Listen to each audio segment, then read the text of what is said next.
Job. Job 1. There was a man in the land of Uz, whose name was Job, and that man was blameless and upright, one who feared God and turned away from evil. There were born to him 7 sons and 3 daughters. He possessed 7,000 sheep, 3,000 camels, 500 yoke of oxen, and 500 female donkeys, and very many servants, so that this man was the greatest of all the people of the East. His sons used to go and hold a feast in the house of each one on his day, and they would send and invite their 3 sisters to eat and drink with them.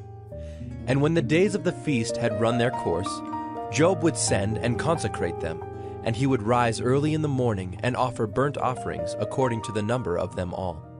For Job said, "It may be that my children have sinned and cursed God in their hearts." Thus Job did continually.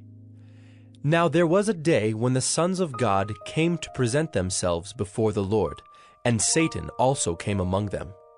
The Lord said to Satan, "From where have you come?" Satan answered the Lord and said, "From going to and fro on the earth, and from walking up and down on it." And the Lord said to Satan, "Have you considered my servant Job, that there is none like him on the earth? A blameless and upright man, who fears God and turns away from evil." Then Satan answered the Lord and said, "Does Job fear God for no reason? Have you not put a hedge around him and his house and all that he has on every side? You have blessed the work of his hands, and his possessions have increased in the land. But stretch out your hand and touch all that he has, and he will curse you to your face." And the Lord said to Satan, "Behold, all that he has is in your hand. Only against him do not stretch out your hand." So Satan went out from the presence of the Lord. Now there was a day when his sons and daughters were eating and drinking wine in their oldest brother's house. And there came a messenger to Job and said, "The oxen were plowing, and the donkeys feeding beside them, and the Sabaeans fell upon them, and took them, and struck down the servants with the edge of the sword, and I alone have escaped to tell you." While he was yet speaking, there came another and said, "The fire of God fell from heaven and burned up the sheep and the servants and consumed them, and I alone have escaped to tell you." While he was yet speaking, there came another and said, "The Chaldeans formed 3 groups and made a raid on the camels and took them and struck down the servants with the edge of the sword, and I alone have escaped to tell you." While he was yet speaking, there came another and said, "Your sons and daughters were eating and drinking wine in their oldest brother's house, and behold, a great wind came across the wilderness and struck the 4 corners of the house, and it fell upon the young people, and they are dead. And I alone have escaped to tell you." Then Job arose and tore his robe and shaved his head and fell on the ground and worshipped. And he said, "Naked I came from my mother's womb, and naked shall I return. The Lord gave, and the Lord has taken away. Blessed be the name of the Lord." In all this, Job did not sin or charge God with wrong. Job 2. Again, there was a day when the sons of God came to present themselves before the Lord, and Satan also came among them to present himself before the Lord.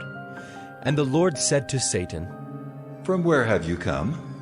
Satan answered the Lord and said, "From going to and fro on the earth, and from walking up and down on it." And the Lord said to Satan, Have you considered my servant Job? That there is none like him on the earth, a blameless and upright man, who fears God and turns away from evil? He still holds fast his integrity, although you incited me against him to destroy him without reason. Then Satan answered the Lord and said, Skin for skin. All that a man has, he will give for his life. But stretch out your hand and touch his bone and his flesh, and he will curse you to your face. And the Lord said to Satan, Behold, he is in your hand. Only spare his life. So Satan went out from the presence of the Lord, and struck Job with loathsome sores from the sole of his foot to the crown of his head. And he took a piece of broken pottery with which to scrape himself while he sat in the ashes. Then his wife said to him, Do you still hold fast your integrity? Curse God and die. But he said to her, You speak as one of the foolish women would speak. Shall we receive good from God, and shall we not receive evil? In all this, Job did not sin with his lips. Now when Job's 3 friends heard of all this evil that had come upon him, they came each from his own place: Eliphaz the Temanite, Bildad the Shuhite, and Zophar the Naamathite. They made an appointment together to come to show him sympathy and comfort him. And when they saw him from a distance, they did not recognize him. And they raised their voices and wept, and they tore their robes and sprinkled dust on their heads toward heaven. And they sat with him on the ground 7 days and 7 nights, and no one spoke a word to him, for they saw that his suffering was very great. Job 3. After this, Job opened his mouth and cursed the day of his birth. And Job said, Let the day perish on which I was born, and the night that said, A man is conceived, let that day be darkness. May God above not seek it, nor light shine upon it. Let gloom and deep darkness claim it. Let clouds dwell upon it. Let the blackness of the day terrify it. That night, let thick darkness seize it. Let it not rejoice among the days of the year. Let it not come into the number of the months. Behold, let that night be barren. Let no joyful cry enter it. Let those curse it who curse the day, who are ready to rouse up Leviathan. Let the stars of its dawn be dark. Let it hope for light, but have none, nor see the eyelids of the morning, because it did not shut the doors of my mother's womb, nor hide trouble from my eyes. Why did I not die at birth, come out from the womb and expire?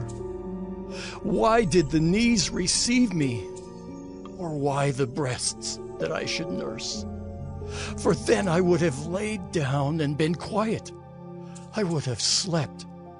Then I would have been at rest with kings and counselors of the earth who rebuilt ruins for themselves, or with princes who had gold, who filled their houses with silver. Or why was I not as a hidden stillborn child, as infants who never see the light? There the wicked cease from troubling, and there the weary are at rest. There the prisoners are at ease together. They hear not the voice of the taskmaster. The small and the great are there, and the slave is free from his master.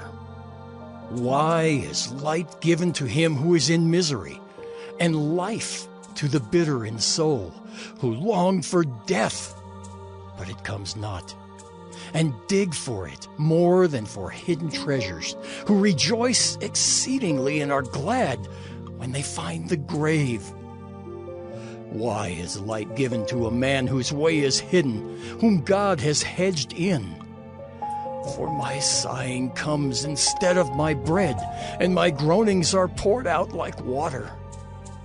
For the thing that I fear comes upon me, and what I dread befalls me. I am not at ease, nor am I quiet.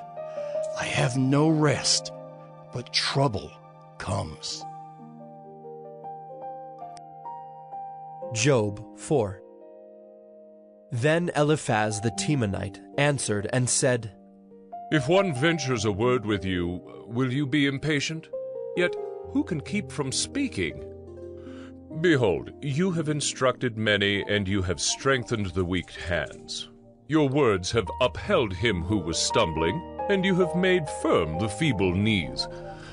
But now it has come to you, and you are impatient. It touches you, and you are dismayed. Is not your fear of God your confidence, and the integrity of your ways your hope? Remember, who that was innocent ever perished? Or where were the upright cut off? As I have seen, those who plow iniquity and sow trouble reap the same. By the breath of God they perish, and by the blast of his anger they are consumed. The roar of the lion, the voice of the fierce lion, the teeth of the young lions are broken. The strong lion perishes for lack of prey, and the cubs of the lioness are scattered. Now a word was brought to me stealthily. My ear received the whisper of it, amid thoughts from visions of the night.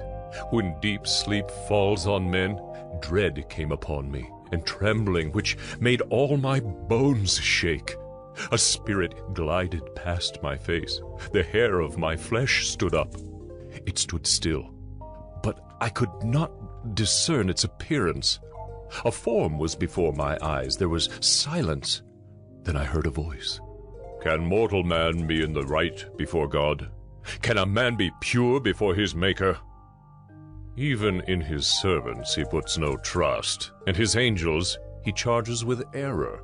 How much more those who dwell in houses of clay, whose foundation is in the dust, who are crushed like the moth? Between morning and evening they are beaten to pieces. They perish forever without anyone regarding it.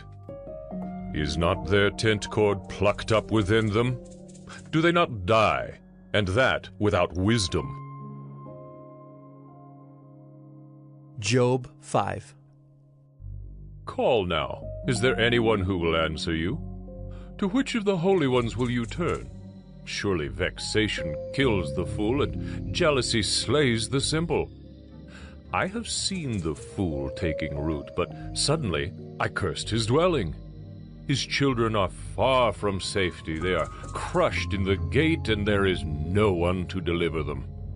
The hungry eat his harvest, and he takes it even out of thorns, and the thirsty pant after his wealth. For affliction does not come from the dust, nor does trouble sprout from the ground, but man is born to trouble as the sparks fly upward. As for me, I would seek God, and to God would I commit my cause, who does great things and unsearchable, marvelous things without number. He gives rain on the earth and sends waters on the fields. He sets on high those who are lowly, and those who mourn are lifted to safety. He frustrates the devices of the crafty so that their hands achieve no success. He catches the wise in their own craftiness, and the schemes of the wily are brought to a quick end. They meet with darkness in the daytime and grope at noonday as in the night.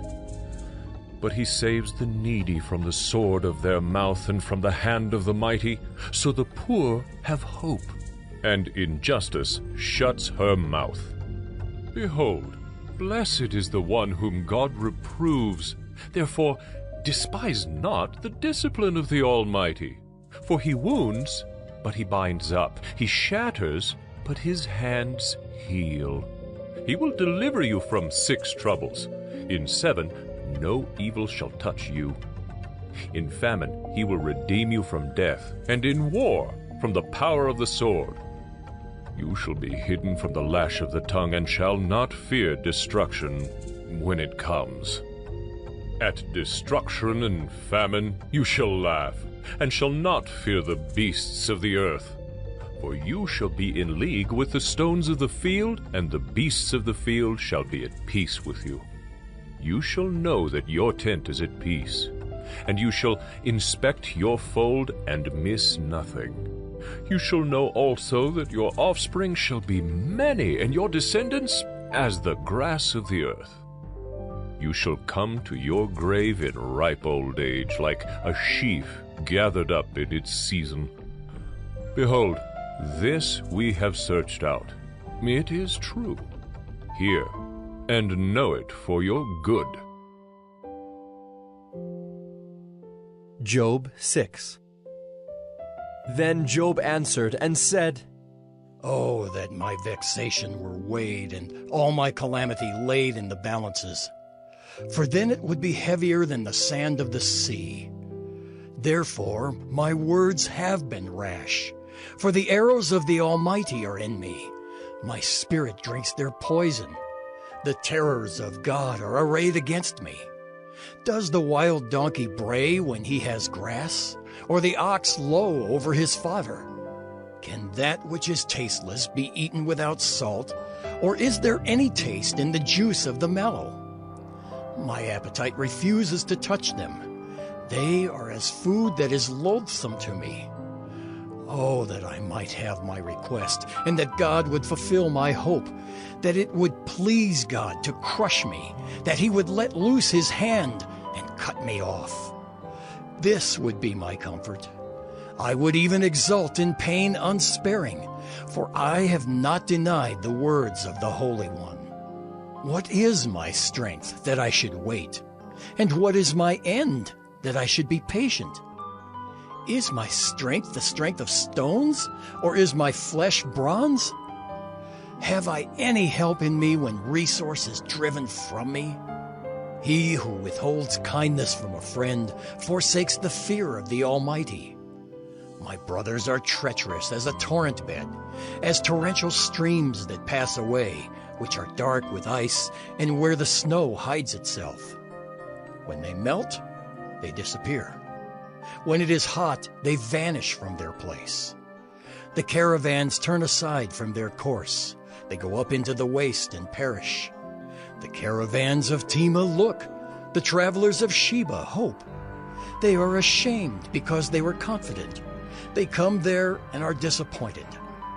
For you have now become nothing. You see my calamity and are afraid. Have I said, make me a gift, or from your wealth offer a bribe for me? Or deliver me from the adversary's hand? Or redeem me from the hand of the ruthless? Teach me, and I will be silent. Make me understand how I have gone astray.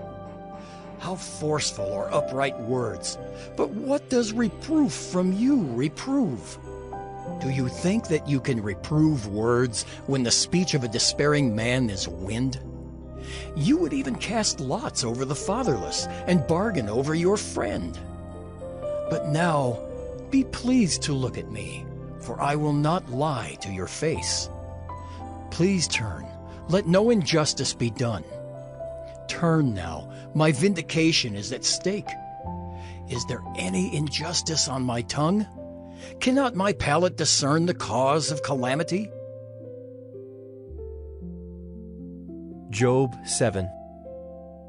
Has not man a hard service on earth, and are not his days like the days of a hired hand?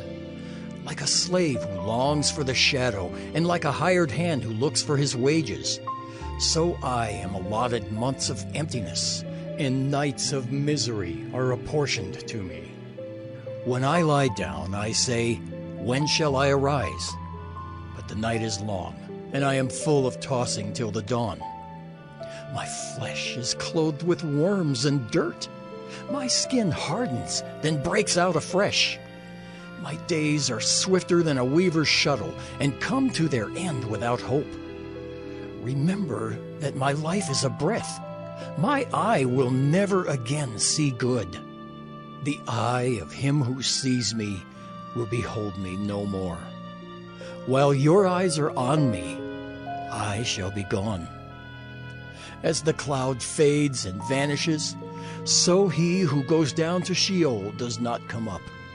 He returns no more to his house, nor does his place know him anymore. Therefore, I will not restrain my mouth. I will speak in the anguish of my spirit. I will complain in the bitterness of my soul. Am I the sea, or a sea monster, that you set a guard over me?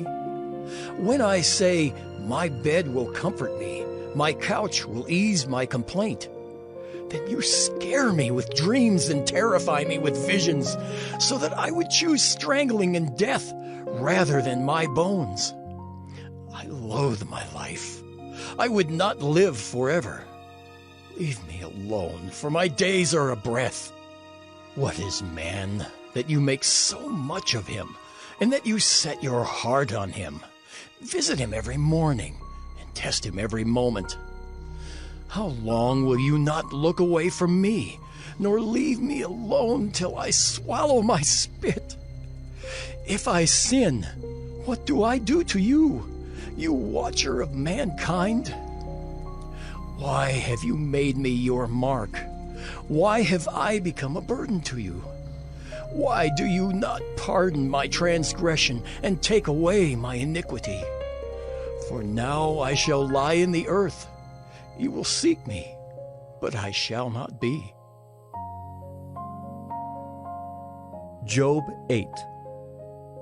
Then Bildad the Shuhite answered and said, How long will you say these things, and the words of your mouth be a great wind? Does God pervert justice, or does the Almighty pervert the right? If your children have sinned against him, he has delivered them into the hand of their transgression. If you will seek God and plead with the Almighty for mercy, if you are pure and upright, surely then he will rouse himself for you and restore your rightful habitation.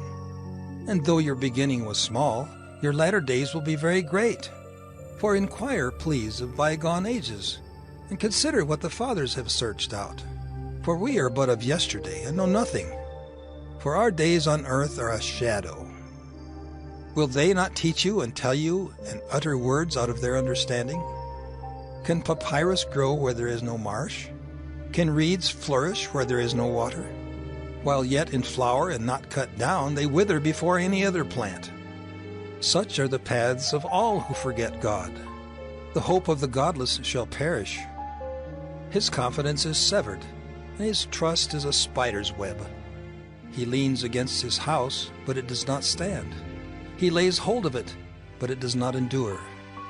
He is a lush plant before the sun, and his shoots spread over his garden. His roots entwine the stone heap. He looks upon a house of stones. If he is destroyed from his place, then it will deny him, saying, I have never seen you. Behold, this is the joy of his way, and out of the soil others will spring. Behold, God will not reject a blameless man, nor take the hand of evildoers. He will yet fill your mouth with laughter and your lips with shouting. Those who hate you will be clothed with shame, and the tent of the wicked will be no more. Job 9. Then Job answered and said, Truly, I know that it is so. But how can a man be in the right before God? If one wished to contend with him, one could not answer him once in 1,000 times. He is wise in heart and mighty in strength. Who has hardened himself against him and succeeded? He who removes mountains, and they know it not when he overturns them in his anger, who shakes the earth out of its place, and its pillars tremble, who commands the sun, and it does not rise, who seals up the stars, who alone stretched out the heavens and trampled the waves of the sea, who made the Bear and Orion, the Pleiades, and the chambers of the south, who does great things beyond searching out, and marvelous things beyond number. Behold, he passes by me, and I see him not. He moves on, but I do not perceive him. Behold, he snatches away. Who can turn him back? Who will say to him, What are you doing? God will not turn back his anger. Beneath him bowed the helpers of Rahab. How then can I answer him, choosing my words with him? Though I am in the right, I cannot answer him. I must appeal for mercy to my accuser.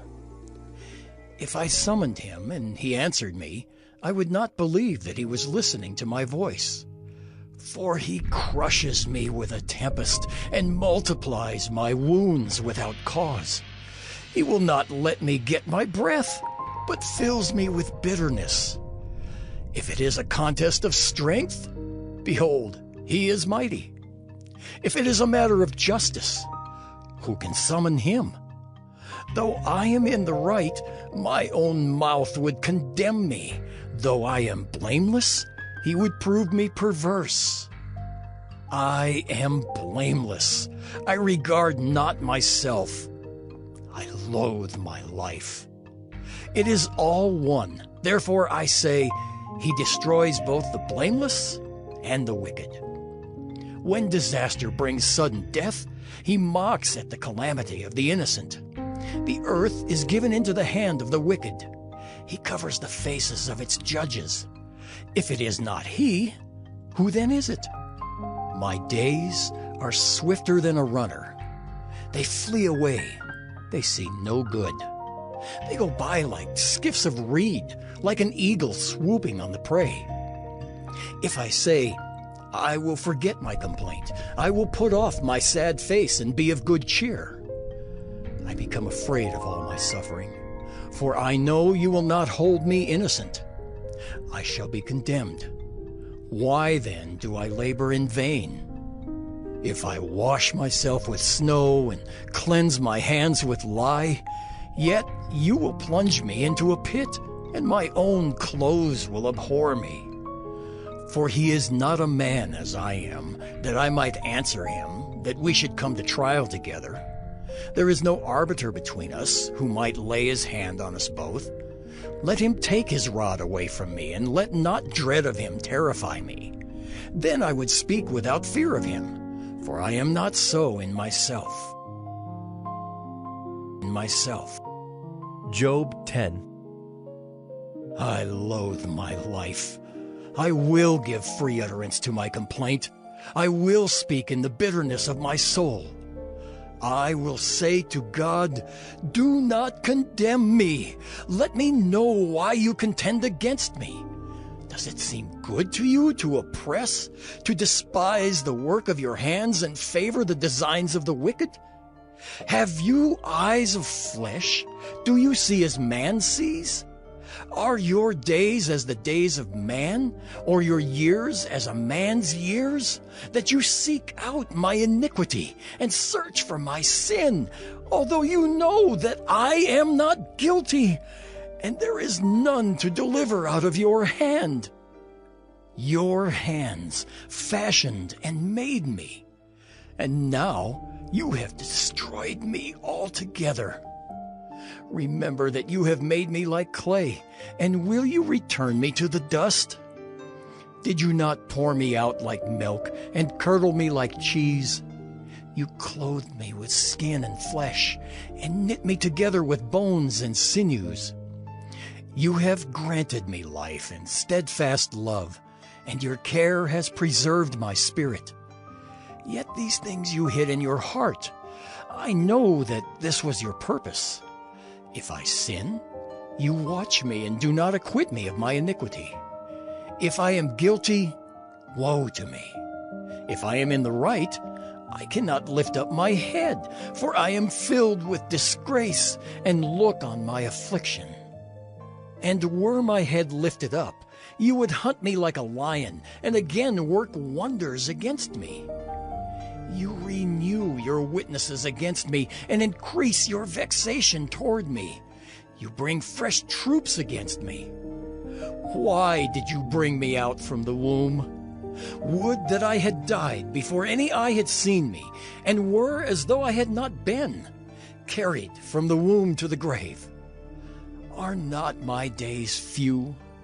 Then cease and leave me alone, that I may find a little cheer before I go, and I shall not return to the land of darkness and deep shadow, the land of gloom like thick darkness, like deep shadow without any order, where light is as thick darkness. Darkness. Job 11. Then Zophar the Naamathite answered and said, Should a multitude of words go unanswered, and a man full of talk be judged right? Should your babble silence men, and when you mock, shall no one shame you? For you say, My doctrine is pure, and I am clean in God's eyes. But oh, that God would speak and open his lips to you, and that he would tell you the secrets of wisdom. For he is manifold in understanding. Know then that God exacts of you less than your guilt deserves. Can you find out the deep things of God?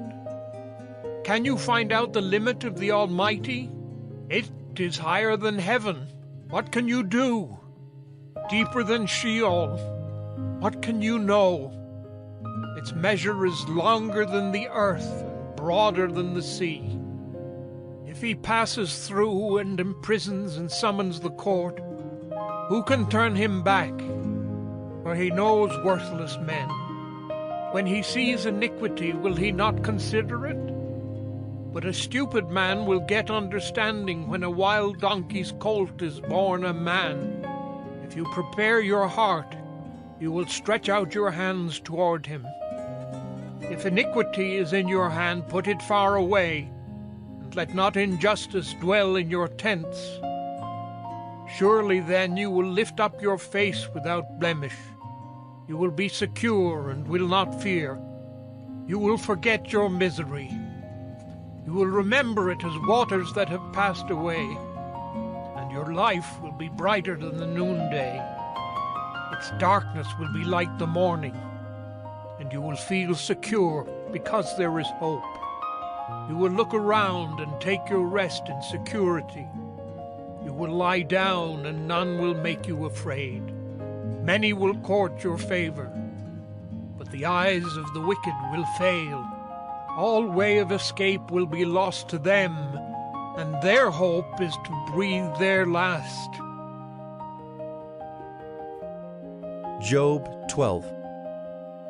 Then Job answered and said, No doubt you are the people, and wisdom will die with you. But I have understanding as well as you. I am not inferior to you. Who does not know such things as these? I am a laughingstock to my friends. I, who called to God and he answered me, a just and blameless man, am a laughingstock. In the thought of one who is at ease, there is contempt for misfortune. It is ready for those whose feet slip. The tents of robbers are at peace, and those who provoke God are secure, who bring their God in their hand. But ask the beasts, and they will teach you, the birds of the heavens, and they will tell you, or the bushes of the earth, and they will teach you, and the fish of the sea will declare to you. Who among all these does not know that the hand of the Lord has done this? In his hand is the life of every living thing, and the breath of all mankind. Does not the ear test words as the palate tastes food? Wisdom is with the aged, and understanding in length of days. With God are wisdom and might. He has counsel and understanding. If he tears down, none can rebuild. If he shuts a man in, none can open. If he withholds the waters, they dry up. If he sends them out, they overwhelm the land. With him are strength and sound wisdom. The deceived and the deceiver are his. He leads counselors away stripped, and judges he makes fools. He looses the bonds of kings and binds a waistcloth on their hips. He leads priests away stripped and overthrows the mighty. He deprives of speech those who are trusted and takes away the discernment of the elders. He pours contempt on princes and loosens the belt of the strong. He uncovers the deeps out of darkness and brings deep darkness to light. He makes nations great, and he destroys them. He enlarges nations and leads them away. He takes away understanding from the chiefs of the people of the earth and makes them wander in a pathless waste. They grope in the dark without light, and he makes them stagger like a drunken man. Job 13. Behold, my eye has seen all this, my ear has heard and understood it. What you know, I also know. I am not inferior to you. But I would speak to the Almighty, and I desire to argue my case with God.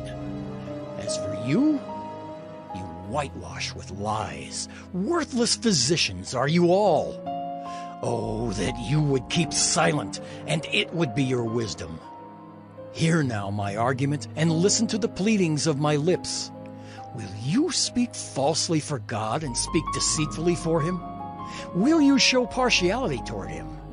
Will you plead the case for God? Will it be well with you when he searches you out?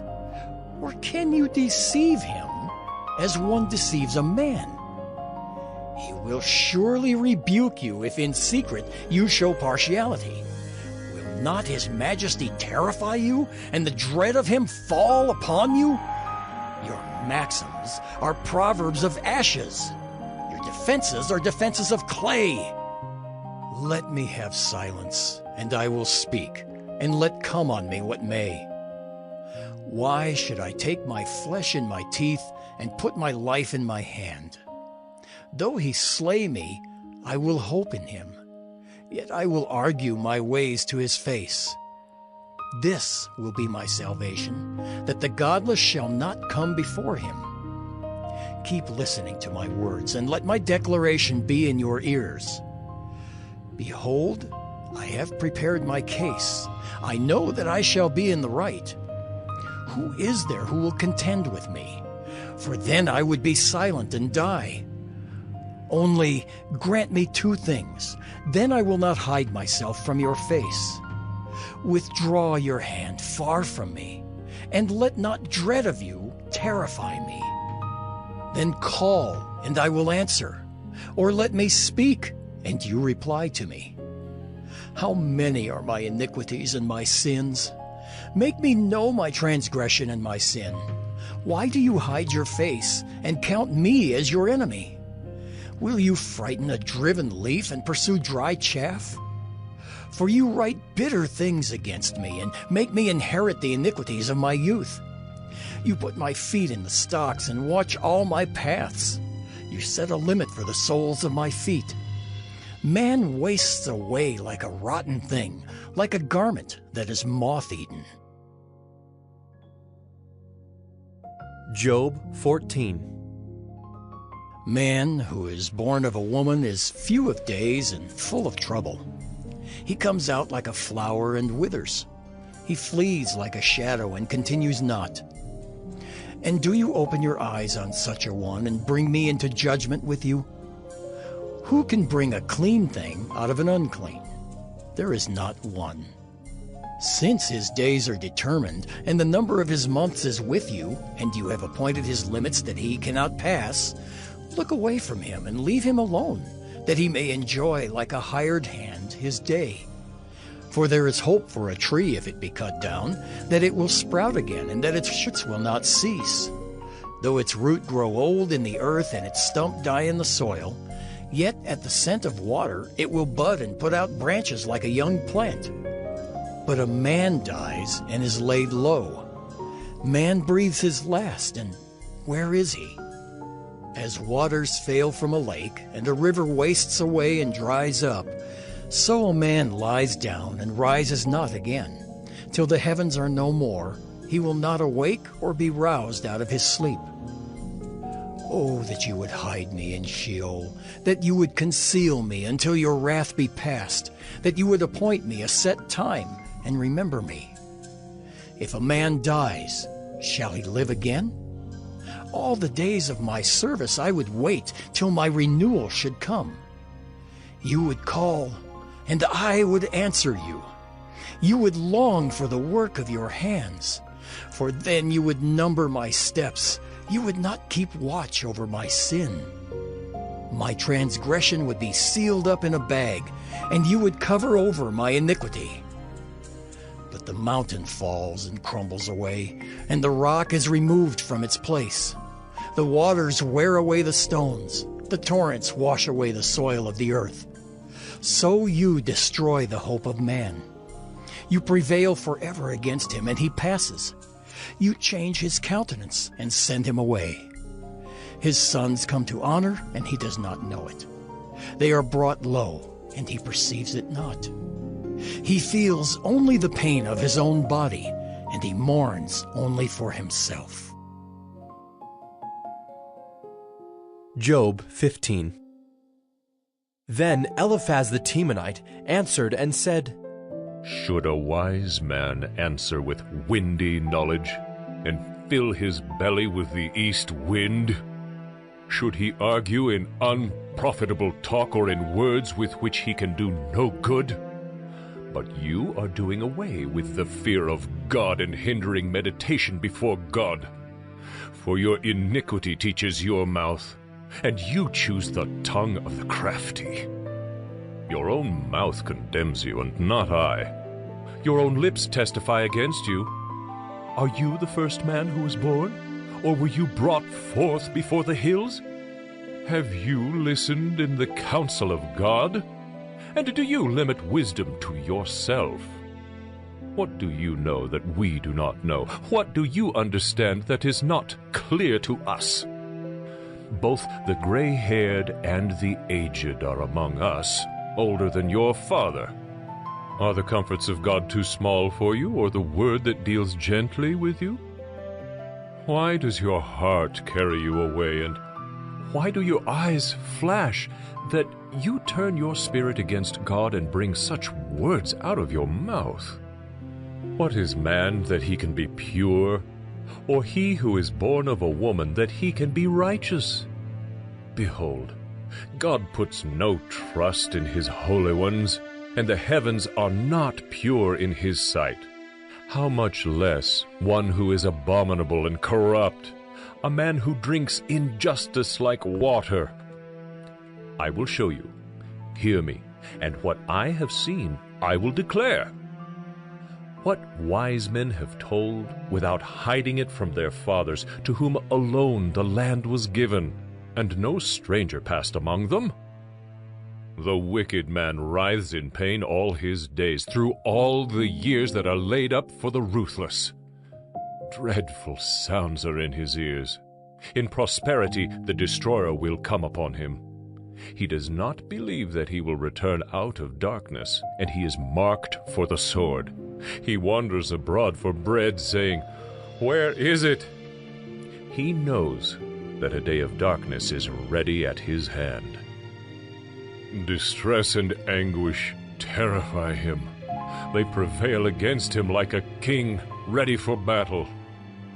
Because he has stretched out his hand against God and defies the Almighty, running stubbornly against him with a thickly bossed shield, because he has covered his face with his fat, and gathered fat upon his waist, and has lived in desolate cities, in houses that none should inhabit, which were ready to become heaps of ruins, he will not be rich, and his wealth will not endure, nor will his possessions spread over the earth.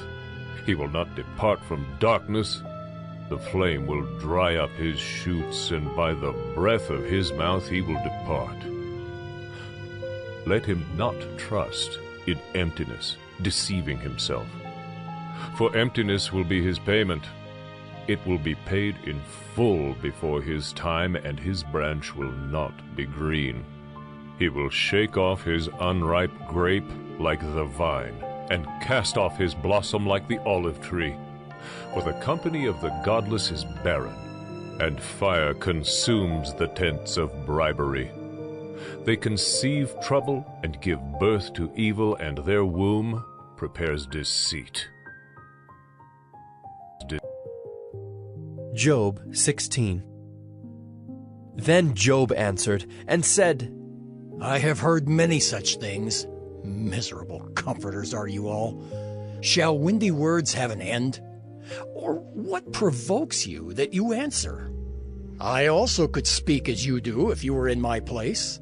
I could join words together against you and shake my head at you. I could strengthen you with my mouth, and the solace of my lips would assuage your pain. If I speak, my pain is not assuaged, and if I forbear, how much of it leaves me? Surely now God has worn me out. He has made desolate all my company. And he has shriveled me up, which is a witness against me, and my leanness has risen up against me. It testifies to my face. He has torn me in his wrath and hated me. He has gnashed his teeth at me. My adversary sharpens his eyes against me. Men have gaped at me with their mouth. They have struck me insolently on the cheek. They mass themselves together against me. God gives me up to the ungodly and casts me into the hands of the wicked. I was at ease, and he broke me apart. He seized me by the neck and dashed me to pieces. He set me up as his target. His archers surround me. He slashes open my kidneys and does not spare. He pours out my gall on the ground. He breaks me with breach upon breach. He runs upon me like a warrior. I have sewed sackcloth upon my skin and have laid my strength in the dust. My face is red with weeping, and on my eyelids is deep darkness, although there is no violence in my hands and my prayer is pure. O earth, cover not my blood, and let my cry find no resting place. Even now, behold, my witness is in heaven, and he who testifies for me is on high. My friends scorn me. My eye pours out tears to God, that he would argue the case of a man with God, as a son of man does with his neighbor. For when a few years have come, I shall go the way from which I shall not return. Job 17. My spirit is broken. My days are extinct. The graveyard is ready for me. Surely there are mockers about me, and my eye dwells on their provocation. Lay down a pledge for me with yourself. Who is there who will put up security for me? Since you have closed their hearts to understanding, therefore you will not let them triumph. He who informs against his friends to get a share of their property, the eyes of his children will fail. He has made me a byword of the peoples, and I am one before whom men spit. My eye has grown dim from vexation, and all my members are like a shadow. The upright are appalled at this, and the innocent stirs himself up against the godless. Yet the righteous holds to his way, and he who has clean hands grows stronger and stronger. But you, come on again, all of you, and I shall not find a wise man among you. My days are past. My plans are broken off, the desires of my heart. They make night into day. The light, they say, is near to the darkness. If I hope for Sheol as my house, if I make my bed in darkness, if I say to the pit, you are my father, and to the worm, my mother or my sister, where then is my hope? Who will see my hope? Will it go down to the bars of Sheol? Shall we descend together into the dust? Job 18. Then Bildad the Shuhite answered and said, How long will you hunt for words? Consider, and then we will speak. Why are we counted as cattle? Why are we stupid in your sight? You who tear yourself in your anger, shall the earth be forsaken for you? Or the rock be removed out of its place? Indeed, the light of the wicked is put out, and the flame of his fire does not shine. The light is dark in his tent, and his lamp above him is put out. His strong steps are shortened, and his own schemes throw him down. for he is cast into a net by his own feet, and he walks on its mesh. A trap seizes him by the heel, a snare lays hold of him. A rope is hidden for him in the ground, a trap for him in the path. Terrors frighten him on every side, and chase him at his heels. His strength is famished, and calamity is ready for his stumbling. It consumes the parts of his skin. The firstborn of death consumes his limbs. He is torn from the tent in which he trusted, and is brought to the king of terrors. In his tent dwells that which is none of his. Sulfur is scattered over his habitation. His roots dry up beneath, and his branches wither above. His memory perishes from the earth, and he has no name in the street. He is thrust from light into darkness and driven out of the world. He has no posterity or progeny among his people, and no survivor where he used to live. They of the west are appalled at his day, and horror seizes them of the east. Surely such are the dwellings of the unrighteous, such is the place of him who knows not God. Job 19. Then Job answered and said, How long will you torment me and break me in pieces with words? These 10 times you have cast reproach upon me. Are you not ashamed to wrong me? And even if it be true that I have erred, my error remains with myself. If indeed you magnify yourselves against me and make my disgrace an argument against me, know then that God has put me in the wrong and closed his net about me. Behold, I cry out violence, but I am not answered. I call for help, but there is no justice. He has walled up my way so that I cannot pass, and he has set darkness upon my paths. He has stripped from me my glory and taken the crown from my head. He breaks me down on every side, and I am gone, and my hope has he pulled up like a tree. He has kindled his wrath against me and counts me as his adversary. His troops come on together. They have cast up their siege ramp against me and encamp around my tent. He has put my brothers far from me, and those who knew me are wholly estranged from me. My relatives have failed me. My close friends have forgotten me. The guests in my house and my maidservants count me as a stranger. I have become a foreigner in their eyes. I call to my servant, but he gives me no answer. I must plead with him with my mouth for mercy. My breath is strange to my wife, and I am a stench to the children of my own mother. Even young children despise me. When I rise, they talk against me. All my intimate friends abhor me, and those whom I loved have turned against me. My bones stick to my skin and to my flesh, and I have escaped by the skin of my teeth. Have mercy on me. Have mercy on me, O you, my friends, for the hand of God has touched me. Why do you, like God, pursue me? Why are you not satisfied with my flesh? Oh, that my words were written. Oh, that they were inscribed in a book. Oh, that with an iron pen and lead they were engraved in the rock forever. For I know that my Redeemer lives, and at the last he will stand upon the earth. And after my skin has been thus destroyed, yet in my flesh I shall see God, whom I shall see for myself, and my eyes shall behold, and not another. My heart faints within me.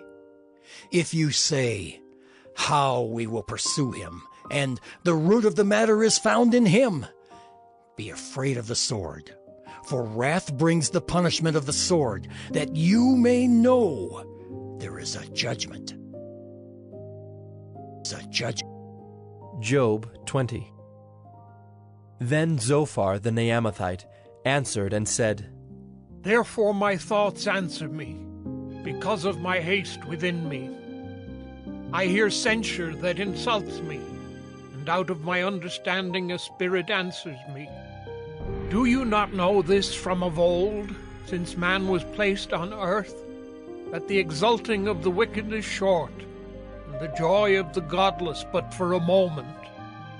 Though his height mount up to the heavens, and his head reach to the clouds, he will perish forever like his own dung. Those who have seen him will say, Where is he? He will fly away like a dream and not be found. He will be chased away like a vision of the night. The eye that saw him will see him no more, nor will his place any more behold him. His children will seek the favor of the poor, and his hands will give back his wealth.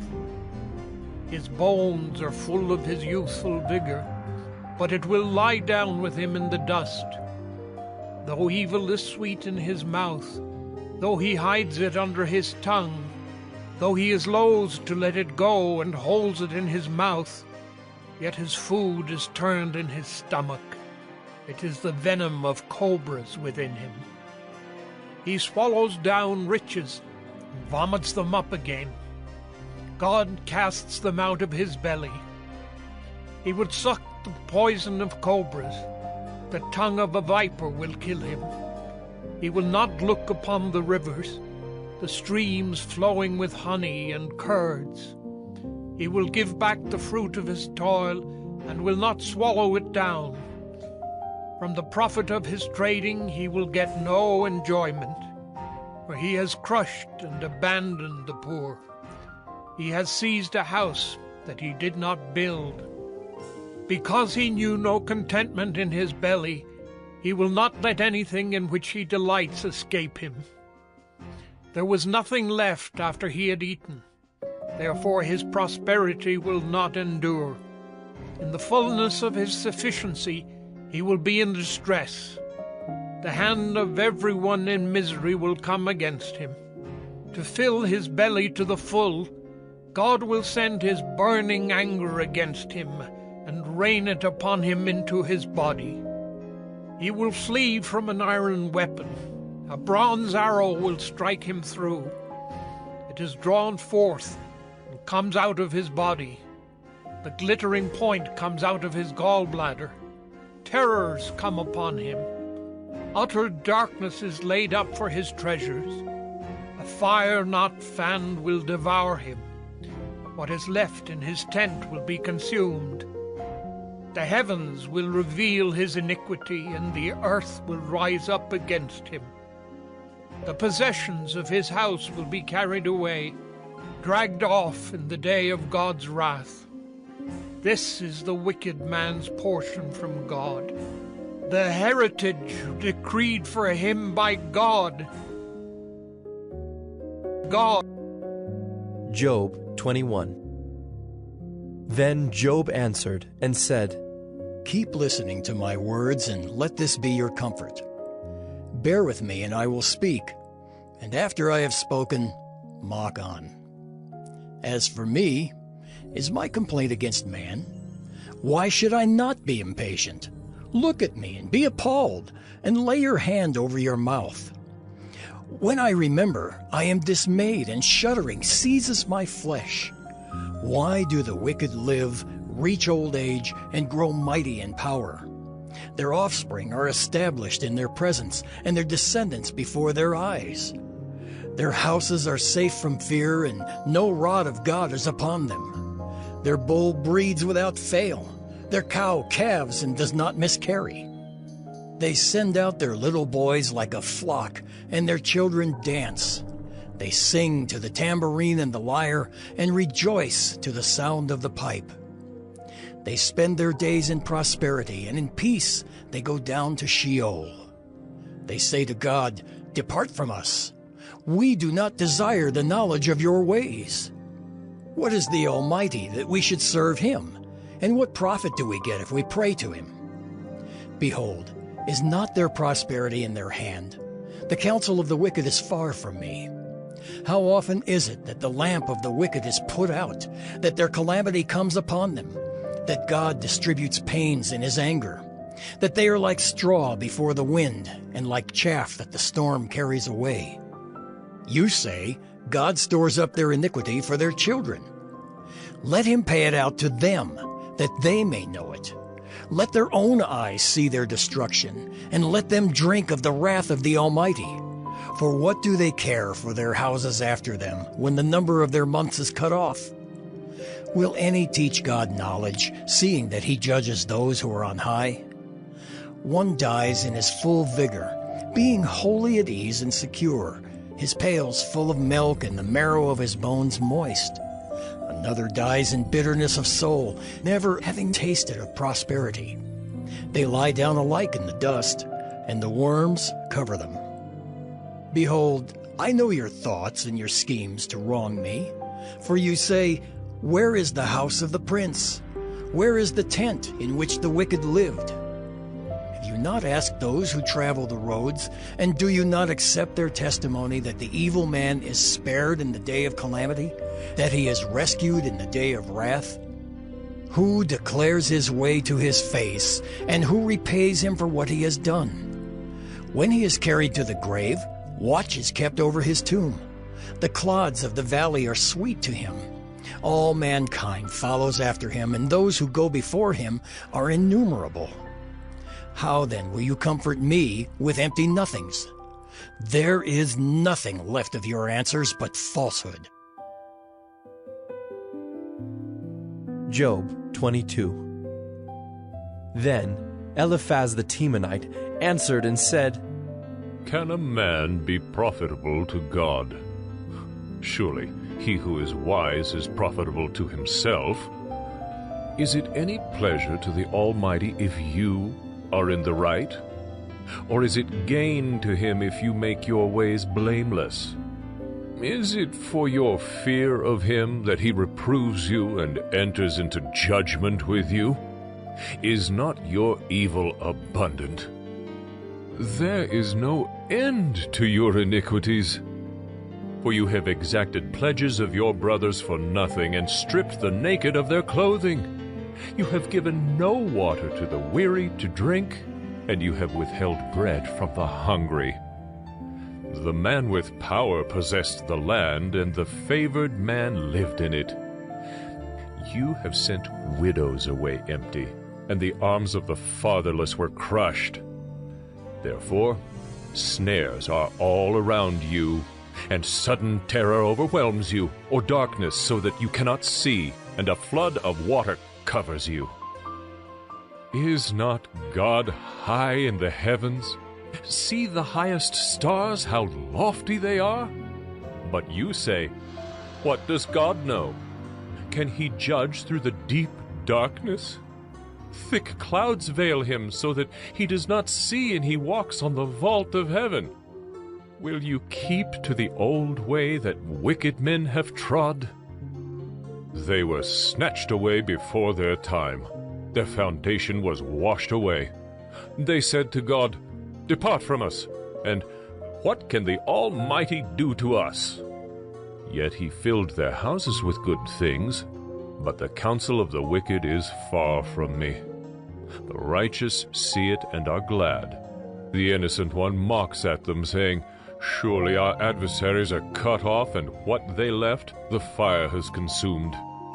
Agree with God, and be at peace. Thereby good will come to you. Receive instruction from his mouth, and lay up his words in your heart. If you return to the Almighty, you will be built up. If you remove injustice far from your tents, if you lay gold in the dust, and gold of Ophir among the stones of the torrent bed, then the Almighty will be your gold and your precious silver. For then you will delight yourself in the Almighty and lift up your face to God. You will make your prayer to him, and he will hear you, and you will pay your vows. You will decide on a matter, and it will be established for you. And light will shine on your ways, for when they are humbled, you say, It is because of pride. But he saves the lowly. He delivers even the one who is not innocent, who will be delivered through the cleanness of your hands. Job 23. Then Job answered and said, Today also my complaint is bitter. My hand is heavy on account of my groaning. Oh, that I knew where I might find him, that I might come even to his seat. I would lay my case before him and fill my mouth with arguments. I would know what he would answer me and understand what he would say to me. Would he contend with me in the greatness of his power? No, he would pay attention to me. There an upright man could argue with him, and I would be acquitted forever by my judge. Behold, I go forward, but he is not there, and backward, but I do not perceive him. On the left hand, when he is working, I do not behold him. He turns to the right hand, but I do not see him. But he knows the way that I take. When he has tried me, I shall come out as gold. My foot has held fast to his steps. I have kept his way, and have not turned aside. I have not departed from the commandment of his lips. I have treasured the words of his mouth more than my portion of food. But he is unchangeable, and who can turn him back? What he desires, that he does. For he will complete what he appoints for me, and many such things are in his mind. Therefore, I am terrified at his presence. When I consider, I am in dread of him. God has made my heart faint. The Almighty has terrified me. Yet I am not silenced because of the darkness, nor because thick darkness covers my face. Job 24. Why are not times of judgment kept by the Almighty? And why do those who know him never see his days? Some move landmarks. They seize flocks and pasture them. They drive away the donkey of the fatherless. They take the widow's ox for a pledge. They thrust the poor off the road. The poor of the earth all hide themselves. Behold, like wild donkeys in the desert, the poor go out to their toil, seeking game. The wasteland yields food for their children. They gather their fodder in the field, and they glean the vineyard of the wicked man. They lie all night naked, without clothing, and have no covering in the cold. They are wet with the rain of the mountains and cling to the rock for lack of shelter. There are those who snatch the fatherless child from the breast, and they take a pledge against the poor.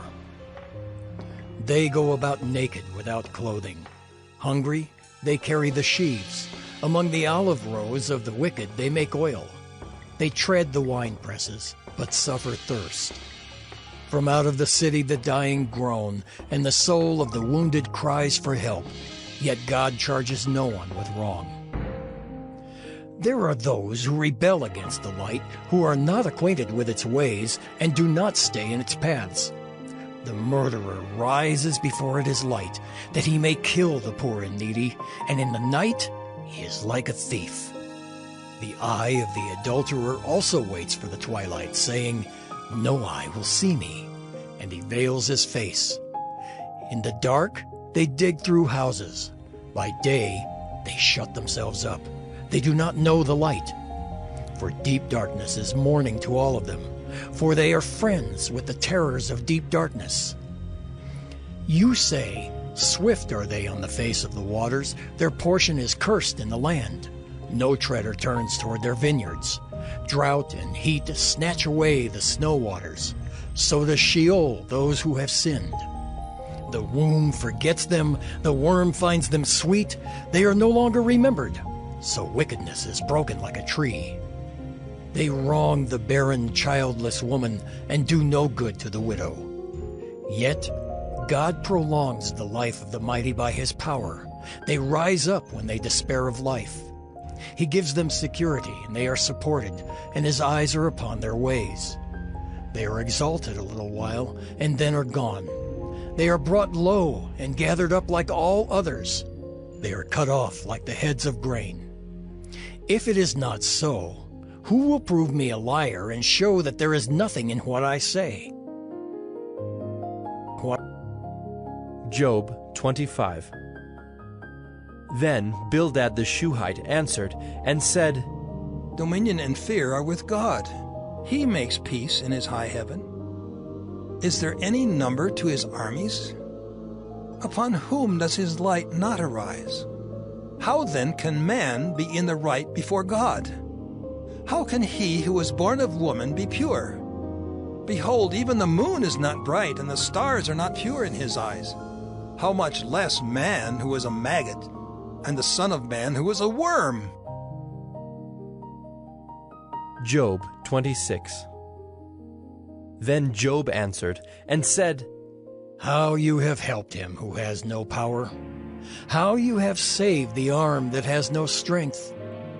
How you have counseled him who has no wisdom, and plentifully declared sound knowledge. With whose help have you uttered words, and with whose breath has come out from you? The dead tremble under the waters and their inhabitants. Sheol is naked before God, and Abaddon has no covering. He stretches out the north over the void, and hangs the earth on nothing. He binds up the waters in his thick clouds, and the cloud is not split open under them. He covers the face of the full moon and spreads over it his cloud. He has inscribed a circle on the face of the waters at the boundary between light and darkness. The pillars of heaven tremble and are astounded at his rebuke. By his power he stilled the sea. By his understanding he shattered Rahab. By his wind the heavens were made fair. His hand pierced the fleeing serpent. Behold, these are but the outskirts of his ways, and how small a whisper do we hear of him. But the thunder of his power, who can understand? Job 27. And Job again took up his discourse, and said, As God lives, who has taken away my right, and the Almighty who has made my soul bitter? As long as my breath is in me, and the Spirit of God is in my nostrils, my lips will not speak falsehood, and my tongue will not utter deceit. Far be it from me to say that you are right. Till I die, I will not put away my integrity from me. I hold fast my righteousness, and will not let it go. My heart does not reproach me for any of my days. Let my enemy be as the wicked, and let him who rises up against me be as the unrighteous. For what is the hope of the godless when God cuts him off, when God takes away his life? Will God hear his cry when distress comes upon him? Will he take delight in the Almighty? Will he call upon God at all times? I will teach you concerning the hand of God. What is with the Almighty I will not conceal. Behold, all of you have seen it yourselves. Why then have you become altogether vain?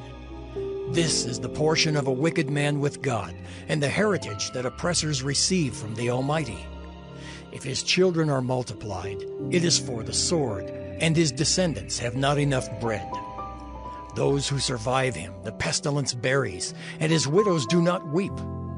Though he heap up silver like dust, and pile up clothing like clay, he may pile it up, but the righteous will wear it, and the innocent will divide the silver. He builds his house like a moth's, like a booth that a watchman makes. He goes to bed rich, but will do so no more. He opens his eyes, and his wealth is gone. Terrors overtake him like a flood. In the night, a whirlwind carries him off.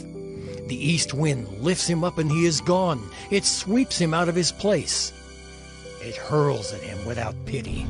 He flees from its power in headlong flight. It claps its hands at him and hisses at him from its place. Job 28. Surely there is a mine for silver and a place for gold that they refine. Iron is taken out of the earth, and copper is smelted from the ore. Man puts an end to darkness and searches out to the farthest limit the ore in gloom and deep darkness. He opens shafts in a valley away from where anyone lives. They are forgotten by travelers. They hang in the air, far away from mankind. They swing to and fro.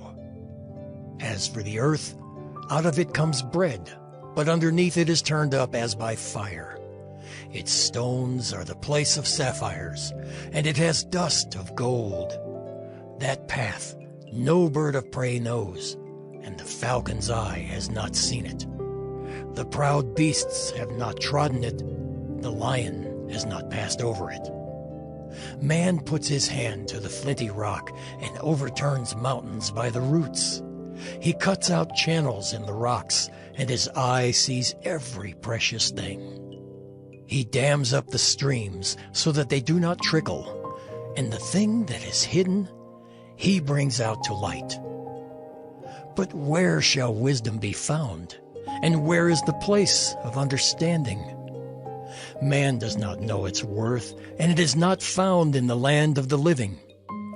The deep says, "It is not in me," and the sea says, "It is not with me." It cannot be bought for gold, and silver cannot be weighed as its price. It cannot be valued in the gold of Ophir, in precious onyx or sapphire. Gold and glass cannot equal it, nor can it be exchanged for jewels of fine gold. No mention shall be made of coral or of crystal. The price of wisdom is above pearls. The topaz of Ethiopia cannot equal it, nor can it be valued in pure gold. From where then does wisdom come? And where is the place of understanding? It is hidden from the eyes of all living and concealed from the birds of the air. Abaddon and Death say, "We have heard a rumor of it with our ears." God understands the way to it, and he knows its place. For he looks to the ends of the earth and sees everything under the heavens.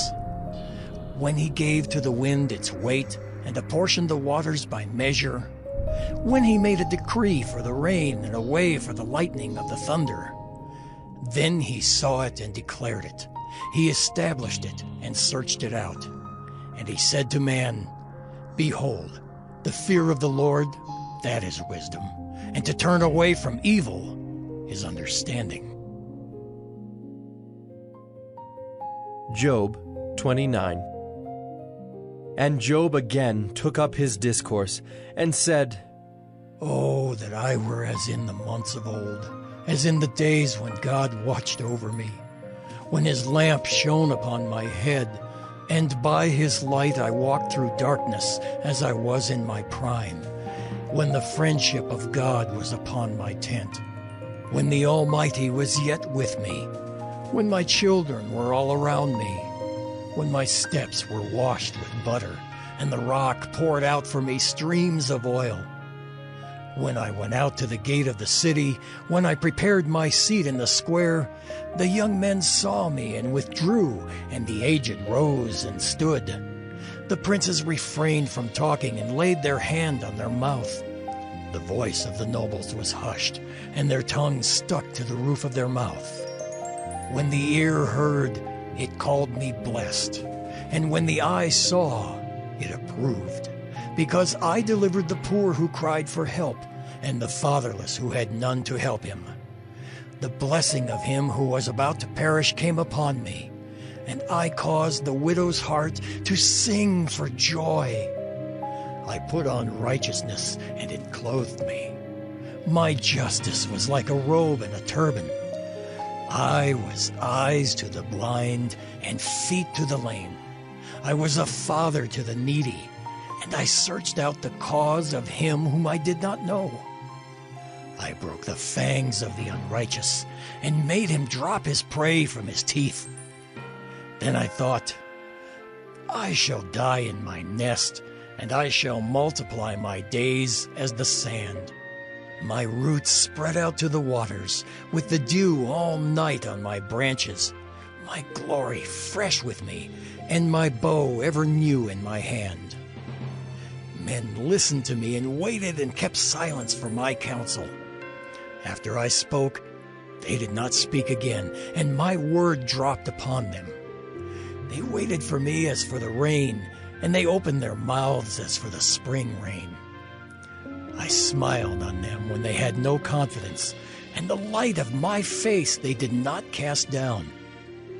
I chose their way and sat as chief, and I lived like a king among his troops, like one who comforts mourners. Job 30. But now they laugh at me, men who are younger than I. whose fathers I would have disdained to set with the dogs of my flock. What could I gain from the strength of their hands, men whose vigor is gone? Through want and hard hunger, they gnaw the dry ground by night in waste and desolation. They pick saltwort and the leaves of bushes and the roots of the broom tree for their food. They are driven out from human company. They shout after them as after a thief. In the gullies of the torrents they must dwell, in holes of the earth and of the rocks. Among the bushes they bray, under the nettles they huddle together.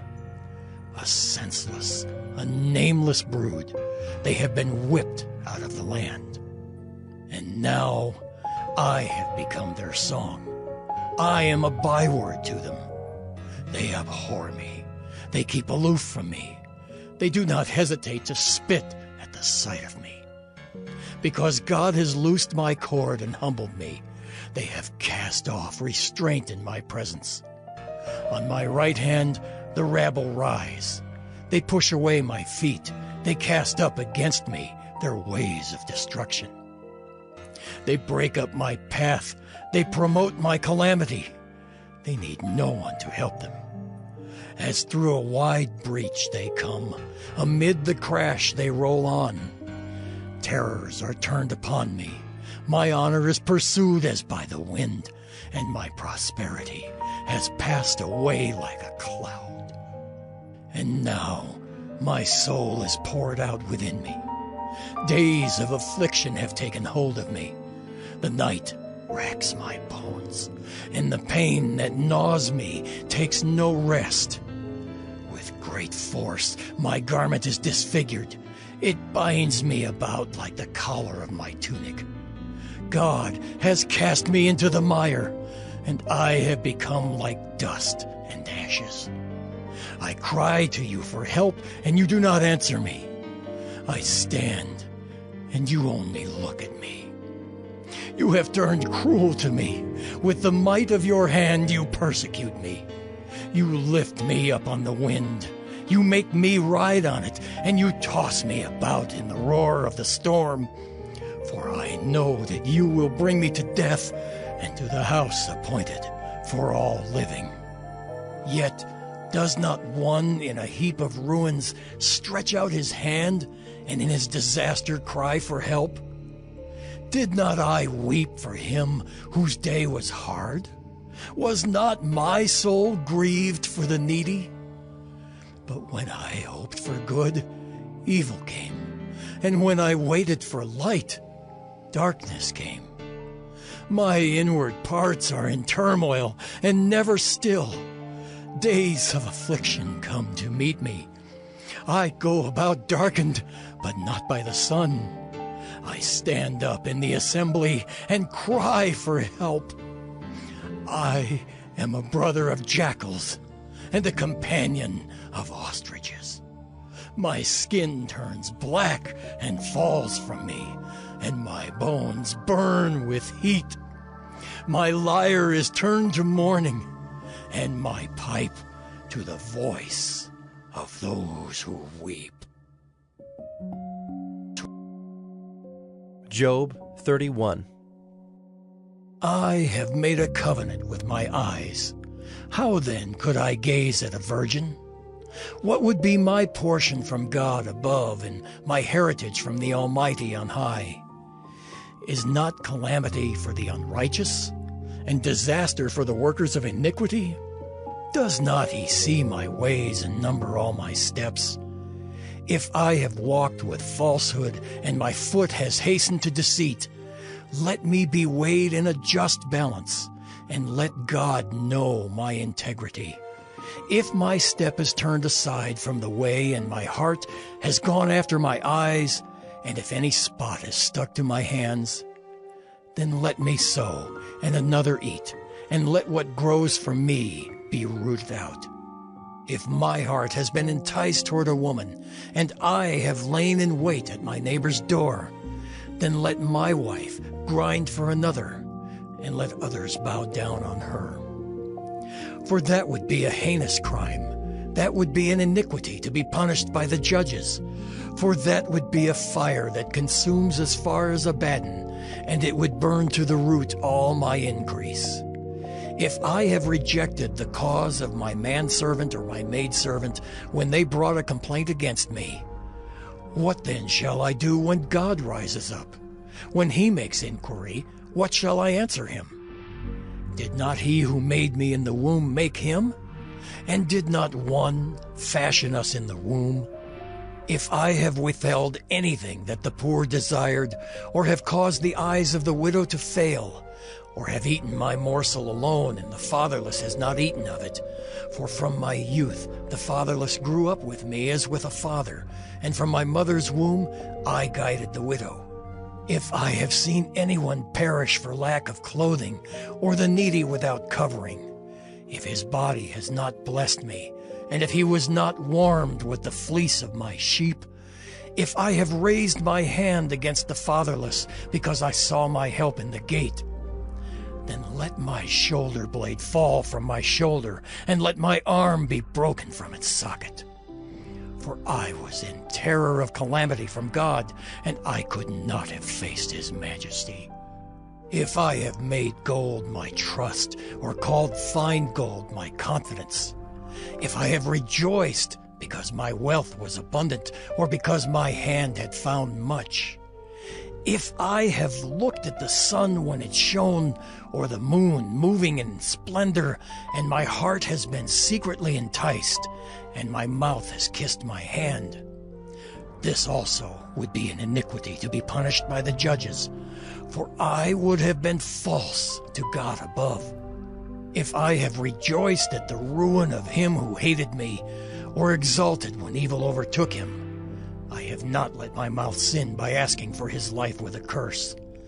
If the men of my tent have not said, "Who is there that has not been filled with his meat?" The sojourner has not lodged in the street. I have opened my doors to the traveler. If I have concealed my transgressions as others do, by hiding my iniquity in my bosom, because I stood in great fear of the multitude, and the contempt of families terrified me, so that I kept silence and did not go out of doors. Oh, that I had one to hear me. Here is my signature. Let the Almighty answer me. Oh, that I had the indictment written by my adversary. Surely I would carry it on my shoulder. I would bind it on me as a crown. I would give him an account of all my steps. Like a prince I would approach him. If my land has cried out against me, and its furrows have wept together, if I have eaten its yield without payment, and made its owners breathe their last, let thorns grow instead of wheat, and foul weeds instead of barley. The words of Job are ended. Job 32. So these three men ceased to answer Job, because he was righteous in his own eyes. Then Elihu, the son of Barachel the Buzite, of the family of Ram, burned with anger. He burned with anger at Job, because he justified himself rather than God. He burned with anger also at Job's three friends, because they had found no answer, although they had declared Job to be in the wrong. Now Elihu had waited to speak to Job, because they were older than he. And when Elihu saw that there was no answer in the mouth of these three men, he burned with anger. And Elihu, the son of Barachel the Buzite, answered and said, I am young in years, and you are aged. Therefore I was timid and afraid to declare my opinion to you. I said, Let days speak, and many years teach wisdom. But it is the spirit in man, the breath of the Almighty, that makes him understand. It is not the old who are wise, nor the aged who understand what is right. Therefore I say, Listen to me. Let me also declare my opinion. Behold, I waited for your words. I listened for your wise sayings while you searched out what to say. I gave you my attention, and behold, there was none among you who refuted Job or who answered his words. Beware lest you say, We have found wisdom. God may vanquish him, not a man. He has not directed his words against me, and I will not answer him with your speeches. They are dismayed. They answer no more. They have not a word to say. And shall I wait, because they do not speak? Because they stand there and answer no more? I also will answer with my share. I also will declare my opinion. For I am full of words. The spirit within me constrains me. Behold, my belly is like wine that has no vent, like new wineskins ready to burst. I must speak, that I may find relief. I must open my lips and answer. I will not show partiality to any man, or use flattery toward any person, for I do not know how to flatter, else my Maker would soon take me away. Job 33. But now, hear my speech, O Job, and listen to all my words. Behold, I open my mouth, the tongue in my mouth speaks. My words declare the uprightness of my heart, and what my lips know they speak sincerely. The Spirit of God has made me, and the breath of the Almighty gives me life. Answer me if you can. Set your words in order before me. Take your stand. Behold, I am toward God as you are. I too was pinched off from a piece of clay. Behold, no fear of me need terrify you. My pressure will not be heavy upon you. Surely you have spoken in my ears, and I have heard the sound of your words. You say, I am pure, without transgression. I am clean, and there is no iniquity in me. Behold, he finds occasions against me. He counts me as his enemy. He puts my feet in the stocks, and watches all my paths. Behold, in this you are not right. I will answer you, for God is greater than man. Why do you contend against him, saying he will answer none of man's words? For God speaks in one way, and in two, though man does not perceive it.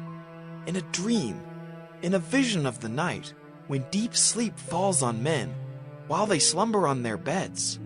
Then he opens the ears of men and terrifies them with warnings, that he may turn man aside from his deed and conceal pride from a man. He keeps back his soul from the pit, his life from perishing by the sword. Man is also rebuked with pain on his bed and with continual strife in his bones, so that his life loathes bread, and his appetite the choicest food. His flesh is so wasted away that it cannot be seen, and his bones that were not seen stick out. His soul draws near the pit, and his life to those who bring death.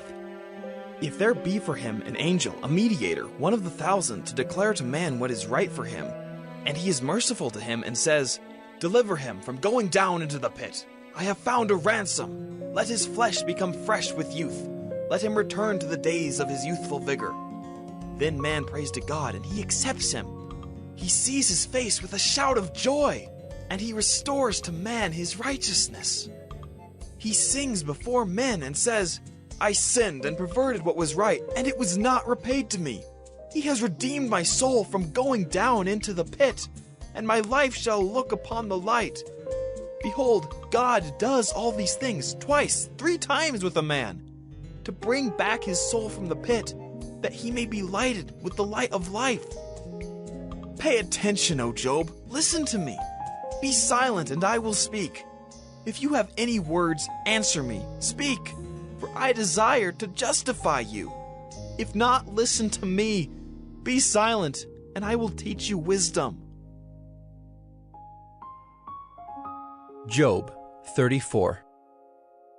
Then Elihu answered and said, Hear my words, you wise men, and give ear to me, you who know, for the ear tests words as the palate tastes food.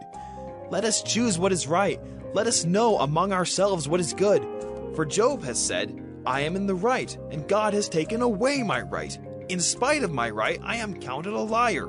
My wound is incurable, though I am without transgression.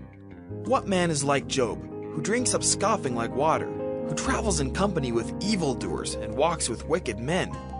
For he has said, It profits a man nothing that he should take delight in God. Therefore, hear me, you men of understanding. Far be it from God that he should do wickedness, and from the Almighty that he should do wrong. For according to the work of a man he will repay him, and according to his ways he will make it befall him. Of a truth, God will not do wickedly, and the Almighty will not pervert justice. Who gave him charge over the earth? And who laid on him the whole world? If he should set his heart to it, and gather to himself his spirit and his breath, all flesh would perish together, and man would return to dust. If you have understanding, hear this. Listen to what I say. Shall one who hates justice govern? Will you condemn him who is righteous and mighty, who says to a king, worthless one, and to nobles, wicked man, who shows no partiality to princes, nor regards the rich more than the poor, for they are all the work of his hands? In a moment they die. At midnight the people are shaken and pass away, and the mighty are taken away by no human hand. For his eyes are in the ways of a man, and he sees all his steps. There is no gloom or deep darkness where evildoers may hide themselves. For God has no need to consider a man further, that he should go before God in judgment.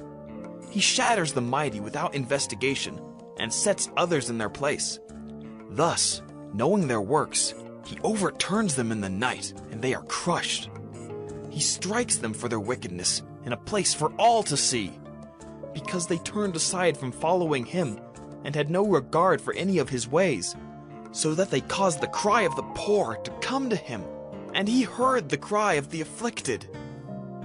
When he is quiet, who can condemn? When he hides his face, who can behold him?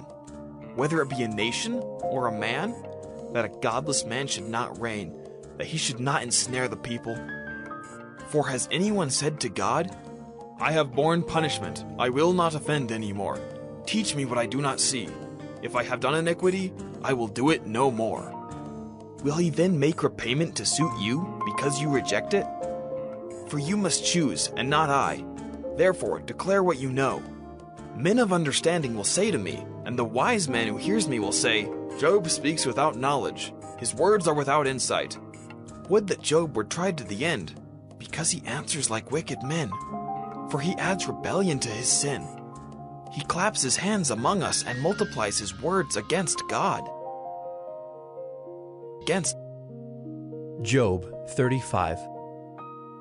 And Elihu answered and said, Do you think this to be just? Do you say, It is my right before God? That you ask, What advantage have I? How am I better off than if I had sinned? I will answer you, and your friends with you. Look at the heavens and see, and behold the clouds, which are higher than you. If you have sinned, what do you accomplish against him? And if your transgressions are multiplied, what do you do to him? If you are righteous, what do you give to him? Or what does he receive from your hand? Your wickedness concerns a man like yourself, and your righteousness a son of man. Because of the multitude of oppressions, people cry out. They call for help because of the arm of the mighty. But none says, Where is God, my Maker, who gives songs in the night, who teaches us more than the beasts of the earth, and makes us wiser than the birds of the heavens? There they cry out, but he does not answer, because of the pride of evil men. Surely God does not hear an empty cry, nor does the Almighty regard it. How much less when you say that you do not see him, that the case is before him, and you are waiting for him. And now, because his anger does not punish, and he does not take much note of transgression, Job opens his mouth in empty talk. He multiplies words without knowledge. Job 36. And Elihu continued and said, Bear with me a little, and I will show you, for I have yet something to say on God's behalf. I will get my knowledge from afar, and ascribe righteousness to my Maker. For truly, my words are not false. One who is perfect in knowledge is with you. Behold, God is mighty, and does not despise any. He is mighty in strength of understanding. He does not keep the wicked alive, but gives the afflicted their right. He does not withdraw his eyes from the righteous, but with kings on the throne, he sets them forever, and they are exalted. And if they are bound in chains, and caught in the cords of affliction, Then he declares to them their work and their transgressions, that they are behaving arrogantly. He opens their ears to instruction and commands that they return from iniquity. If they listen and serve him, they complete their days in prosperity and their years in pleasantness. But if they do not listen, they perish by the sword and die without knowledge. The godless in heart cherish anger. They do not cry for help when he binds them. They die in youth, and their life ends among the cult prostitutes. He delivers the afflicted by their affliction and opens their ear by adversity. He also allured you out of distress into a broad place where there was no cramping, and what was set on your table was full of fatness. But you are full of the judgment on the wicked. Judgment and justice seize you. Beware, lest wrath entice you into scoffing, and let not the greatness of the ransom turn you aside. Will your cry for help avail to keep you from distress, or all the force of your strength? Do not long for the night when peoples vanish in their place. Take care, do not turn to iniquity, for this you have chosen rather than affliction. Behold, God is exalted in his power. Who is a teacher like him? Who has prescribed for him his way? Or who can say, you have done wrong? Remember to extol his work, of which men have sung. All mankind has looked on it. Man beholds it from afar. Behold, God is great, and we know him not. The number of his years is unsearchable. For he draws up the drops of water. They distill his mist in rain, which the skies pour down and drop on mankind abundantly. Can anyone understand the spreading of the clouds, the thunderings of his pavilion? Behold, he scatters his lightning about him, and covers the roots of the sea. For by these he judges peoples, he gives food in abundance. He covers his hands with the lightning, and commands it to strike the mark. Its crashing declares his presence. The cattle also declare that he rises. Job 37. At this also my heart trembles and leaps out of its place. Keep listening to the thunder of his voice and the rumbling that comes from his mouth. Under the whole heaven he lets it go, and his lightning to the corners of the earth. After it, his voice roars. He thunders with his majestic voice, and he does not restrain the lightnings when his voice is heard. God thunders wondrously with his voice. He does great things that we cannot comprehend. For to the snow he says, fall on the earth. Likewise to the downpour, his mighty downpour. He seals up the hand of every man, that all men whom he made may know it. Then the beasts go into their lairs, and remain in their dens. From its chamber comes the whirlwind, and cold from the scattering winds. By the breath of God, ice is given, and the broad waters are frozen fast. He loads the thick cloud with moisture. The clouds scatter his lightning. They turn around and around by his guidance, to accomplish all that he commands them on the face of the habitable world. Whether for correction, or for his land, or for love, he causes it to happen. Hear this, O Job. Stop and consider the wondrous works of God. Do you know how God lays his command upon them, and causes the lightning of his cloud to shine? Do you know the balancings of the clouds, the wondrous works of him who is perfect in knowledge? You whose garments are hot when the earth is still because of the south wind? Can you, like him, spread out the skies, hard as a cast metal mirror? Teach us what we shall say to him. We cannot draw up our case because of darkness. Shall it be told him that I would speak? Did a man ever wish that he would be swallowed up? And now, no one looks on the light when it is bright in the skies, when the wind has passed and cleared them. Out of the north comes golden splendor. God is clothed with awesome majesty. The Almighty, we cannot find him. He is great in power. Justice and abundant righteousness he will not violate. Therefore men fear him. He does not regard any who are wise in their own conceit. Job 38. Then the Lord answered Job out of the whirlwind and said, Who is this that darkens counsel by words without knowledge? Dress for action like a man. I will question you, and you make it known to me. Where were you when I laid the foundation of the earth? Tell me if you have understanding. Who determined its measurements? Surely you know. Or who stretched the line upon it? On what were its bases sunk? Or who laid its cornerstone when the morning stars sang together, and all the sons of God shouted for joy? Or who shut in the sea with doors when it burst out from the womb? When I made clouds its garment and thick darkness its swaddling band, and prescribed limits for it, and set bars and doors, and said, Thus far shall you come, and no farther, and here shall your proud waves be stayed. Have you commanded the morning since your days began, and caused the dawn to know its place, that it might take hold of the skirts of the earth, and the wicked be shaken out of it?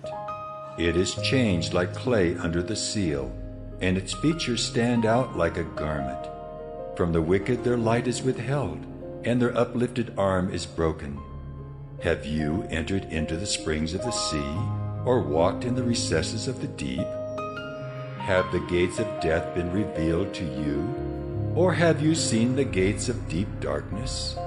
Have you comprehended the expanse of the earth? Declare if you know all this. Where is the way to the dwelling of light? And where is the place of darkness, that you may take it to its territory, and that you may discern the paths to its home? You know, for you were born then, and the number of your days is great. Have you entered the storehouses of the snow, or have you seen the storehouses of the hail, which I have reserved for the time of trouble, for the day of battle and war? What is the way to the place where the light is distributed, or where the east wind is scattered upon the earth? Who has cleft a channel for the torrents of rain, and a way for the thunderbolt, to bring rain on a land where no man is, on the desert in which there is no man, to satisfy the waste and desolate land, and to make the ground sprout with grass? Has the rain a father? Or who has begotten the drops of dew? From whose womb did the ice come forth? And who has given birth to the frost of heaven? The waters become hard like stone, and the face of the deep is frozen. Can you bind the chains of the Pleiades, or loose the cords of Orion? Can you lead forth the Mazzaroth in their season, or can you guide the bear with its children? Do you know the ordinances of the heavens? Can you establish their rule on the earth? Can you lift up your voice to the clouds, that a flood of waters may cover you? Can you send forth lightnings, that they may go and say to you, Here we are? Who has put wisdom in the inward parts, or given understanding to the mind? Who can number the clouds by wisdom? Or who can tilt the water skins of the heavens, when the dust runs into a mass, and the clods stick fast together? Can you hunt the prey for the lion, or satisfy the appetite of the young lions when they crouch in their dens, or lie in wait in their thicket? Who provides for the raven its prey when its young ones cry to God for help, and wander about for lack of food? Job 39. Do you know when the mountain goats give birth? Do you observe the calving of the does? Can you number the months that they fulfill? And do you know the time when they give birth? When they crouch, bring forth their offspring, and are delivered of their young. Their young ones become strong. They grow up in the open. They go out and do not return to them. Who has let the wild donkey go free? Who has loosed the bonds of the swift donkey, to whom I have given the arid plain for his home, and the salt land for his dwelling place? He scorns the tumult of the city. He hears not the shouts of the driver. He ranges the mountains as his pasture, and he searches after every green thing. Is the wild ox willing to serve you? Will he spend the night at your manger? Can you bind him in the furrow with ropes? Or will he harrow the valleys after you? Will you depend on him because his strength is great? And will you leave to him your labor? Do you have faith in him that he will return your grain and gather it to your threshing floor? The wings of the ostrich wave proudly, but are they the pinions and plumage of love? For she leaves her eggs to the earth and lets them be warmed on the ground, forgetting that a foot may crush them and that the wild beast may trample them. She deals cruelly with her young, as if they were not hers. Though her labor be in vain, yet she has no fear, because God has made her forget wisdom and given her no share in understanding. When she rouses herself to flee, she laughs at the horse and his rider. Do you give the horse his might? Do you clothe his neck with a mane? Do you make him leap like the locust? His majestic snorting is terrifying. He paws in the valley and exults in his strength. He goes out to meet the weapons. He laughs at fear and is not dismayed. He does not turn back from the sword. Upon him rattle the quiver, the flashing spear and the javelin. With fierceness and rage he swallows the ground. He cannot stand still at the sound of the trumpet. When the trumpet sounds, he says, "Aha!" He smells the battle from afar, the thunder of the captains and the shouting. Is it by your understanding that the hawk soars and spreads his wings toward the south? Is it at your command that the eagle mounts up and makes his nest on high? On the rock he dwells and makes his home, on the rocky crag and stronghold. From there he spies out the prey. His eyes behold it from far away. His young ones suck up blood, and where the slain are, there is he. Job 40. And the Lord said to Job, Shall a fault finder contend with the Almighty? He who argues with God, let him answer it. Then Job answered the Lord and said, Behold, I am of small account. What shall I answer you? I lay my hand on my mouth. I have spoken once, and I will not answer. Twice, but I will proceed no further. Then the Lord answered Job out of the whirlwind and said, Dress for action like a man. I will question you, and you make it known to me. Will you even put me in the wrong? Will you condemn me that you may be in the right? Have you an arm like God, and can you thunder with a voice like his? Adorn yourself with majesty and dignity. Clothe yourself with glory and splendor. Pour out the overflowings of your anger, and look on everyone who is proud and abase him. Look on everyone who is proud, and bring him low, and tread down the wicked where they stand. Hide them all in the dust together, bind their faces in the world below. Then will I also acknowledge to you that your own right hand can save you. Behold Behemoth, which I made as I made you. He eats grass like an ox. Behold his strength in his loins, and his power in the muscles of his belly. He makes his tail stiff like a cedar. The sinews of his thighs are knit together. His bones are tubes of bronze, his limbs like bars of iron. He is the first of the works of God. Let him who made him bring near his sword. For the mountains yield food for him, where all the wild beasts play. Under the lotus plants he lies, in the shelter of the reeds and in the marsh. For his shade, the lotus trees cover him. The willows of the brooks surround him.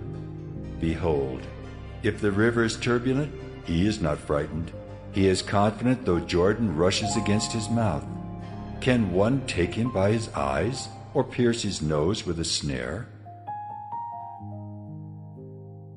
Job 41. Can you draw out Leviathan with a fishhook, or press down his tongue with a cord? Can you put a rope in his nose, or pierce his jaw with a hook? Will he make many pleas to you? Will he speak to you soft words? Will he make a covenant with you to take him for your servant forever? Will you play with him as with a bird? Or will you put him on a leash for your girls? Will traders bargain over him? Will they divide him up among the merchants? Can you fill his skin with harpoons, or his head with fishing spears? Lay your hands on him. Remember the battle. You will not do it again. Behold, the hope of a man is false. He is laid low even at the sight of him. No one is so fierce that he dares to stir him up. Who then is he who can stand before me? Who has first given to me that I should repay him? Whatever is under the whole heaven is mine. I will not keep silence concerning his limbs, or his mighty strength, or his goodly frame. Who can strip off his outer garment? Who would come near him with a bridle? Who can open the doors of his face? Around his teeth is terror. His back is made of rows of shields, shut up closely as with a seal. One is so near to another that no air can come between them. They are joined one to another. They clasp each other and cannot be separated. His sneezings flash forth light, and his eyes are like the eyelids of the dawn. Out of his mouth go flaming torches, sparks of fire leap forth. Out of his nostrils comes forth smoke, as from a boiling pot and burning rushes. His breath kindles coals, and a flame comes forth from his mouth. In his neck abides strength, and terror dances before him.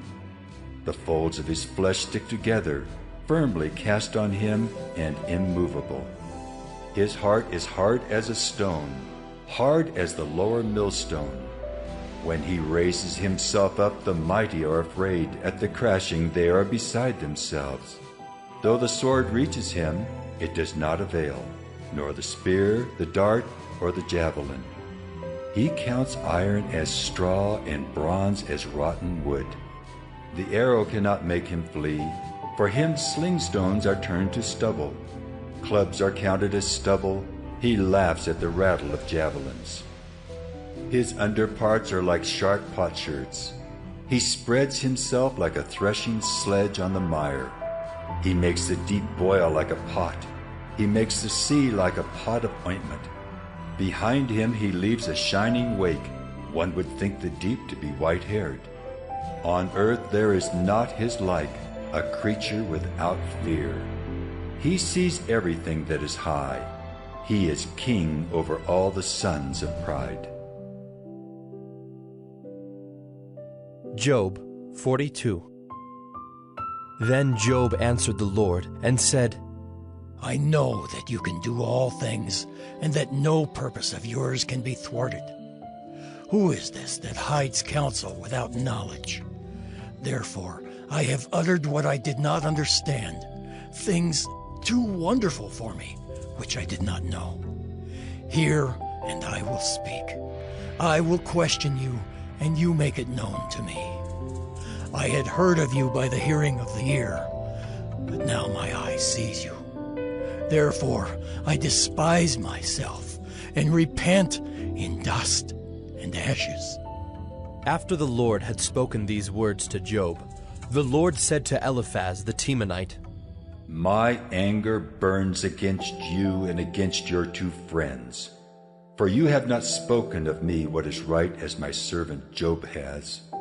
Now therefore take 7 bulls and 7 rams, and go to my servant Job, and offer up a burnt offering for yourselves.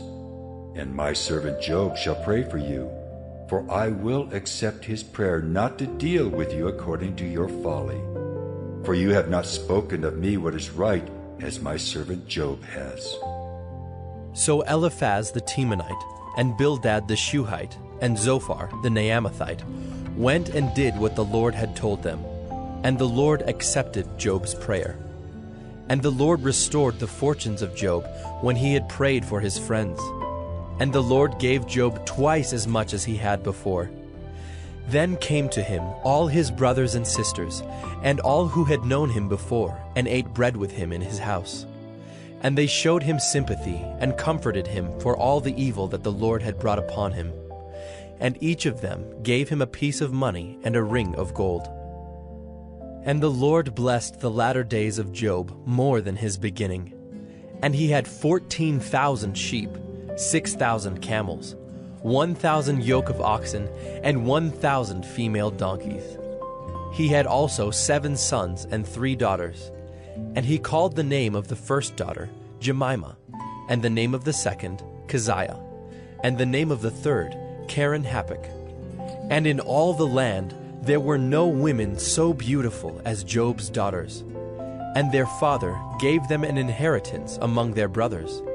And after this, Job lived 140 years, and saw his sons and his sons' sons 4 generations. And Job died an old man and full of days.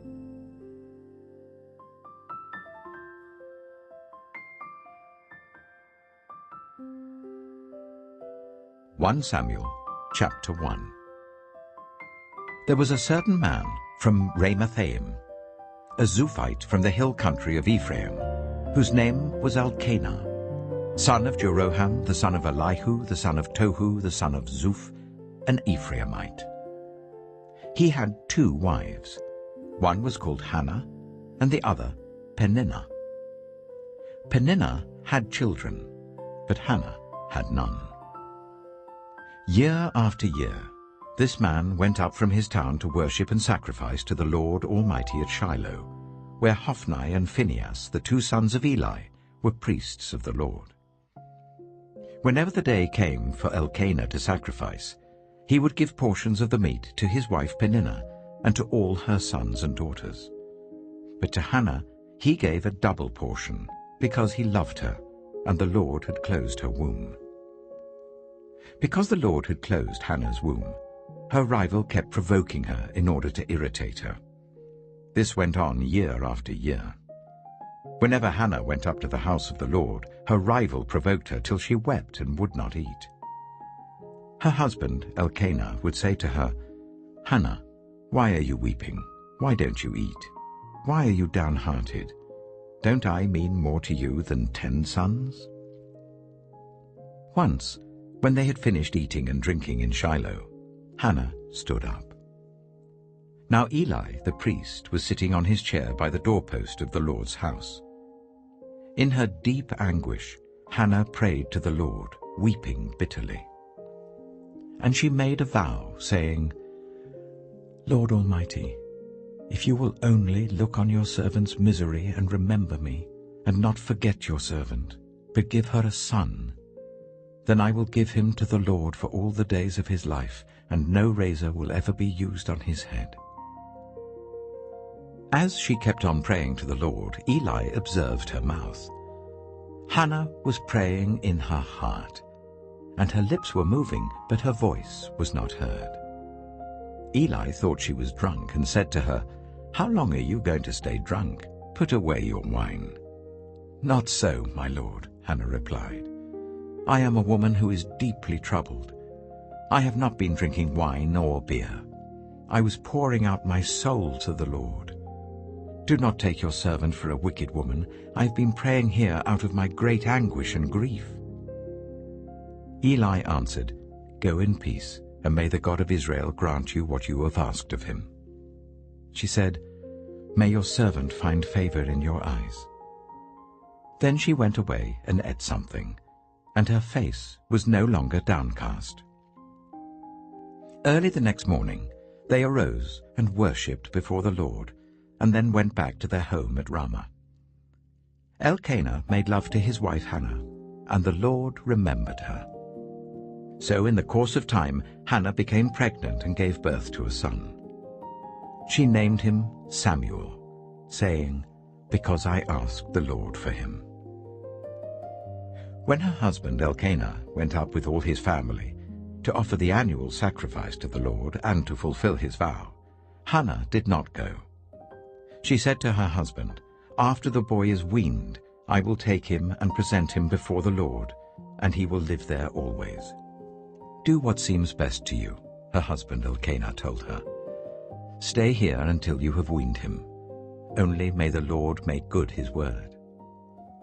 So the woman stayed at home and nursed her son until she had weaned him. After he was weaned, she took the boy with her, young as he was, along with a 3-year-old bull, an ephah of flour, and a skin of wine, and brought him to the house of the Lord at Shiloh.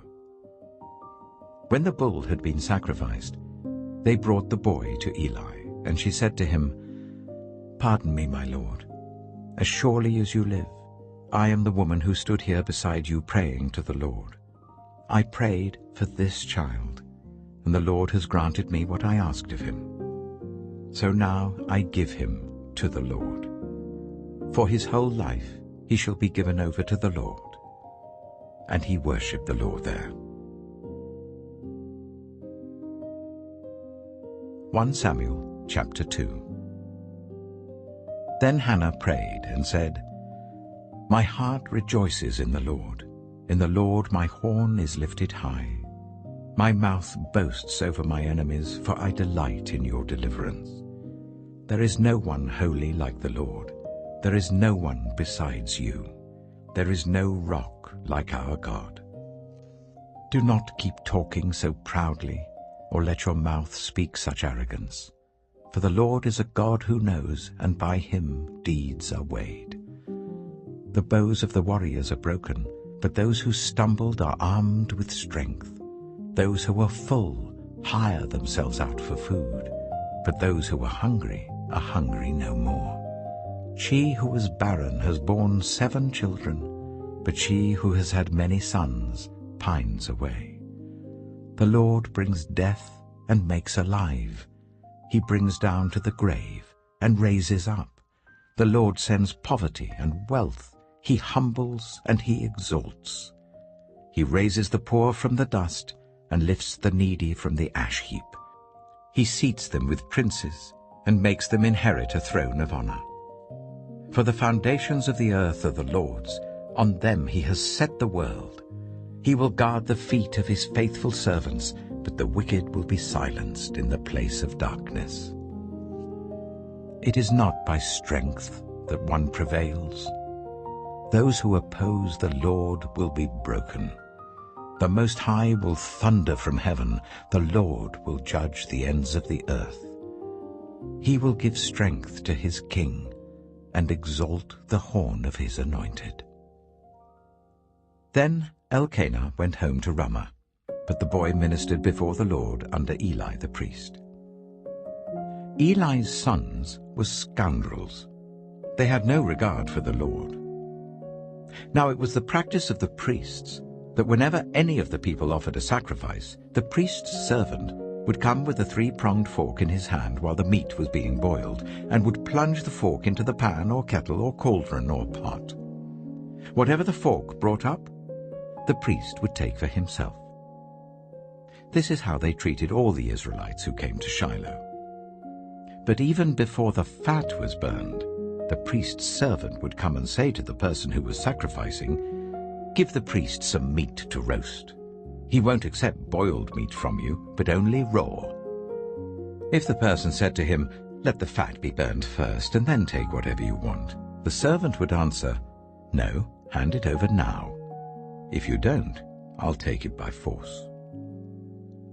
This sin of the young men was very great in the Lord's sight, for they were treating the Lord's offering with contempt. But Samuel was ministering before the Lord, a boy wearing a linen ephod.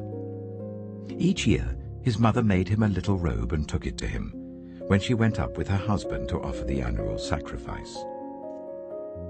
Eli would bless Elkanah and his wife, saying, "May the Lord give you children by this woman to take the place of the one she prayed for and gave to the Lord." Then they would go home. And the Lord was gracious to Hannah. She gave birth to 3 sons and 2 daughters. Meanwhile, the boy Samuel grew up in the presence of the Lord. Now Eli, who was very old, heard about everything his sons were doing to all Israel, and how they slept with the women who served at the entrance to the tent of meeting. So he said to them, "Why do you do such things? I hear from all the people about these wicked deeds of yours. No, my sons, The report I hear spreading among the Lord's people is not good. If one person sins against another, God may mediate for the offender. But if anyone sins against the Lord, who will intercede for them?" His sons, however, did not listen to their father's rebuke, for it was the Lord's will to put them to death. And the boy Samuel continued to grow in stature and in favor with the Lord and with people. Now a man of God came to Eli and said to him, "This is what the Lord says. Did I not clearly reveal myself to your ancestors' family when they were in Egypt under Pharaoh? I chose your ancestor out of all the tribes of Israel to be my priest, to go up to my altar, to burn incense, and to wear an ephod in my presence. I also gave your ancestors' family all the food offerings presented by the Israelites. Why do you scorn my sacrifice and offering that I prescribed for my dwelling? Why do you honor your sons more than me, by fattening yourselves on the choice parts of every offering made by my people Israel? Therefore the Lord, the God of Israel, declares, I promised that members of your family would minister before me forever. But now the Lord declares, far be it from me. Those who honor me, I will honor, but those who despise me will be disdained. The time is coming when I will cut short your strength and the strength of your priestly house, so that no one in it will reach old age, and you will see distress in my dwelling. Although good will be done to Israel, no one in your family line will ever reach old age. Every one of you that I do not cut off from serving at my altar, I will spare only to destroy your sight and sap your strength, and all your descendants will die in the prime of life. And what happens to your 2 sons, Hophni and Phinehas, will be assigned to you. They will both die on the same day. I will raise up for myself a faithful priest, who will do according to what is in my heart and mind. I will firmly establish his priestly house, and they will minister before my anointed one always. Then everyone left in your family line will come and bow down before him for a piece of silver and a loaf of bread, and plead, appoint me to some priestly office, so that I can have food to eat. 1 Samuel chapter 3. The boy Samuel ministered before the Lord under Eli. In those days the word of the Lord was rare. There were not many visions. One night, Eli, whose eyes were becoming so weak that he could barely see, was lying down in his usual place. The lamp of God had not yet gone out, and Samuel was lying down in the house of the Lord where the ark of God was. Then the Lord called Samuel. Samuel answered, Here I am. And he ran to Eli and said, Here I am, you called me. But Eli said, I did not call. Go back and lie down. So he went and lay down. Again the Lord called Samuel. Then Samuel got up and went to Eli and said, Here I am, you called me. My son, Eli said, I did not call. Go back and lie down. Now Samuel did not yet know the Lord. The word of the Lord had not yet been revealed to him. A third time the Lord called, Samuel. And Samuel got up and went to Eli and said, Here I am, you called me. Then Eli realized that the Lord was calling the boy. So Eli told Samuel, Go and lie down, and if he calls you, say, Speak, Lord, for your servant is listening. So Samuel went and lay down in his place. The Lord came and stood there, calling as at the other times, Samuel, Samuel. Then Samuel said, Speak, for your servant is listening. And the Lord said to Samuel, See, I am about to do something in Israel that will make the ears of everyone who hears about it tingle. At that time I will carry out against Eli everything I spoke against his family, from beginning to end. for I told him that I would judge his family forever, because of the sin he knew about. His sons uttered blasphemies against God, and he failed to restrain them. Therefore I swore to the house of Eli, the guilt of Eli's house will never be atoned for by sacrifice or offering. Samuel lay down until morning, and then opened the doors of the house of the Lord. He was afraid to tell Eli the vision, but Eli called him and said, "Samuel, my son." Samuel answered, "Here I am." "What was it he said to you?" Eli asked. "Do not hide it from me. May God deal with you, be it ever so severely, if you hide from me anything he told you." So Samuel told him everything, hiding nothing from him. Then Eli said, "He is the Lord. Let him do what is good in his eyes." The Lord was with Samuel as he grew up, and he let none of Samuel's words fall to the ground. And all Israel from Dan to Beersheba recognized that Samuel was attested as a prophet of the Lord. The Lord continued to appear at Shiloh, and there he revealed himself to Samuel through his word. 1 Samuel chapter 4. And Samuel's word came to all Israel. Now the Israelites went out to fight against the Philistines. The Israelites camped at Ebenezer, and the Philistines at Aphek. The Philistines deployed their forces to meet Israel, and as the battle spread, Israel was defeated by the Philistines, who killed about 4,000 of them on the battlefield. When the soldiers returned to camp, the elders of Israel asked, "Why did the Lord bring defeat on us today before the Philistines? Let us bring the ark of the Lord's covenant from Shiloh, so that he may go with us and save us from the hand of our enemies."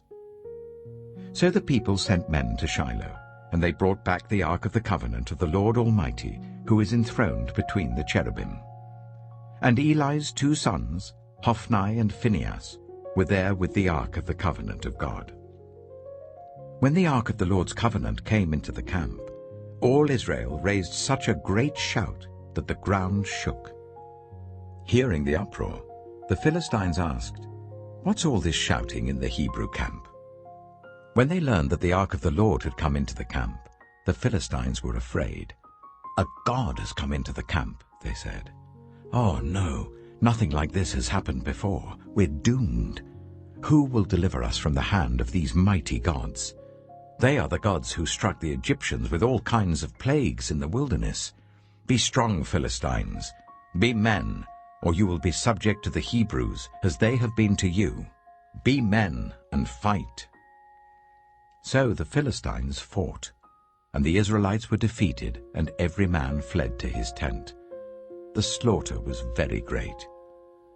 Israel lost 30,000 foot soldiers. The ark of God was captured, and Eli's 2 sons, Hophni and Phinehas, died. That same day, a Benjaminite ran from the battle line and went to Shiloh with his clothes torn and dust on his head. When he arrived, there was Eli sitting on his chair by the side of the road, watching, because his heart feared for the ark of God. When the man entered the town and told what had happened, the whole town sent up a cry. Eli heard the outcry and asked, "What is the meaning of this uproar?" The man hurried over to Eli, who was 98 years old, and whose eyes had failed so that he could not see. He told Eli, "I have just come from the battle line. I fled from it this very day." Eli asked, "What happened, my son?" The man who brought the news replied, "Israel fled before the Philistines, and the army has suffered heavy losses. Also your 2 sons, Hophni and Phinehas, are dead, and the ark of God has been captured." When he mentioned the ark of God, Eli fell backwards off his chair by the side of the gate. His neck was broken, and he died, for he was an old man, and he was heavy. He had led Israel for 40 years. His daughter-in-law, the wife of Phinehas, was pregnant and near the time of delivery. When she heard the news that the ark of God had been captured and that her father-in-law and her husband were dead, she went into labor and gave birth, but was overcome by her labor pains. As she was dying, the women attending her said, "Don't despair, you've given birth to a son." But she did not respond or pay any attention. She named the boy Ichabod, saying, "The glory has departed from Israel," because of the capture of the ark of God and the deaths of her father-in-law and her husband. She said, "The glory has departed from Israel, for the ark of God has been captured."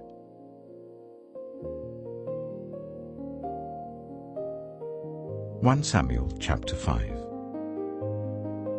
After the Philistines had captured the ark of God, they took it from Ebenezer to Ashdod. Then they carried the ark into Dagon's temple and set it beside Dagon. When the people of Ashdod rose early the next day, there was Dagon, fallen on his face on the ground before the ark of the Lord. They took Dagon and put him back in his place. But the following morning when they rose, there was Dagon, fallen on his face on the ground before the ark of the Lord. His head and hands had been broken off and were lying on the threshold. Only his body remained. That is why to this day neither the priests of Dagon nor any others who enter Dagon's temple at Ashdod step on the threshold. The Lord's hand was heavy on the people of Ashdod and its vicinity. He brought devastation on them and afflicted them with tumors. When the people of Ashdod saw what was happening, they said, "The ark of the God of Israel must not stay here with us, because his hand is heavy on us and on Dagon our God." So they called together all the rulers of the Philistines and asked them, "What shall we do with the ark of the God of Israel?" They answered, "Let the ark of the God of Israel be moved to Gath." So they moved the ark of the God of Israel. But after they had moved it, the Lord's hand was against that city, throwing it into a great panic. He afflicted the people of the city, both young and old, with an outbreak of tumors. So they sent the ark of God to Ekron. As the ark of God was entering Ekron, the people of Ekron cried out, "They have brought the ark of the God of Israel round to us to kill us and our people." So they called together all the rulers of the Philistines and said, "Send the ark of the God of Israel away. Let it go back to its own place, or it will kill us and our people." For death had filled the city with panic. God's hand was very heavy on it. Those who did not die were afflicted with tumors, and the outcry of the city went up to heaven. 1 Samuel chapter 6. When the ark of the Lord had been in Philistine territory for 7 months, the Philistines called for the priests and the diviners, and said, "What shall we do with the ark of the Lord? Tell us how we should send it back to its place." They answered, "If you return the ark of the God of Israel, do not send it back to him without a gift. By all means send a guilt offering to him. Then you will be healed, and you will know why his hand has not been lifted from you." The Philistines asked, "What guilt offering should we send to him?" They replied, 5 gold tumors and 5 gold rats, according to the number of the Philistine rulers, because the same plague has struck both you and your rulers. Make models of the tumors and of the rats that are destroying the country, and give glory to Israel's God. Perhaps he will lift his hand from you and your gods and your land. Why do you harden your hearts as the Egyptians and Pharaoh did? When Israel's God dealt harshly with them, did they not send the Israelites out so that they could go on their way? Now then, get a new cart ready, with 2 cows that have calved and have never been yoked.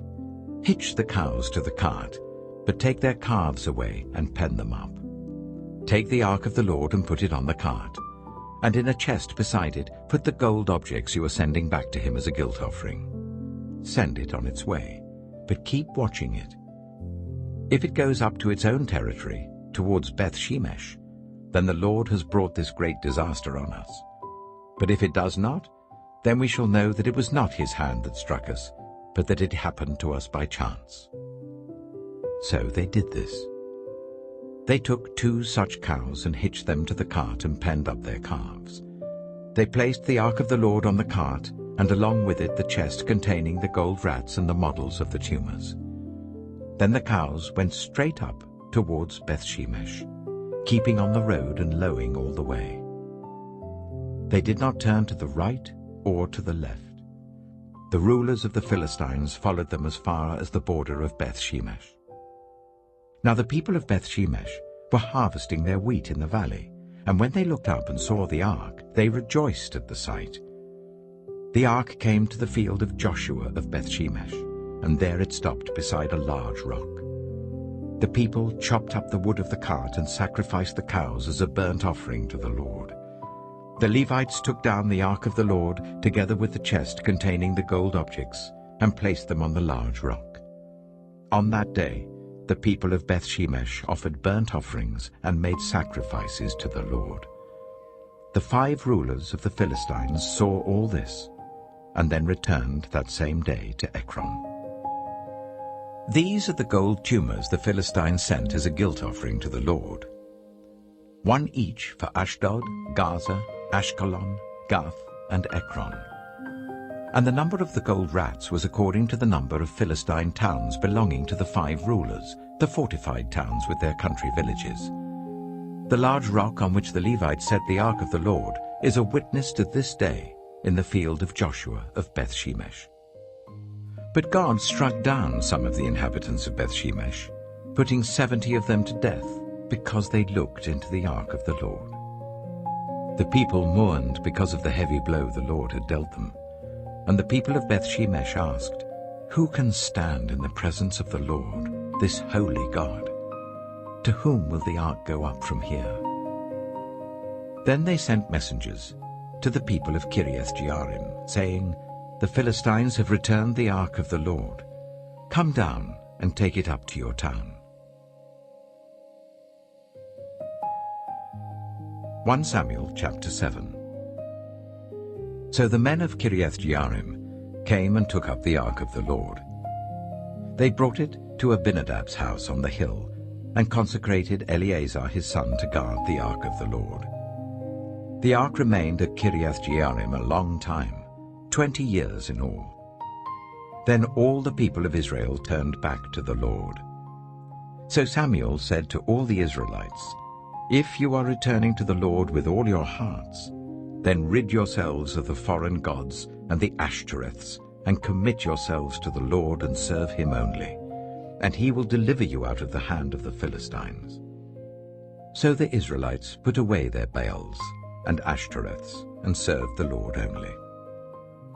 Then Samuel said, "Assemble all Israel at Mizpah, and I will intercede with the Lord for you." When they had assembled at Mizpah, they drew water and poured it out before the Lord. On that day they fasted, and there they confessed, "We have sinned against the Lord." Now Samuel was serving as leader of Israel at Mizpah. When the Philistines heard that Israel had assembled at Mizpah, the rulers of the Philistines came up to attack them. When the Israelites heard of it, they were afraid because of the Philistines. They said to Samuel, "Do not stop crying out to the Lord our God for us, that he may rescue us from the hand of the Philistines." Then Samuel took a suckling lamb and sacrificed it as a whole burnt offering to the Lord. He cried out to the Lord on Israel's behalf, and the Lord answered him. While Samuel was sacrificing the burnt offering, the Philistines drew near to engage Israel in battle. But that day the Lord thundered with loud thunder against the Philistines, and threw them into such a panic that they were routed before the Israelites. The men of Israel rushed out of Mizpah and pursued the Philistines, slaughtering them along the way to a point below Beth-kar. Then Samuel took a stone and set it up between Mizpah and Shen. He named it Ebenezer, saying, "Thus far the Lord has helped us." So the Philistines were subdued, and they stopped invading Israel's territory. Throughout Samuel's lifetime, the hand of the Lord was against the Philistines. The towns from Ekron to Gath that the Philistines had captured from Israel were restored to Israel, and Israel delivered the neighboring territory from the hands of the Philistines. And there was peace between Israel and the Amorites. Samuel continued as Israel's leader all the days of his life. From year to year he went on a circuit from Bethel to Gilgal to Mizpah, judging Israel in all those places. But he always went back to Ramah, where his home was, and there he also held court for Israel. And he built an altar there to the Lord. 1 Samuel chapter 8. When Samuel grew old, he appointed his sons as Israel's leaders. The name of his firstborn was Joel, and the name of his second was Abijah, and they served at Beersheba. But his sons did not follow his ways. They turned aside after dishonest gain, and accepted bribes, and perverted justice. So all the elders of Israel gathered together and came to Samuel at Ramah. They said to him, "You are old, and your sons do not follow your ways. Now appoint a king to lead us, such as all the other nations have." But when they said, "Give us a king to lead us," this displeased Samuel. So he prayed to the Lord. And the Lord told him, "Listen to all that the people are saying to you. It is not you they have rejected, but they have rejected me as their king, as they have done from the day I brought them up out of Egypt until this day, forsaking me and serving other gods. So they are doing to you. Now listen to them, but warn them solemnly, and let them know what the king who will reign over them will claim as his rights." Samuel told all the words of the Lord to the people who were asking him for a king. He said, "This is what the king who will reign over you will claim as his rights. He will take your sons and make them serve with his chariots and horses, and they will run in front of his chariots. Some he will assign to be commanders of thousands and commanders of 50s, and others to plow his ground and reap his harvest, and still others to make weapons of war and equipment for his chariots. He will take your daughters to be perfumers and cooks and bakers. He will take the best of your fields and vineyards and olive groves and give them to his attendants. He will take 1/10 of your grain and of your vintage and give it to his officials and attendants. Your male and female servants and the best of your cattle and donkeys he will take for his own use. He will take 1/10 of your flocks, and you yourselves will become his slaves. When that day comes, you will cry out for relief from the king you have chosen, but the Lord will not answer you in that day." But the people refused to listen to Samuel. "No," they said, "we want a king over us. Then we shall be like all the other nations, with a king to lead us, and to go out before us and fight our battles." When Samuel heard all that the people said, he repeated it before the Lord. The Lord answered, "Listen to them, and give them a king." Then Samuel said to the Israelites, "Everyone go back to your own town." 1 Samuel chapter 9. There was a Benjaminite, a man of standing, whose name was Kish, son of Abihail, the son of Zeror, the son of Bechorath, and the son of Aphiah of Benjamin. Kish had a son named Saul, as handsome a young man as could be found anywhere in Israel, and he was a head taller than anyone else. Now the donkeys belonging to Saul's father, Kish, were lost, and Kish said to his son Saul, "Take one of the servants with you and go and look for the donkeys." So he passed through the hill country of Ephraim and through the area around Shalisha, but they did not find them. They went on into the district of Shealim, but the donkeys were not there. Then he passed through the territory of Benjamin, but they did not find them. When they reached the district of Zaph, Saul said to the servant who was with him, "Come, let's go back, or my father will stop thinking about the donkeys and start worrying about us." But the servant replied, "Look, in this town there is a man of God. He is highly respected, and everything he says comes true. Let's go there now. Perhaps he will tell us what way to take." Saul said to his servant, "If we go, what can we give the man? The food in our sacks is gone. We have no gift to take to the man of God. What do we have?" The servant answered him again. "Look," he said, "I have a quarter of a shekel of silver. I will give it to the man of God, so that he will tell us what way to take." Formerly in Israel, if someone went to inquire of God, they would say, "Come, let us go to the seer," because the prophet of today used to be called a seer. "Good," Saul said to his servant. "Come, let's go." So they set out for the town where the man of God was. As they were going up the hill to the town, they met some young women coming out to draw water, and they asked them, "Is the seer here?" "He is," they answered. "He's ahead of you. Hurry now, he has just come to our town today, for the people have a sacrifice at the high place. As soon as you enter the town, you will find him before he goes up to the high place to eat. The people will not begin eating until he comes, because he must bless the sacrifice. Afterwards, those who are invited will eat. Go up now. You should find him about this time." They went up to the town, and as they were entering it, there was Samuel coming towards them on his way up to the high place. Now the day before Saul came, the Lord had revealed this to Samuel. "About this time tomorrow, I will send you a man from the land of Benjamin. Anoint him ruler over my people Israel. He will deliver them from the hand of the Philistines. I have looked on my people, for their cry has reached me." When Samuel caught sight of Saul, the Lord said to him, "This is the man I spoke to you about. He will govern my people." Saul approached Samuel in the gateway and asked, "Would you please tell me where the seer's house is?" "I am the seer," Samuel replied. "Go up ahead of me to the high place, for today you are to eat with me. And in the morning I will send you on your way and will tell you all that is in your heart.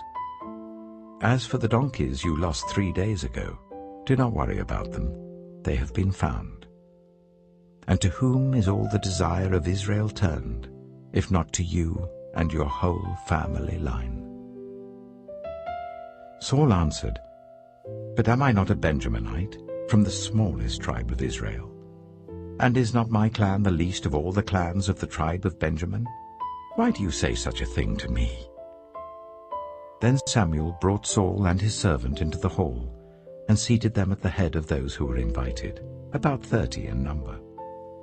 Samuel said to the cook, "Bring the piece of meat I gave you, the one I told you to lay aside."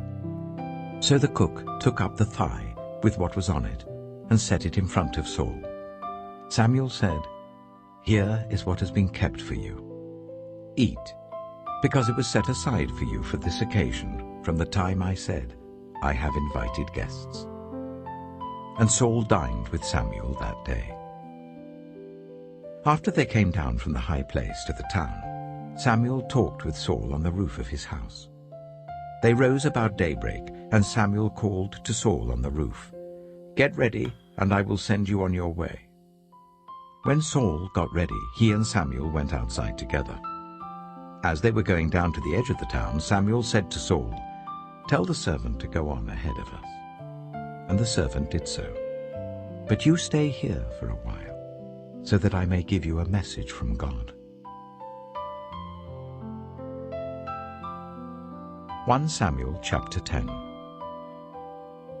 Then Samuel took a flask of olive oil, and poured it on Saul's head, and kissed him, saying, "Has not the Lord anointed you ruler over his inheritance? When you leave me today, you will meet 2 men near Rachel's tomb at Zelzah, on the border of Benjamin. They will say to you, 'The donkeys you set out to look for have been found.' And now your father has stopped thinking about them and is worried about you. He is asking, 'What shall I do about my son?' Then you will go on from there until you reach the great tree of Tabor. 3 men going up to worship God at Bethel will meet you there. One will be carrying 3 young goats, another 3 loaves of bread, and another a skin of wine. They will greet you and offer you 2 loaves of bread, which you will accept from them. After that, you will go to Gibeah of God, where there is a Philistine outpost. As you approach the town, you will meet a procession of prophets coming down from the high place, with lyres, tambourines, pipes, and harps being played before them, and they will be prophesying. The Spirit of the Lord will come powerfully upon you, and you will prophesy with them, and you will be changed into a different person. Once these signs are fulfilled, do whatever your hand finds to do, for God is with you. Go down ahead of me to Gilgal. I will surely come down to you to sacrifice burnt offerings and fellowship offerings. But you must wait 7 days until I come to you and tell you what you are to do. As Saul turned to leave Samuel, God changed Saul's heart, and all these signs were fulfilled that day. When he and his servant arrived at Gibeah, a procession of prophets met him. The Spirit of God came powerfully upon him, and he joined in their prophesying. When all those who had formerly known him saw him prophesying with the prophets, they asked each other, "What is this that has happened to the son of Kish? Is Saul also among the prophets?" A man who lived there answered, "And who is their father?" So it became a saying, "Is Saul also among the prophets?" After Saul stopped prophesying, he went to the high place. Now Saul's uncle asked him and his servant, "Where have you been?" "Looking for the donkeys," he said. "But when we saw they were not to be found, we went to Samuel." Saul's uncle said, "Tell me what Samuel said to you." Saul replied, "He assured us that the donkeys had been found." But he did not tell his uncle what Samuel had said about the kingship. Samuel summoned the people of Israel to the Lord at Mizpah and said to them, "This is what the Lord, the God of Israel, says. I brought Israel up out of Egypt, and I delivered you from the power of Egypt and all the kingdoms that oppressed you. But you have now rejected your God, who saves you out of all your disasters and calamities. And you have said, 'No, appoint a king over us.' So now present yourselves before the Lord by your tribes and clans." When Samuel had made all Israel come forward by tribes, the tribe of Benjamin was taken by lot.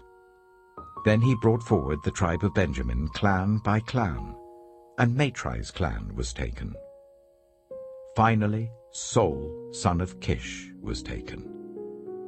But when they looked for him, he was not to be found.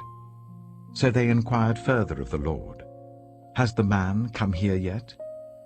And the Lord said, "Yes, he has hidden himself among the supplies." They ran and brought him out, and as he stood among the people, he was a head taller than any of the others. Samuel said to all the people, "Do you see the man the Lord has chosen? There is no one like him among all the people." Then the people shouted, "Long live the king." Samuel explained to the people the rights and duties of kingship. He wrote them down on a scroll and deposited it before the Lord. Then Samuel dismissed the people to go to their own homes. Saul also went to his home in Gibeah, accompanied by valiant men whose hearts God had touched. But some scoundrels said, "How can this fellow save us?" They despised him and brought him no gifts, but Saul kept silent. 1 Samuel chapter 11. Nahash the Ammonite went up and besieged Jabesh-Gilead. And all the men of Jabesh said to him, "Make a treaty with us, and we will be subject to you." But Nahash the Ammonite replied, "I will make a treaty with you only on the condition that I gouge out the right eye of every one of you, and so bring disgrace on all Israel." The elders of Jabesh said to him, "Give us 7 days so that we can send messengers throughout Israel. If no one comes to rescue us, we will surrender to you." When the messengers came to Gibeah of Saul and reported these terms to the people, they all wept aloud. Just then Saul was returning from the fields behind his oxen. And he asked, "What is wrong with everyone? Why are they weeping?" Then they repeated to him what the men of Jabesh had said. When Saul heard their words, the Spirit of God came powerfully upon him, and he burned with anger. He took a pair of oxen, cut them into pieces, and sent the pieces by messengers throughout Israel, proclaiming, "This is what will be done to the oxen of anyone who does not follow Saul and Samuel." Then the terror of the Lord fell on the people, and they came out together as one. When Saul mustered them at Bezek, the men of Israel numbered 300,000, and those of Judah 30,000. They told the messengers who had come, "Say to the men of Jabesh Gilead, by the time the sun is hot tomorrow, you will be rescued." When the messengers went and reported this to the men of Jabesh, they were elated. They said to the Ammonites, "Tomorrow we will surrender to you, and you can do to us whatever you like." The next day, Saul separated his men into 3 divisions. During the last watch of the night, they broke into the camp of the Ammonites and slaughtered them until the heat of the day. Those who survived were scattered, so that no 2 of them were left together. The people then said to Samuel, "Who was it that asked, 'Shall Saul reign over us?' Turn these men over to us, so that we may put them to death." But Saul said, "No one will be put to death today, for this day the Lord has rescued Israel." Then Samuel said to the people, "Come, let us go to Gilgal, and there renew the kingship." So all the people went to Gilgal, and made Saul king in the presence of the Lord. There they sacrificed fellowship offerings before the Lord, and Saul and all the Israelites held a great celebration. 1 Samuel chapter 12. Samuel said to all Israel, "I have listened to everything you said to me, and have set a king over you. Now you have a king as your leader. As for me, I am old and gray, and my sons are here with you. I have been your leader from my youth until this day. Here I stand. Testify against me in the presence of the Lord and his anointed. Whose ox have I taken? Whose donkey have I taken? Whom have I cheated? Whom have I oppressed? From whose hand have I accepted a bribe to make me shut my eyes? If I have done any of these things, I will make it right." "You have not cheated or oppressed us," they replied. "You have not taken anything from anyone's hand." Samuel said to them, "The Lord is witness against you, and also his anointed is witness this day, that you have not found anything in my hand." "He is witness," they said. Then Samuel said to the people, "It is the Lord who appointed Moses and Aaron, and brought your ancestors up out of Egypt. Now then, stand here, because I am going to confront you with evidence before the Lord as to all the righteous acts performed by the Lord for you and your ancestors. After Jacob entered Egypt, they cried to the Lord for help, and the Lord sent Moses and Aaron, who brought your ancestors out of Egypt and settled them in this place. But they forgot the Lord their God. So he sold them into the hands of Sisera, the commander of the army of Hazor, and into the hands of the Philistines and the king of Moab, who fought against them. They cried out to the Lord and said, "We have sinned. We have forsaken the Lord and served the Baals and the Ashtoreths. But now deliver us from the hands of our enemies, and we will serve you." Then the Lord sent Jerubbaal, Barak, Jephthah, and Samuel, and he delivered you from the hands of your enemies all around you, so that you lived in safety. But when you saw that Nahash, king of the Ammonites, was moving against you, you said to me, "No, we want a king to rule over us," even though the Lord your God was your king. Now, here is the king you have chosen, the one you asked for. See, the Lord has set a king over you. If you fear the Lord and serve and obey him and do not rebel against his commands, and if both you and the king who reigns over you follow the Lord your God, good. But if you do not obey the Lord, and if you rebel against his commands, his hand will be against you as it was against your ancestors. Now then, stand still and see this great thing the Lord is about to do before your eyes. Is not wheat harvest now? I will call on the Lord to send thunder and rain, and you will realize what an evil thing you did in the eyes of the Lord when you asked for a king. Then Samuel called on the Lord, and that same day the Lord sent thunder and rain. So all the people stood in awe of the Lord and of Samuel. The people all said to Samuel, "Pray to the Lord your God for your servants, so that we will not die. For we have added to all our other sins the evil of asking for a king." "Do not be afraid," Samuel replied. "You have done all this evil. Yet do not turn away from the Lord, but serve the Lord with all your heart. Do not turn away after useless idols. They can do you no good, nor can they rescue you, because they are useless. For the sake of his great name, the Lord will not reject his people, because the Lord was pleased to make you his own. As for me, far be it from me that I should sin against the Lord by failing to pray for you. And I will teach you the way that is good and right. But be sure to fear the Lord and serve him faithfully with all your heart. Consider what great things he has done for you. Yet, if you persist in doing evil, both you and your king will perish."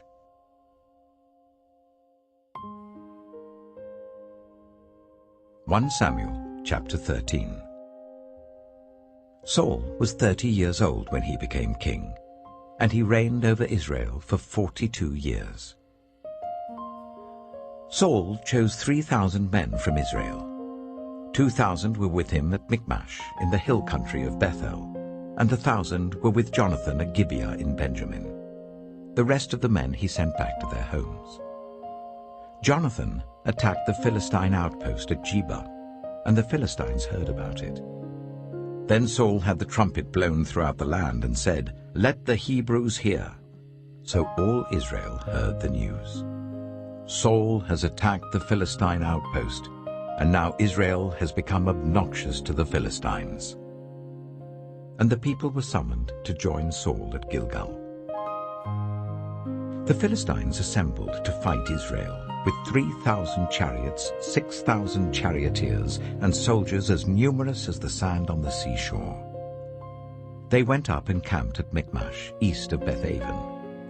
When the Israelites saw that their situation was critical and that their army was hard-pressed, they hid in caves and thickets among the rocks, and in pits and cisterns. Some Hebrews even crossed the Jordan to the land of Gad and Gilead. Saul remained at Gilgal, and all the troops with him were quaking with fear. He waited for 7 days, the time set by Samuel. But Samuel did not come to Gilgal, and Saul's men began to scatter. So he said, "Bring me the burnt offering and the fellowship offerings." And Saul offered up the burnt offering. Just as he finished making the offering, Samuel arrived, and Saul went out to greet him. "What have you done?" asked Samuel. Saul replied, "When I saw that the men were scattering, and that you did not come at the set time, and that the Philistines were assembling at Michmash, I thought, now the Philistines will come down against me at Gilgal, and I have not sought the Lord's favor. So I felt compelled to offer the burnt offering." "Oh, you have done a foolish thing," Samuel said. "You have not kept the command the Lord your God gave you. If you had, he would have established your kingdom over Israel for all time. But now your kingdom will not endure.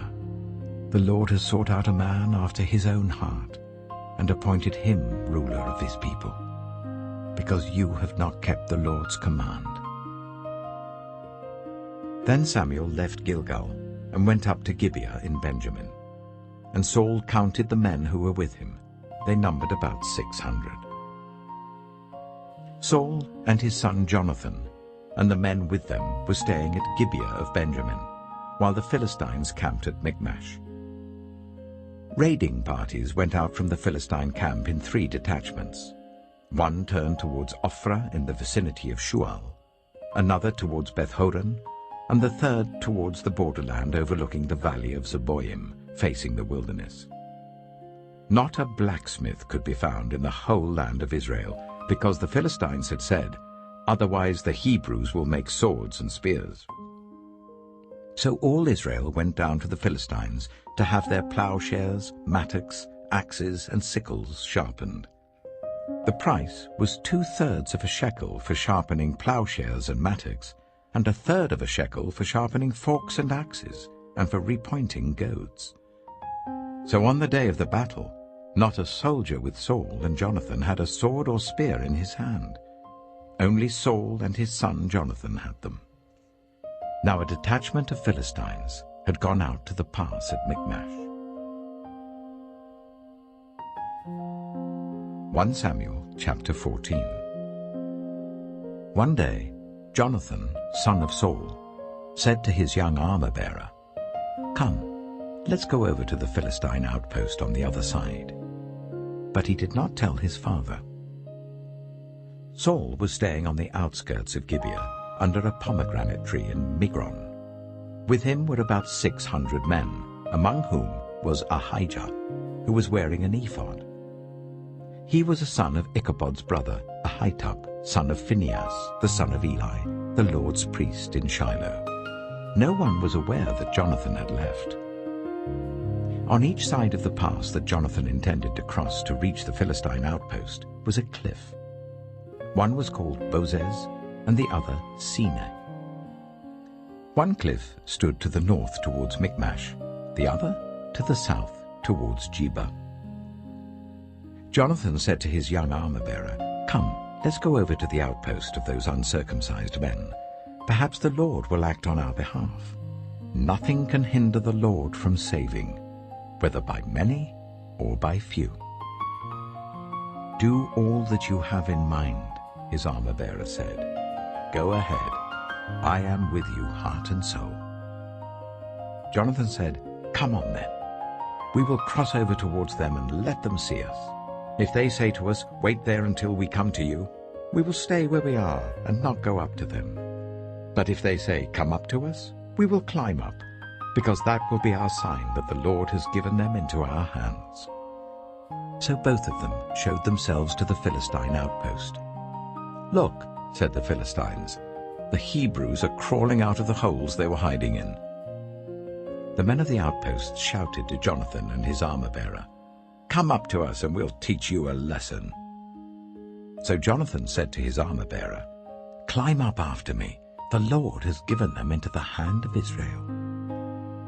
Jonathan climbed up using his hands and feet, with his armor-bearer right behind him. The Philistines fell before Jonathan, and his armor-bearer followed and killed behind him. In that first attack, Jonathan and his armor-bearer killed some 20 men in an area of about half an acre. Then panic struck the whole army, those in the camp and field and those in the outposts and raiding parties, and the ground shook. It was a panic sent by God.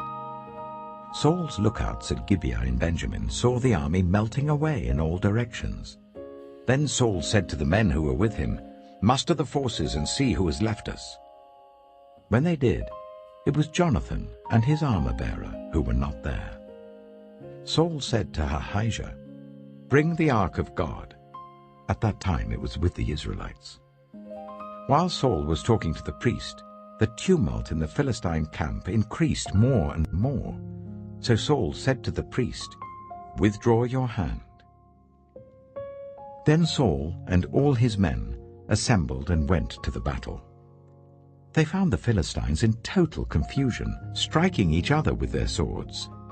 Those Hebrews who had previously been with the Philistines and had gone up with them to their camp went over to the Israelites who were with Saul and Jonathan. When all the Israelites who had hidden in the hill country of Ephraim heard that the Philistines were on the run, they joined the battle in hot pursuit. So on that day the Lord saved Israel, and the battle moved on beyond Beth-aven. Now the Israelites were in distress that day, because Saul had bound the people under an oath, saying, "Cursed be anyone who eats food before evening comes, before I have avenged myself on my enemies." So none of the troops tasted food. The entire army entered the woods, and there was honey on the ground. When they went into the woods, they saw the honey oozing out. Yet no one put his hand to his mouth because they feared the oath. But Jonathan had not heard that his father had bound the people with the oath, so he reached out the end of the staff that was in his hand and dipped it into the honeycomb. He raised his hand to his mouth, and his eyes brightened. Then one of the soldiers told him, "Your father bound the army under a strict oath, saying, 'Cursed be anyone who eats food today.' That is why the men are faint." Jonathan said, "My father has made trouble for the country. See how my eyes brightened when I tasted a little of this honey. How much better it would have been if the men had eaten today some of the plunder they took from their enemies. Would not the slaughter of the Philistines have been even greater?" That day, after the Israelites had struck down the Philistines from Michmash to Ajalon, they were exhausted. They pounced on the plunder, and, taking sheep, cattle, and calves, they butchered them on the ground and ate them, together with the blood. Then someone said to Saul, "Look, the men are sinning against the Lord by eating meat that has blood in it." "You have broken faith," he said. "Roll a large stone over here at once." Then he said, "Go out among the men and tell them, 'Each of you bring me your cattle and sheep, and slaughter them here and eat them. Do not sin against the Lord by eating meat with blood still in it.'" So everyone brought his ox that night and slaughtered it there. Then Saul built an altar to the Lord. It was the first time he had done this. Saul said, "Let us go down and pursue the Philistines by night and plunder them till dawn, and let us not leave one of them alive." "Do whatever seems best to you," they replied. But the priest said, "Let us inquire of God here." So Saul asked God, "Shall I go down and pursue the Philistines? Will you give them into Israel's hand?" But God did not answer him that day. Saul therefore said, "Come here, all you who are leaders of the army, and let us find out what sin has been committed today. As surely as the Lord who rescues Israel lives, even if the guilt lies with my son Jonathan, he must die." But not one of them said a word. Saul then said to all the Israelites, "You stand over there. I and Jonathan my son will stand over here." "Do what seems best to you," they replied. Then Saul prayed to the Lord, the God of Israel, "Why have you not answered your servant today? If the fault is in me or my son Jonathan, respond with Urim. But if the men of Israel are at fault, respond with Thummim." Jonathan and Saul were taken by lot, and the men were cleared. Saul said, "Cast the lot between me and Jonathan my son." And Jonathan was taken. Then Saul said to Jonathan, "Tell me what you have done." So Jonathan told him, "I tasted a little honey with the end of my staff, and now I must die?" Saul said, "May God deal with me, be it ever so severely, if you do not die, Jonathan." But the men said to Saul, "Should Jonathan die? He who has brought about this great deliverance in Israel? Never.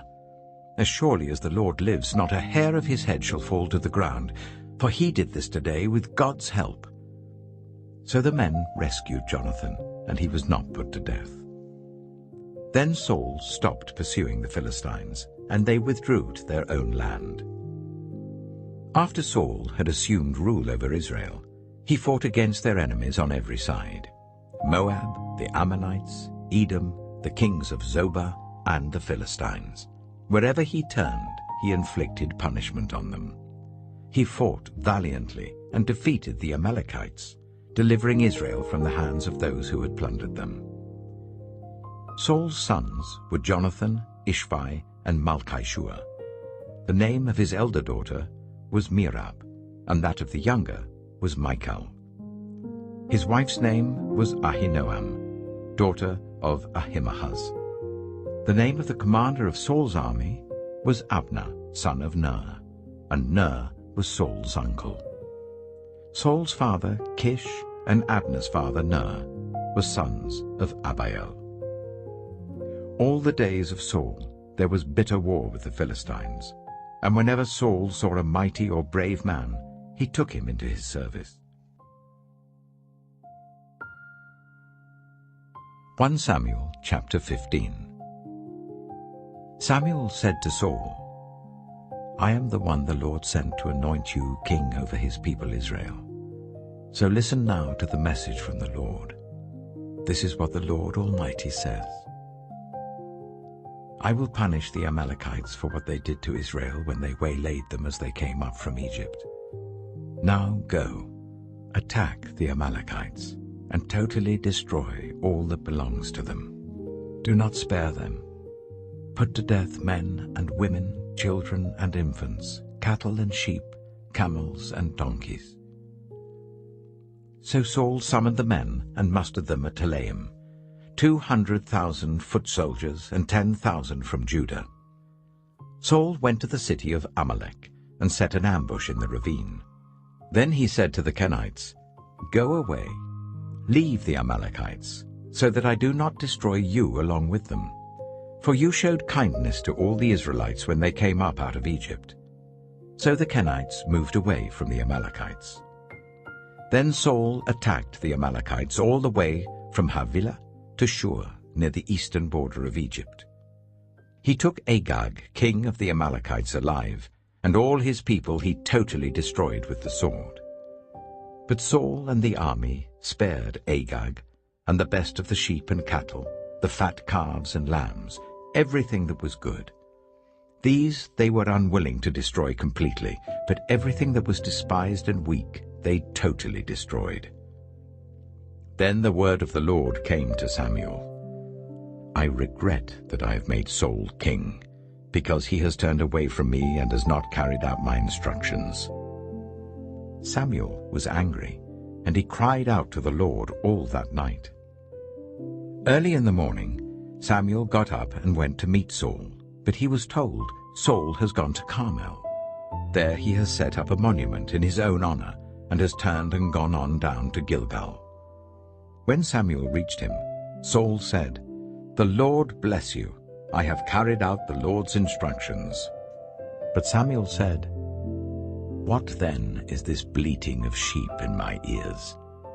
What is this lowing of cattle that I hear?" Saul answered, "The soldiers brought them from the Amalekites. They spared the best of the sheep and cattle to sacrifice to the Lord your God, but we totally destroyed the rest." "Enough," Samuel said to Saul. "Let me tell you what the Lord said to me last night." "Tell me," Saul replied. Samuel said, "Although you were once small in your own eyes, did you not become the head of the tribes of Israel? The Lord anointed you king over Israel, and he sent you on a mission, saying, 'Go and completely destroy those wicked people, the Amalekites. Wage war against them until you have wiped them out.' Why did you not obey the Lord? Why did you pounce on the plunder and do evil in the eyes of the Lord?" "But I did obey the Lord," Saul said. "I went on the mission the Lord assigned me. I completely destroyed the Amalekites and brought back Agag, their king. The soldiers took sheep and cattle from the plunder, the best of what was devoted to God, in order to sacrifice them to the Lord your God at Gilgal." But Samuel replied, Does the Lord delight in burnt offerings and sacrifices as much as in obeying the Lord? To obey is better than sacrifice, and to heed is better than the fat of rams. For rebellion is like the sin of divination, and arrogance like the evil of idolatry. Because you have rejected the word of the Lord, he has rejected you as king. Then Saul said to Samuel, I have sinned. I violated the Lord's command and your instructions. I was afraid of the men, and so I gave in to them. Now I beg you, forgive my sin and come back with me, so that I may worship the Lord. But Samuel said to him, I will not go back with you. You have rejected the word of the Lord, and the Lord has rejected you as king over Israel. As Samuel turned to leave, Saul caught hold of the hem of his robe, and it tore. Samuel said to him, The Lord has torn the kingdom of Israel from you today, and has given it to one of your neighbors, to one better than you. He who is the glory of Israel does not lie or change his mind, for he is not a human being that he should change his mind. Saul replied, I have sinned, but please honor me before the elders of my people and before Israel. Come back with me so that I may worship the Lord your God. So Samuel went back with Saul, and Saul worshipped the Lord. Then Samuel said, Bring me Agag, king of the Amalekites. Agag came to him in chains, and he thought, Surely the bitterness of death is past. But Samuel said, As your sword has made women childless, so will your mother be childless among women. And Samuel put Agag to death before the Lord at Gilgal. Then Samuel left for Ramah, but Saul went up to his home in Gibeah of Saul. Until the day Samuel died, he did not go to see Saul again, though Samuel mourned for him. And the Lord regretted that he had made Saul king over Israel. 1 Samuel chapter 16.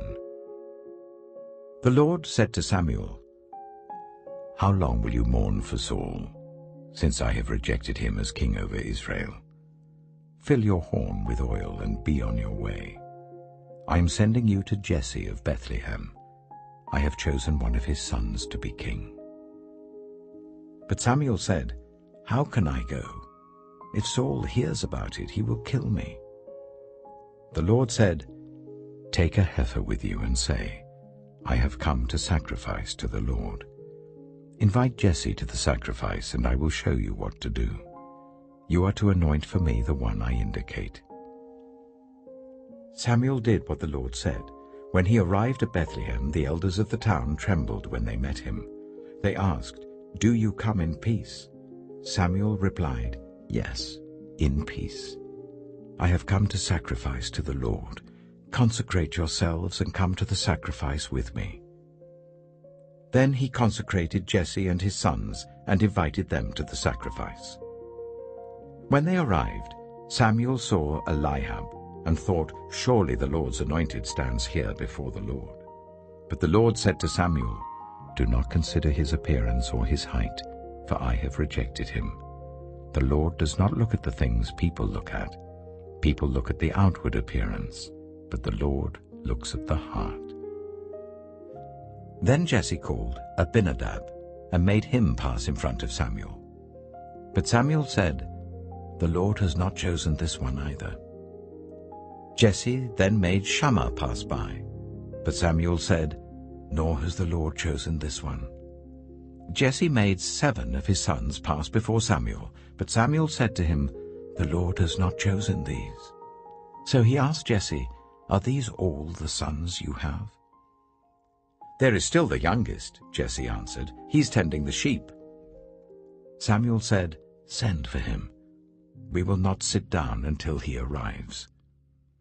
So he sent for him and had him brought in. He was glowing with health, and had a fine appearance and handsome features. Then the Lord said, "Rise and anoint him. This is the one." So Samuel took the horn of oil and anointed him in the presence of his brothers.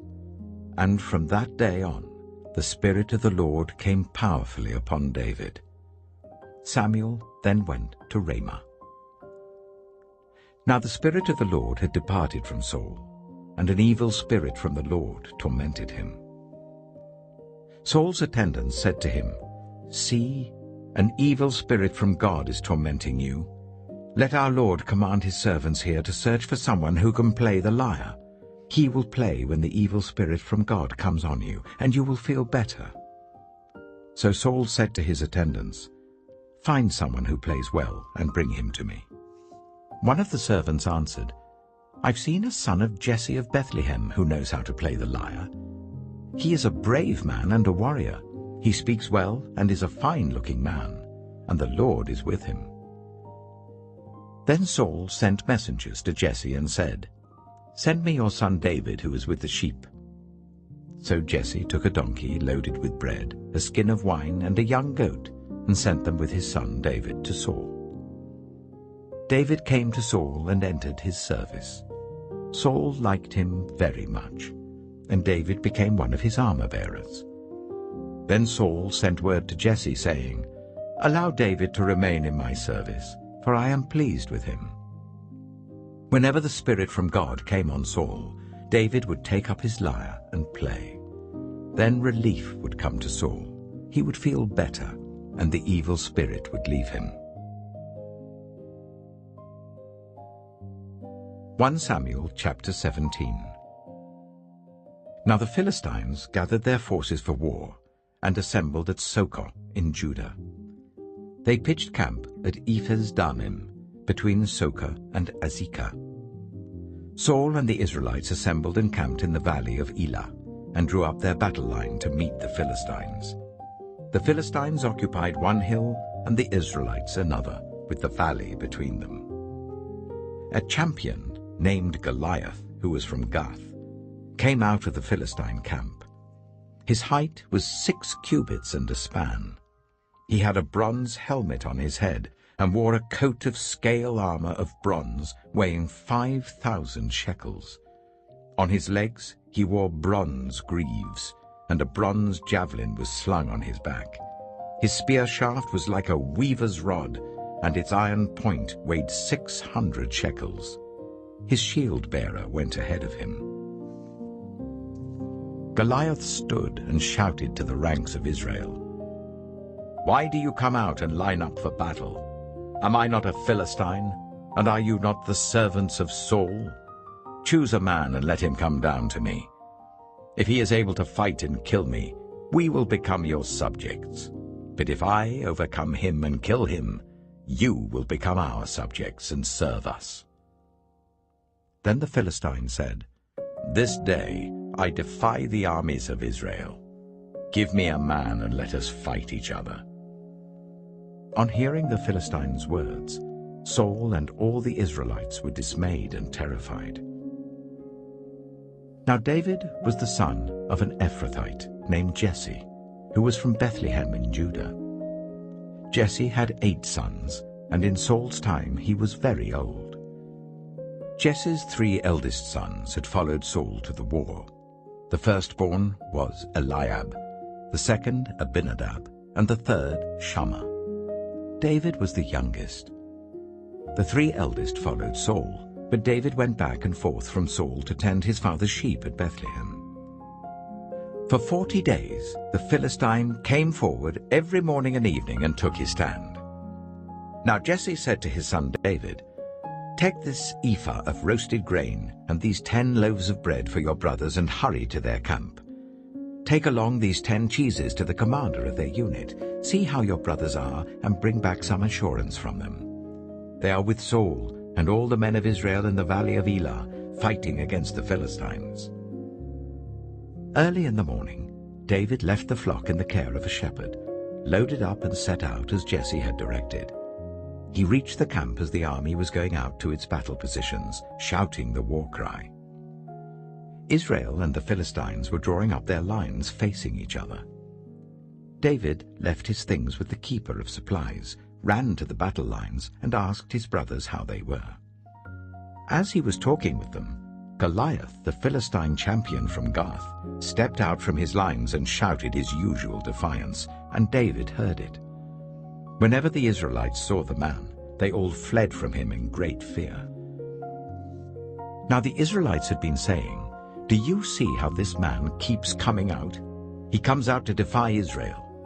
The king will give great wealth to the man who kills him.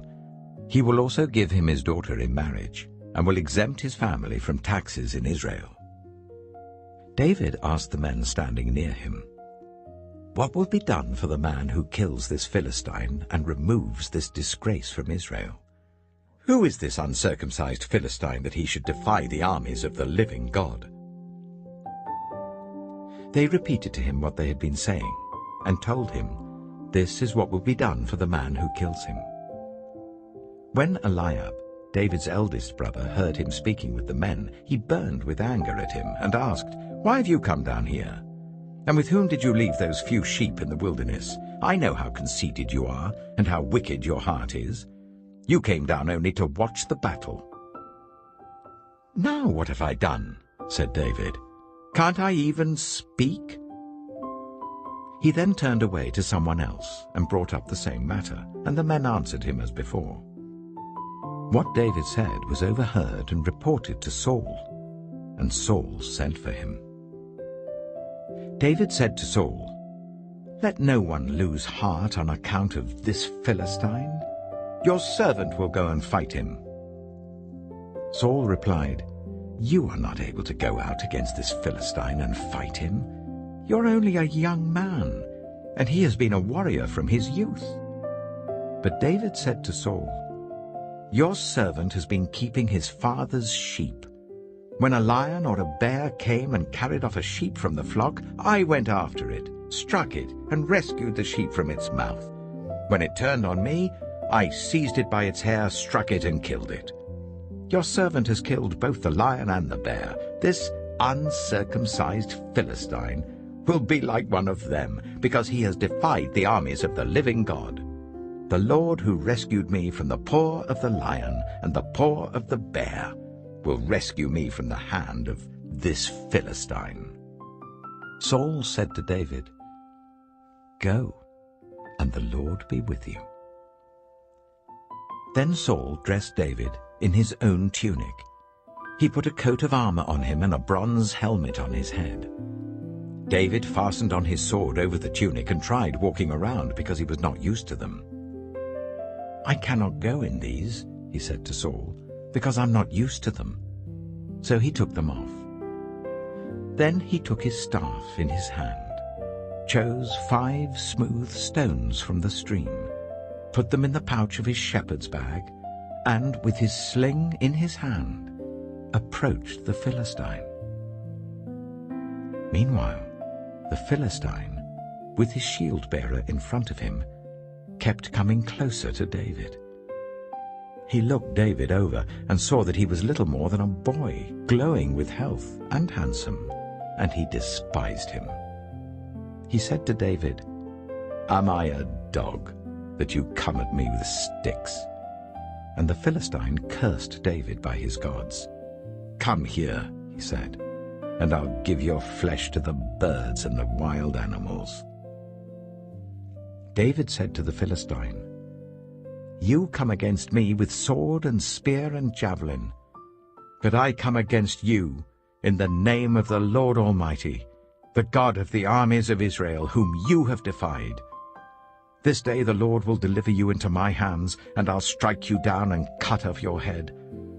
This very day I will give the carcasses of the Philistine army to the birds and the wild animals, and the whole world will know that there is a God in Israel. All those gathered here will know that it is not by sword or spear that the Lord saves, for the battle is the Lord's, and he will give all of you into our hands."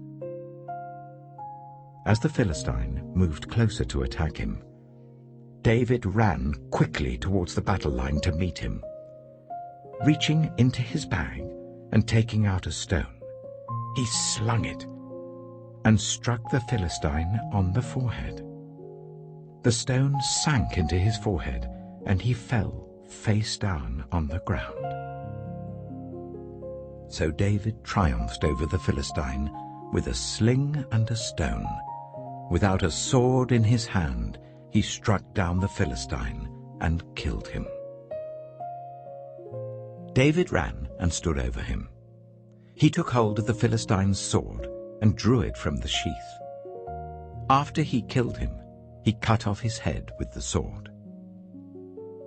When the Philistines saw that their hero was dead, they turned and ran. Then the men of Israel and Judah surged forward with a shout and pursued the Philistines to the entrance of Gath and to the gates of Ekron. Their dead was strewn along the Shearaim road to Gath and Ekron. When the Israelites returned from chasing the Philistines, they plundered their camp. David took the Philistine's head and brought it to Jerusalem. He put the Philistines' weapons in his own tent. As Saul watched David going out to meet the Philistine, he said to Abner, commander of the army, "Abner, whose son is that young man?" Abner replied, "As surely as you live, your majesty, I don't know." The king said, "Find out whose son this young man is." As soon as David returned from killing the Philistine, Abner took him and brought him before Saul, with David still holding the Philistine's head. "Whose son are you, young man?" Saul asked him. David said, "I am the son of your servant Jesse of Bethlehem." 1 Samuel chapter 18. After David had finished talking with Saul, Jonathan became one in spirit with David, and he loved him as himself. From that day, Saul kept David with him and did not let him return home to his family. And Jonathan made a covenant with David because he loved him as himself. Jonathan took off the robe he was wearing and gave it to David, along with his tunic and even his sword, his bow, and his belt. Whatever mission Saul sent him on, David was so successful that Saul gave him a high rank in the army. This pleased all the troops and Saul's officers as well. When the men were returning home after David had killed the Philistine, the women came out from all the towns of Israel to meet King Saul, with singing and dancing, with joyful songs, with tambourines and lyres. As they danced, they sang, "Saul has slain his thousands, and David his tens of thousands." Saul was very angry. This refrain displeased him greatly. "They have credited David with tens of thousands," he thought, "but me with only thousands. What more can he get but the kingdom?" And from that time on, Saul kept a close eye on David. The next day, an evil spirit from God came forcefully on Saul. He was prophesying in his house while David was playing the lyre, as he usually did. Saul had a spear in his hand, and he hurled it, saying to himself, "I'll pin David to the wall." But David eluded him twice. Saul was afraid of David, because the Lord was with David, but had departed from Saul. So he sent David away from him and gave him command over 1,000 men. And David led the troops in their campaigns. In everything he did, he had great success, because the Lord was with him. When Saul saw how successful he was afraid of him. But all Israel and Judah loved David, because he led them in their campaigns. Saul said to David, "Here is my elder daughter, Merab. I will give her to you in marriage. Only serve me bravely and fight the battles of the Lord." For Saul said to himself, "I will not raise a hand against him. Let the Philistines do that." But David said to Saul, "Who am I, and what is my family or my clan in Israel, that I should become the king's son-in-law?" So when the time came for Merab, Saul's daughter, to be given to David, she was given in marriage to Adriel, of Maholah. Now Saul's daughter, Michal, was in love with David, and when they told Saul about it, he was pleased. I will give her to him, he thought, so that she may be a snare to him, and so that the hand of the Philistines may be against him. So Saul said to David, Now you have a second opportunity to become my son-in-law. Then Saul ordered his attendants, Speak to David privately and say, Look, the king likes you, and his attendants all love you. Now become his son-in-law. They repeated these words to David. But David said, Do you think it is a small matter to become the king's son-in-law? I'm only a poor man and little known.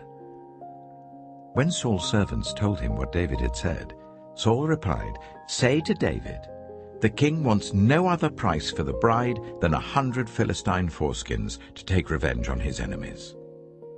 Saul's plan was for David to fall by the hands of the Philistines. When the attendants told David these things, he was pleased to become the king's son-in-law.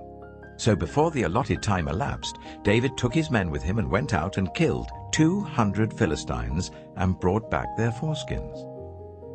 They counted out the full number to the king so that David might become the king's son-in-law. Then Saul gave him his daughter Michal in marriage. When Saul realized that the Lord was with David, and that his daughter Michal loved David, Saul became still more afraid of him, and he remained his enemy for the rest of his days. The Philistine commanders continued to go out to battle, and as often as they did, David met with more success than the rest of Saul's officers, and his name became well known. 1 Samuel chapter 19. Saul told his son Jonathan and all the attendants to kill David. But Jonathan had taken a great liking to David and warned him, My father Saul is looking for a chance to kill you. Be on your guard tomorrow morning. Go into hiding and stay there. I will go out and stand with my father in the field where you are. I'll speak to him about you and will tell you what I find out. Jonathan spoke well of David to Saul his father, and said to him, Let not the king do wrong to his servant David. He has not wronged you, and what he has done has benefited you greatly. He took his life in his hands when he killed the Philistine. The Lord won a great victory for all Israel, and you saw it and were glad. Why then would you do wrong to an innocent man like David by killing him for no reason? Saul listened to Jonathan and took this oath, As surely as the Lord lives, David will not be put to death. So Jonathan called David and told him the whole conversation. He brought him to Saul, and David was with Saul as before. Once more, war broke out, and David went out and fought the Philistines. He struck them with such force that they fled before him. But an evil spirit from the Lord came on Saul as he was sitting in his house with his spear in his hand. While David was playing the lyre, Saul tried to pin him to the wall with his spear, but David eluded him as Saul drove the spear into the wall. That night David made good his escape. Saul sent men to David's house to watch it and to kill him in the morning. But Michal, David's wife, warned him, If you don't run for your life tonight, tomorrow you'll be killed. So Michal let David down through a window, and he fled and escaped. Then Michal took an idol and laid it on the bed, covering it with a garment and putting some goat's hair at the head. When Saul sent the men to capture David, Michal said, He is ill. Then Saul sent the men back to see David and told them, Bring him up to me in his bed so that I may kill him. But when the men entered, there was the idol in the bed, and at the head was some goat's hair. Saul said to Michal, Why did you deceive me like this and send my enemy away so that he escaped? Michal told him, He said to me, Let me get away. Why should I kill you? When David had fled and made his escape, he went to Samuel at Ramah and told him all that Saul had done to him. Then he and Samuel went to Naioth and stayed there. Word came to Saul, David is in Naioth at Ramah. So he sent men to capture him. But when they saw a group of prophets prophesying, with Samuel standing there as their leader, the Spirit of God came on Saul's men, and they also prophesied. Saul was told about it, and he sent more men, and they prophesied too. Saul sent men a third time, and they also prophesied. Finally, he himself left for Ramah, and went to the great cistern at Suchet. And he asked, "Where are Samuel and David?" "Over in Naioth at Ramah," they said. So Saul went to Naioth at Ramah, but the Spirit of God came even on him. And he walked along prophesying until he came to Naioth. He stripped off his garments, and he too prophesied in Samuel's presence. He lay naked all that day and all that night. That is why people say, "Is Saul also among the prophets?" 1 Samuel chapter 20. Then David fled from Naioth at Ramah, and went to Jonathan and asked, "What have I done? What is my crime? How have I wronged your father, that he is trying to kill me?" "Never," Jonathan replied. "You're not going to die. Look, my father doesn't do anything, great or small, without letting me know. Why should he hide this from me? It isn't so."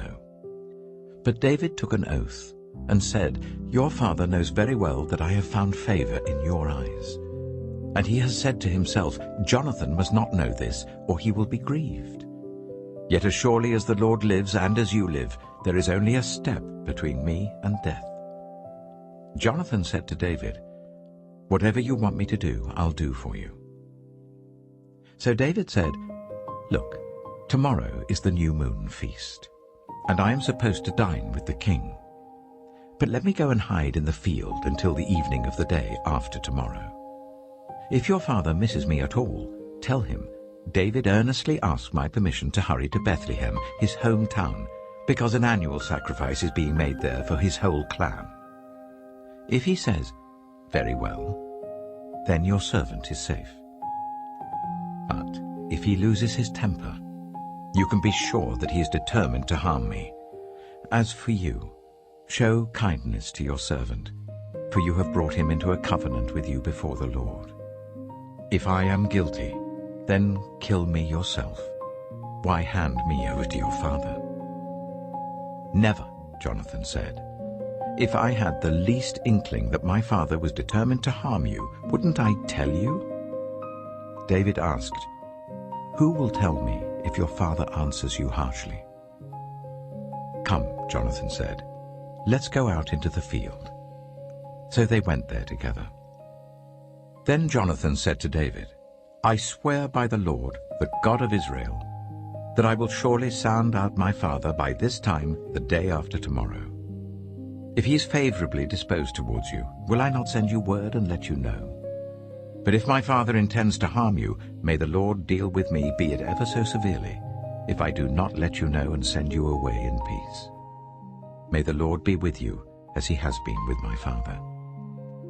But show me unfailing kindness like the Lord's kindness as long as I live, so that I may not be killed.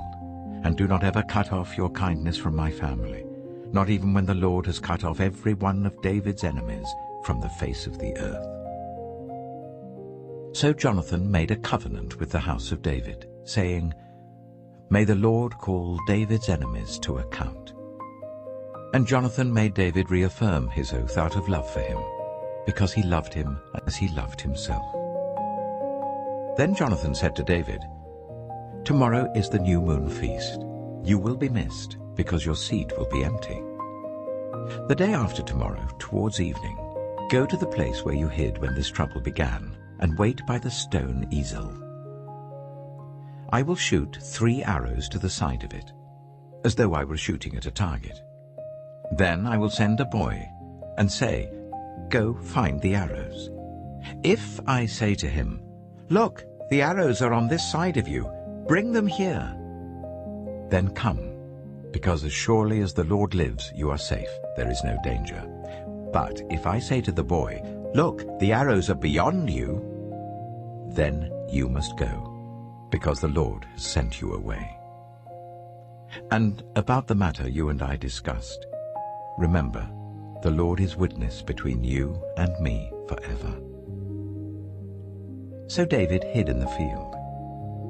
And when the new moon feast came, the king sat down to eat. He sat in his customary place by the wall, opposite Jonathan, and Abner sat next to Saul, but David's place was empty. Saul said nothing that day, for he thought something must have happened to David to make him ceremonially unclean. Surely he is unclean. But the next day, the second day of the month, David's place was empty again. Then Saul said to his son Jonathan, "Why hasn't the son of Jesse come to the meal, either yesterday or today?" Jonathan answered, "David earnestly asked me for permission to go to Bethlehem.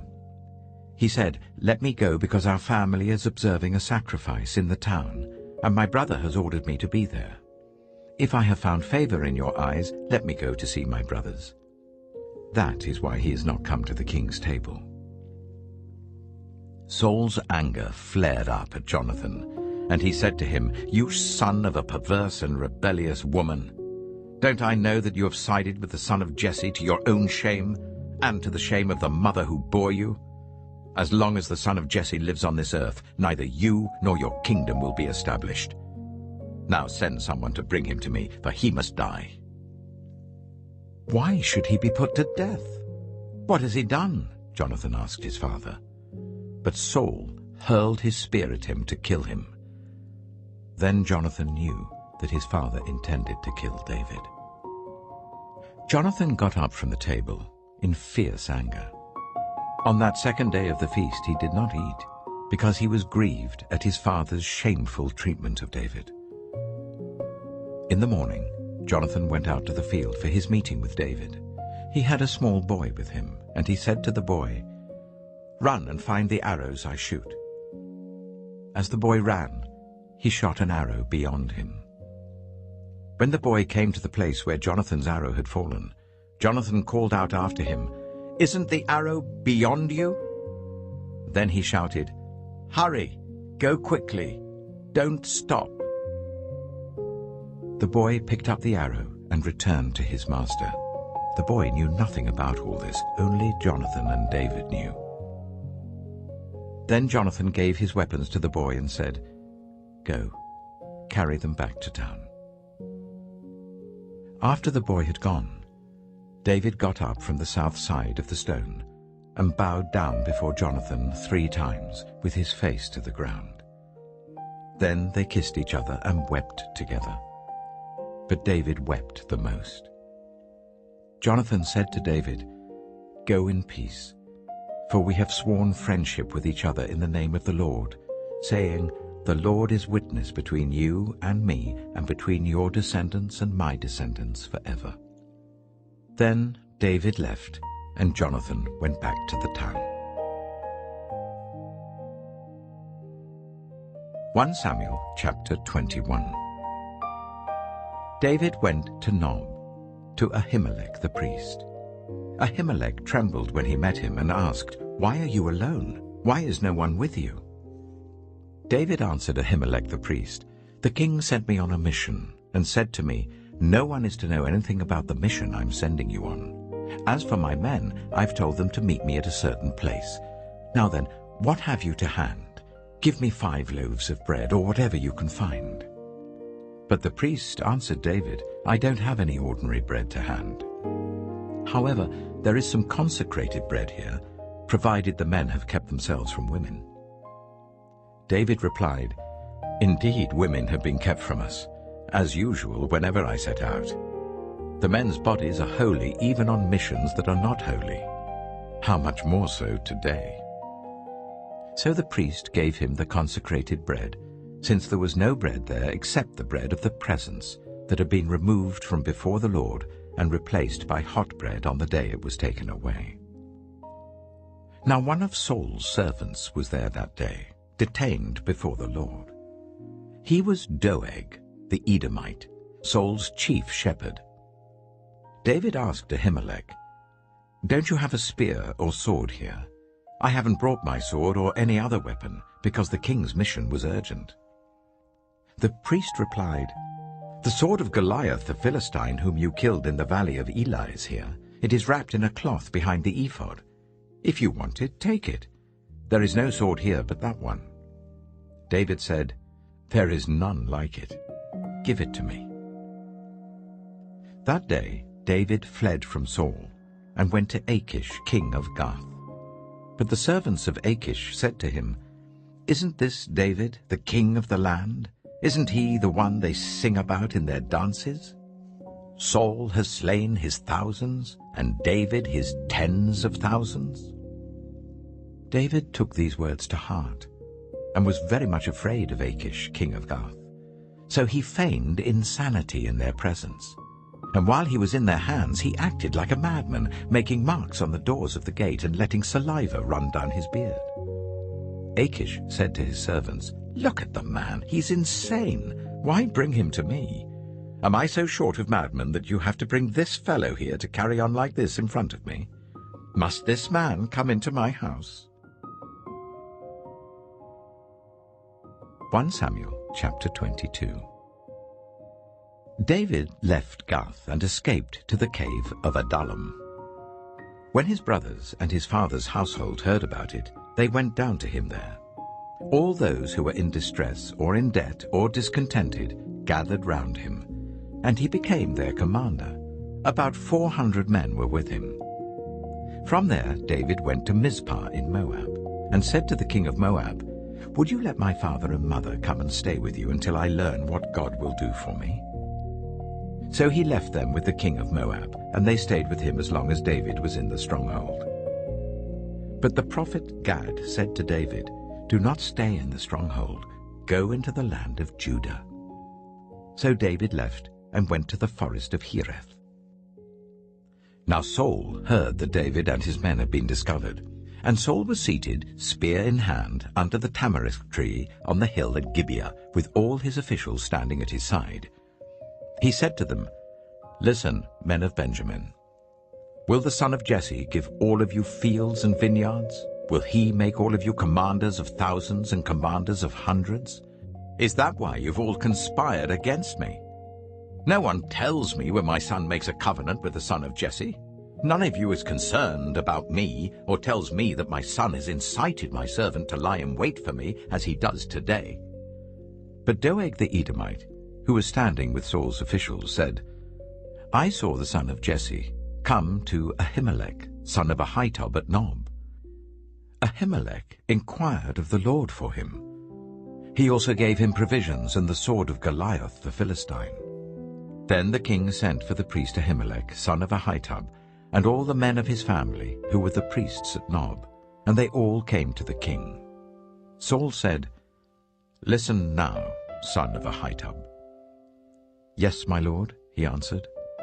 Saul said to him, "Why have you conspired against me, you and the son of Jesse, giving him bread and a sword, and inquiring of God for him, so that he has rebelled against me and lies in wait for me, as he does today?"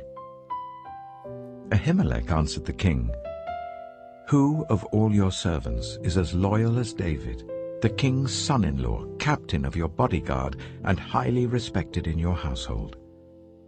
Was that day the first time I inquired of God for him? Of course not. Let not the king accuse your servant or any of his father's family, for your servant knows nothing at all about this whole affair." But the king said, "You shall surely die, Ahimelech, you and your whole family." Then the king ordered the guards at his side, "Turn and kill the priests of the Lord, because they too have sided with David. They knew he was fleeing, yet they did not tell me." But the king's officials were unwilling to raise a hand to strike the priests of the Lord. The king then ordered Doeg, "You turn and strike down the priests." So Doeg the Edomite turned and struck them down. That day he killed 85 men who wore the linen ephod.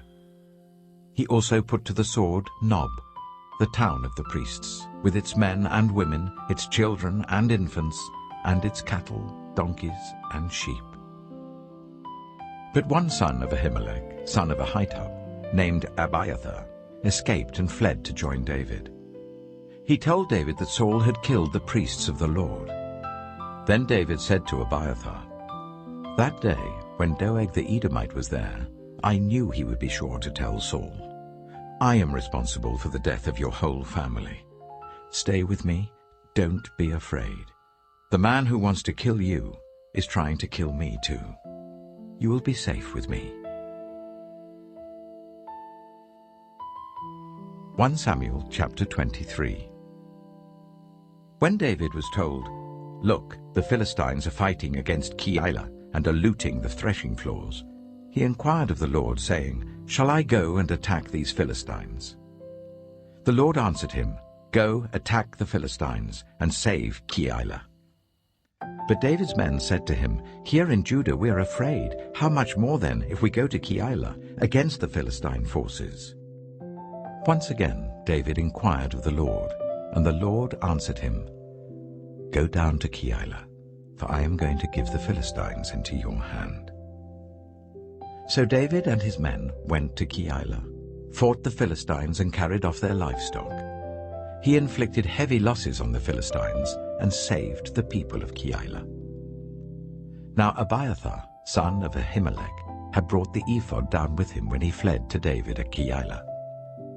Saul was told that David had gone to Keilah, and he said, "God has delivered him into my hands, for David has imprisoned himself by entering a town with gates and bars." And Saul called up all his forces for battle, to go down to Keilah to besiege David with his men. When David learned that Saul was plotting against him, he said to Abiathar the priest, "Bring the ephod."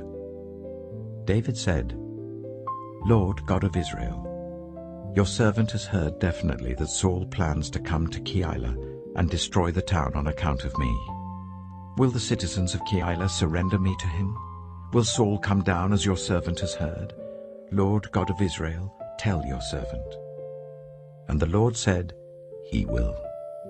Again David asked, "Will the citizens of Keilah surrender me and my men to Saul?" And the Lord said, "They will."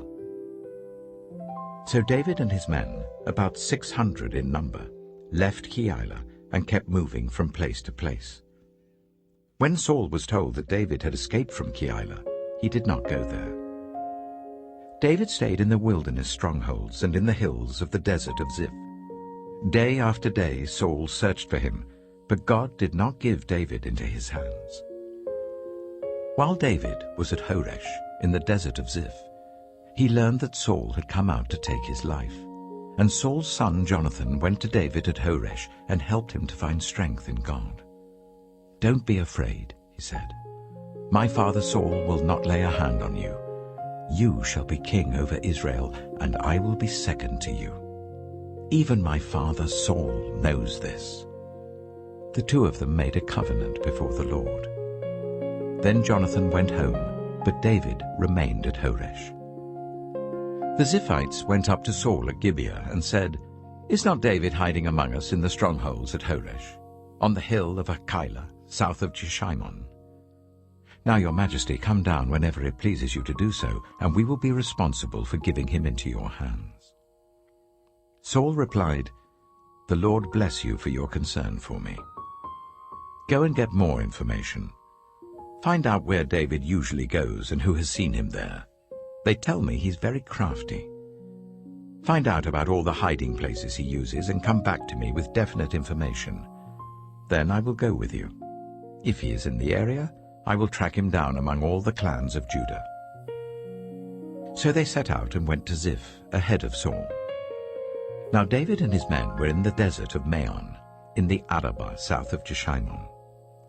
Saul and his men began to search, and when David was told about it, he went down to the rock and stayed in the desert of Maon. When Saul heard this, he went into the desert of Maon in pursuit of David. Saul was going along one side of the mountain, and David and his men were on the other side, hurrying to get away from Saul. As Saul and his forces were closing in on David and his men to capture them, a messenger came to Saul, saying, "Come quickly, the Philistines are raiding the land."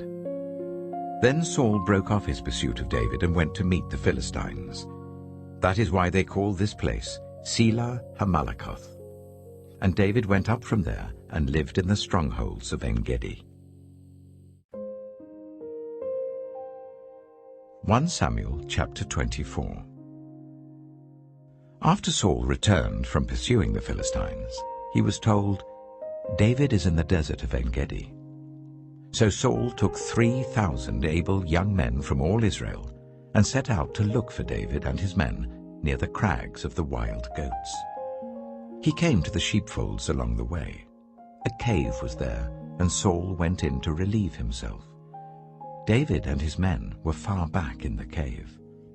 The men said, "This is the day the Lord spoke of when he said to you, 'I will give your enemy into your hands for you to deal with as you wish.'" Then David crept up unnoticed and cut off a corner of Saul's robe. Afterwards, David was conscience-stricken for having cut off a corner of his robe.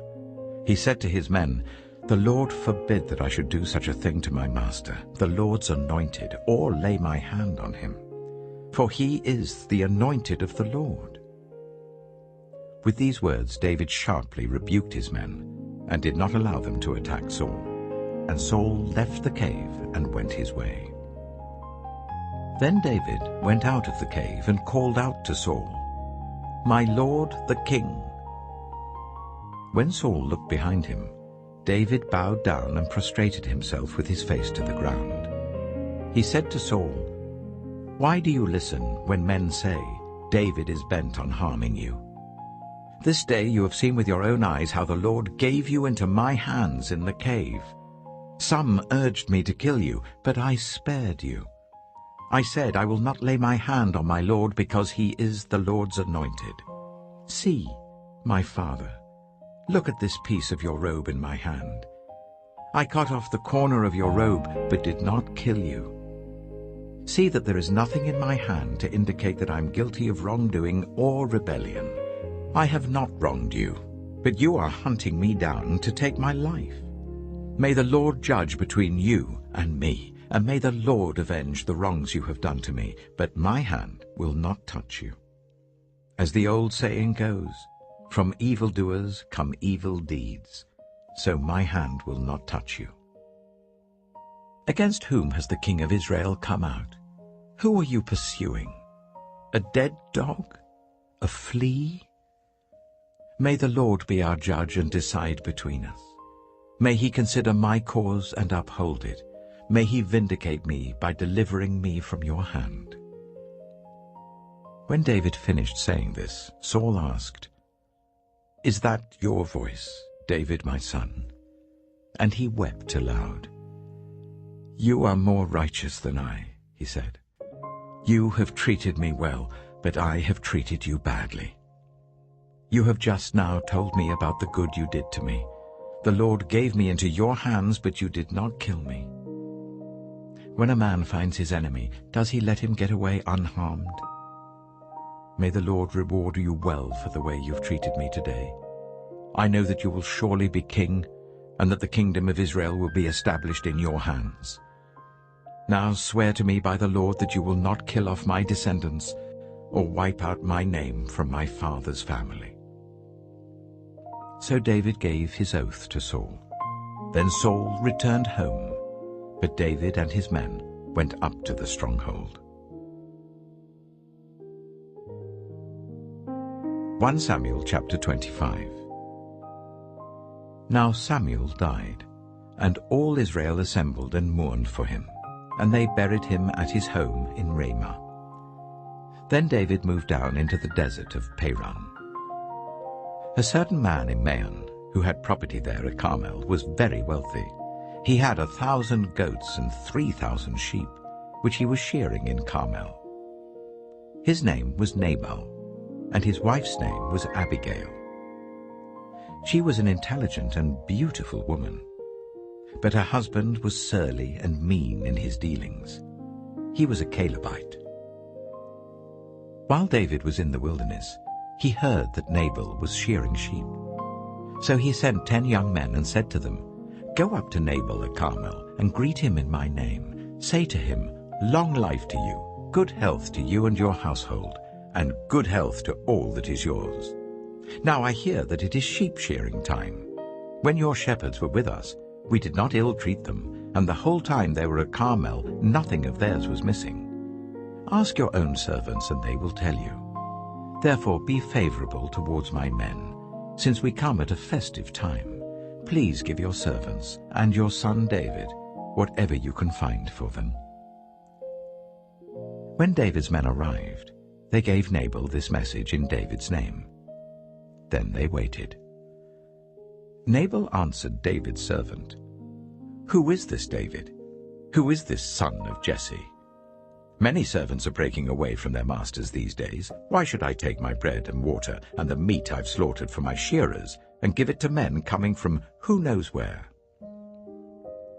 David's men turned round and went back. When they arrived, they reported every word. David said to his men, "Each of you strap on your sword." So they did, and David strapped his on as well. About 400 men went up with David, while 200 stayed with the supplies. One of the servants told Abigail, Nabal's wife, "David sent messengers from the wilderness to give our master his greetings, but he hurled insults at them. Yet these men were very good to us. They did not ill-treat us, and the whole time we were out in the fields near them, nothing was missing. Night and day, they were a wall around us the whole time we were herding our sheep near them. Now think it over and see what you can do, because disaster is hanging over our master and his whole household. He is such a wicked man that no one can talk to him."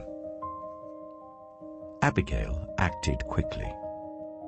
She took 200 loaves of bread, 2 skins of wine, 5 dressed sheep, 5 seahs of roasted grain, 100 cakes of raisins, and 200 cakes of pressed figs, and loaded them on donkeys. Then she told her servants, "Go on ahead, I'll follow you." But she did not tell her husband Nabal. As she came riding on her donkey into a mountain ravine, there were David and his men descending towards her, and she met them. David had just said, "It's been useless, all my watching over this fellow's property in the wilderness, so that nothing of his was missing. He has paid me back evil for good. May God deal with David, be it ever so severely, if by morning I leave alive one male of all who belong to him." When Abigail saw David, she quickly got off her donkey and bowed down before David with her face to the ground. She fell at his feet and said, "Pardon your servant, my lord, and let me speak to you. Hear what your servant has to say. Please pay no attention, my lord, to that wicked man Nabal. He is just like his name. His name means fool, and folly goes with him. As for me, your servant, I did not see the men my lord sent.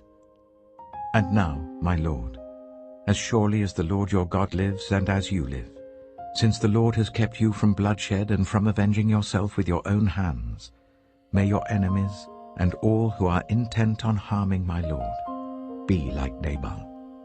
And let this gift which your servant has brought to my lord be given to the men who follow you. Please forgive your servant's presumption. The Lord your God will certainly make a lasting dynasty for my lord, because you fight the Lord's battles, and no wrongdoing will be found in you as long as you live. Even though someone is pursuing you to take your life, the life of my lord will be bound securely in the bundle of the living by the Lord your God. But the lives of your enemies he will hurl away as from the pocket of a sling. When the Lord has fulfilled for my lord every good thing he promised concerning him, and has appointed him ruler over Israel, my lord will not have on his conscience the staggering burden of needless bloodshed, or of having avenged himself. And when the Lord your God has brought my lord success, remember your servant." David said to Abigail, "Praise be to the Lord, the God of Israel, who has sent you today to meet me. May you be blessed for your good judgment, and for keeping me from bloodshed this day, and from avenging myself with my own hands.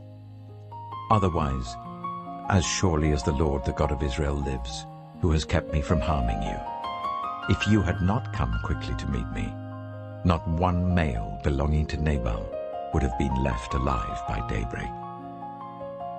Then David accepted from her hand what she had brought to him and said, "Go home in peace. I have heard your words and granted your request." When Abigail went to Nabal, he was in the house holding a banquet like that of a king. He was in high spirits and very drunk. So she told him nothing at all until daybreak.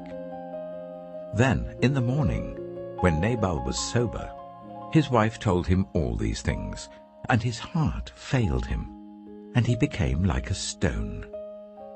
About 10 days later, the Lord struck Nabal, and he died. When David heard that Nabal was dead, he said, "Praise be to the Lord, who has upheld my cause against Nabal for treating me with contempt. He has kept his servant from doing wrong, and has brought Nabal's wrongdoing down on his own head." Then David sent word to Abigail, asking her to become his wife. His servants went to Carmel and said to Abigail, "David has sent us to you to take you to become his wife." She bowed down with her face to the ground and said, "I am your servant, and am ready to serve you and wash the feet of my Lord's servants." Abigail quickly got on a donkey, and attended by her 5 female servants, went with David's messengers and became his wife. David had also married Ahinoam of Jezreel, and they were both his wives. But Saul had given his daughter Michal, David's wife, to Paltiel, son of Laish, who was from Galim.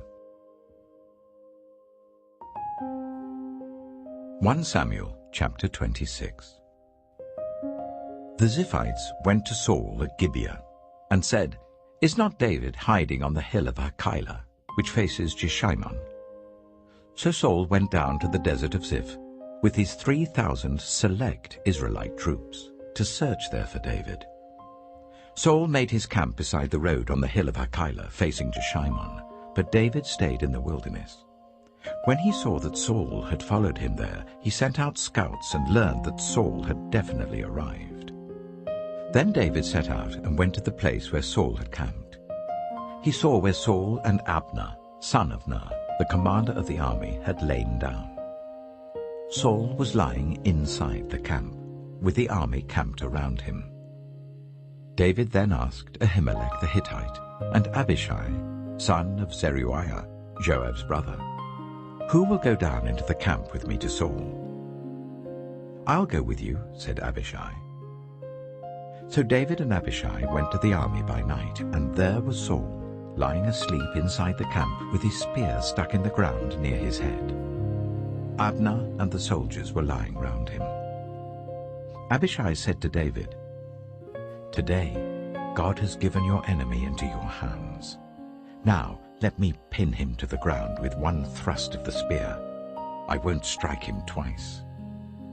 But David said to Abishai, "Don't destroy him. Who can lay a hand on the Lord's anointed and be guiltless? As surely as the Lord lives," he said, "the Lord himself will strike him, or his time will come and he will die, or he will go into battle and perish. But the Lord forbid that I should lay a hand on the Lord's anointed. Now get the spear and water jug that are near his head, and let's go."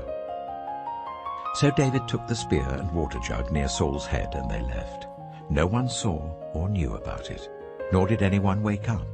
They were all sleeping, because the Lord had put them into a deep sleep.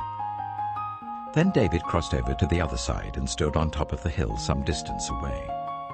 There was a wide space between them. He called out to the army and to Abner, son of Ner, "Aren't you going to answer me, Abner?" Abner replied, "Who are you who calls to the king?" David said, "You're a man, aren't you? And who is like you in Israel? Why didn't you guard your lord the king? Someone came to destroy your lord the king. What you have done is not good. As surely as the Lord lives, you and your men must die, because you did not guard your master, the Lord's anointed. Look around you. Where are the king's spear and water jug that were near his head?" Saul recognized David's voice and said, "Is that your voice, David, my son?" David replied, "Yes, it is, my lord the king." And he added, "Why is my lord pursuing his servant? What have I done, and what wrong am I guilty of? Now let my lord the king listen to his servant's words. If the Lord has incited you against me, then may he accept an offering. If, however, people have done it, may they be cursed before the Lord. They have driven me today from my share in the Lord's inheritance, and have said, 'Go serve other gods.' Now do not let my blood fall to the ground far from the presence of the Lord. The king of Israel has come out to look for a flea, as one hunts a partridge in the mountains."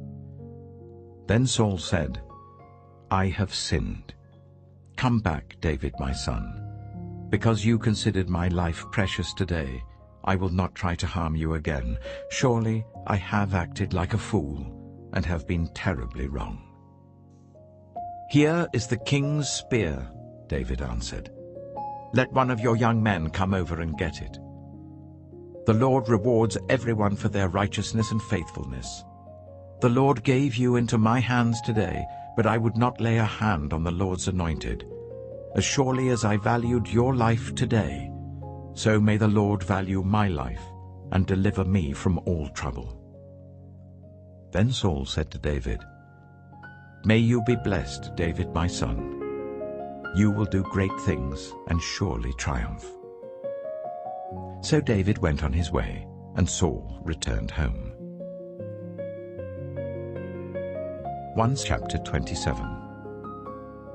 But David thought to himself, "One of these days I shall be destroyed by the hand of Saul. The best thing I can do is to escape to the land of the Philistines. Then Saul will give up searching for me anywhere in Israel, and I will slip out of his hand." So David and the 600 men with him left and went over to Achish, son of Maok, king of Gath. David and his men settled in Gath with Achish. Each man had his family with him, and David had his 2 wives, Ahinoam of Jezreel and Abigail of Carmel, the widow of Nabal. When Saul was told that David had fled to Gath, he no longer searched for him. Then David said to Achish, "If I have found favor in your eyes, let a place be assigned to me in one of the country towns, that I may live there. Why should your servant live in the royal city with you?" So on that day Achish gave him Ziklag, and it has belonged to the kings of Judah ever since. David lived in Philistine territory for 1 year and 4 months. Now David and his men went up and raided the Geshurites, the Girzites, and the Amalekites. From ancient times these people had lived in the land extending to Shur and Egypt. Whenever David attacked an area, he did not leave a man or woman alive, but took sheep and cattle, donkeys and camels, and clothes. Then he returned to Achish. When Achish asked, "Where did you go raiding today?" David would say, "Against the Negev of Judah," or "Against the Negev of Jerahmeel," or "Against the Negev of the Kenites." He did not leave a man or woman alive to be brought to Gath, for he thought, they might inform on us and say, "This is what David did." And such was his practice as long as he lived in Philistine territory. Achish trusted David and said to himself, "He has become so obnoxious to his people, the Israelites, that he will be my servant for life." 1 Samuel chapter 28. In those days the Philistines gathered their forces to fight against Israel. Achish said to David, "You must understand that you and your men will accompany me in the army." David said, "Then you will see for yourself what your servant can do." Achish replied, "Very well. I will make you my bodyguard for life." Now Samuel was dead, and all Israel had mourned for him and buried him in his own town of Ramah. Saul had expelled the mediums and spiritists from the land. The Philistines assembled and came up and set up camp at Shunem, while Saul gathered all Israel and set up camp at Gilboa. When Saul saw the Philistine army, he was afraid. Terror filled his heart. He inquired of the Lord, but the Lord did not answer him by dreams or Urim or prophets. Saul then said to his attendants, "Find me a woman who is a medium, so that I may go and inquire of her." "There is one in Endor," they said. So Saul disguised himself, putting on other clothes, and at night he and 2 men went to the woman. "Consult a spirit for me," he said, "and bring up for me the one I name." But the woman said to him, "Surely you know what Saul has done. He has cut off the mediums and spiritists from the land. Why have you set a trap for my life to bring about my death?" Saul swore to her by the Lord, "As surely as the Lord lives, you will not be punished for this." Then the woman asked, "Whom shall I bring up for you?" "Bring up Samuel," he said. When the woman saw Samuel, she cried out at the top of her voice and said to Saul, "Why have you deceived me? You are Saul." The king said to her, "Don't be afraid. What do you see?" The woman said, "I see a ghostly figure coming up out of the earth." "What does he look like?" he asked. "An old man wearing a robe is coming up," she said. Then Saul knew it was Samuel, and he bowed down and prostrated himself with his face to the ground. Samuel said to Saul, "Why have you disturbed me by bringing me up?" "I am in great distress," Saul said. "The Philistines are fighting against me, and God has departed from me.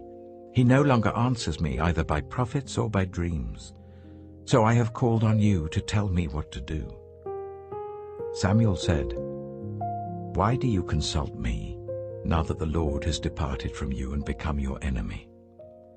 The Lord has done what he predicted through me. The Lord has torn the kingdom out of your hands and given it to one of your neighbors, to David. Because you did not obey the Lord or carry out his fierce wrath against the Amalekites, the Lord has done this to you today.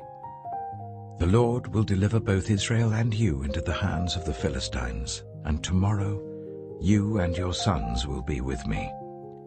The Lord will also give the army of Israel into the hands of the Philistines." Immediately Saul fell full length on the ground, filled with fear because of Samuel's words.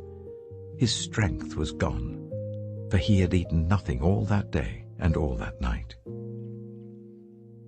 When the woman came to Saul and saw that he was greatly shaken, she said, "Look, your servant has obeyed you. I took my life in my hands and did what you told me to do. Now please listen to your servant and let me give you some food, so that you may eat and have the strength to go on your way."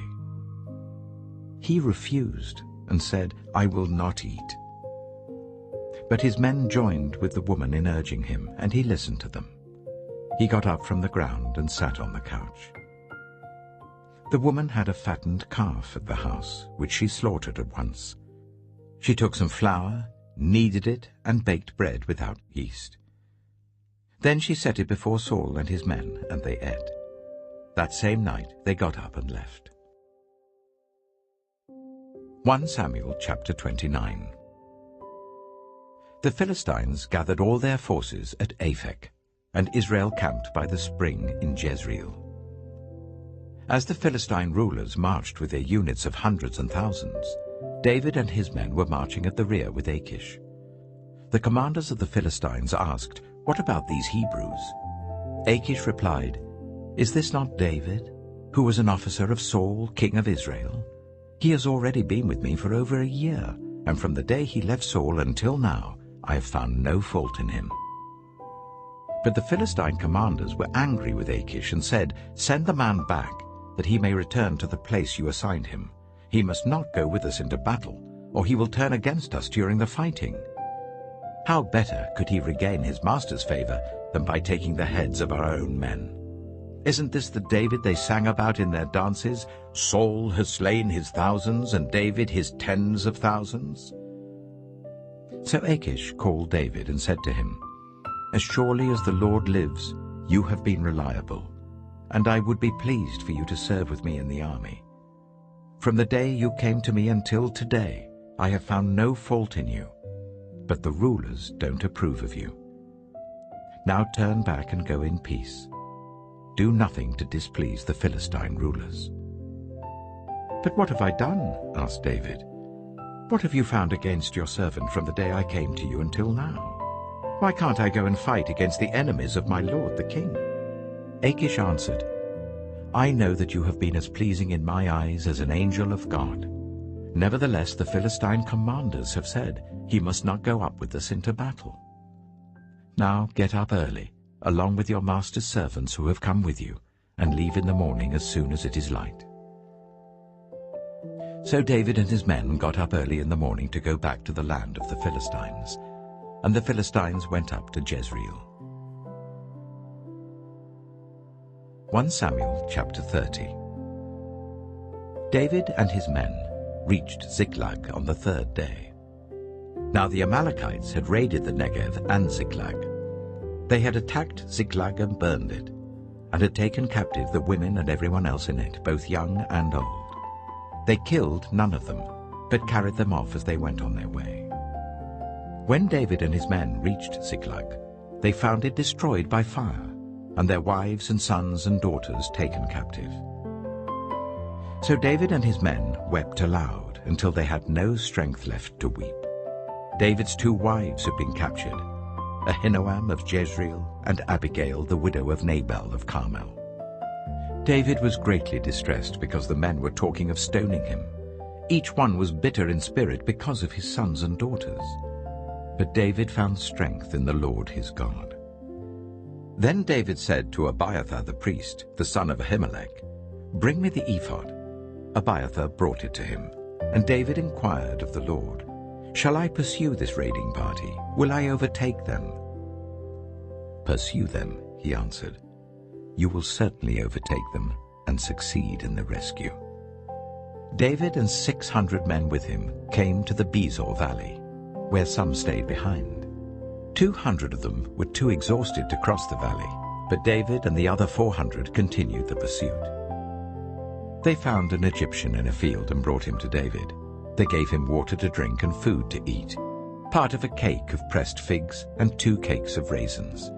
He ate and was revived, for he had not eaten any food or drunk any water for 3 days and 3 nights. David asked him, "Who do you belong to? Where do you come from?" He said, "I am an Egyptian, the slave of an Amalekite. My master abandoned me when I became ill 3 days ago. We raided the Negev of the Kirithites, some territory belonging to Judah, and the Negev of Caleb, and we burned Ziklag." David asked him, "Can you lead me down to this raiding party?" He said, "Swear to me before God that you will not kill me or hand me over to my master, and I will take you down to them." He led David down, and there they were, scattered over the countryside, eating, drinking, and reveling because of the great amount of plunder they had taken from the land of the Philistines and from Judah. David fought them from dusk until the evening of the next day, and none of them got away, except 400 young men who rode off on camels and fled. David recovered everything the Amalekites had taken, including his 2 wives. Nothing was missing. Young or old, boy or girl, plunder or anything else they had taken, David brought everything back. He took all the flocks and herds, and his men drove them ahead of the other livestock, saying, "This is David's plunder." Then David came to the 200 men who had been too exhausted to follow him, and who were left behind at the Bezor valley. They came out to meet David and the men with him. As David and his men approached, he asked them how they were. But all the evil men and troublemakers among David's followers said, "Because they did not go out with us, we will not share with them the plunder we recovered. However, each man may take his wife and children and go." David replied, "No, my brothers, you must not do that with what the Lord has given us. He has protected us and delivered into our hands the raiding party that came against us. Who will listen to what you say? The share of the man who stayed with the supplies is to be the same as that of him who went down to the battle. All shall share alike." David made this a statute and ordinance for Israel from that day to this. When David reached Ziklag, he sent some of the plunder to the elders of Judah who were his friends, saying, "Here is a gift for you from the plunder of the Lord's enemies." David sent it to those who were in Bethel, Ramoth-Negeb, and Yattah, to those in Aroah, Siphmoth, and Eshtemoa, and Rachal, to those in the towns of the Jerahmeelites and the Kenites, to those in Hormah, Bor-Ashan, Athak, and Hebron, and to those in all the other places where he and his men had roamed. 1 Samuel chapter 31. Now the Philistines fought against Israel.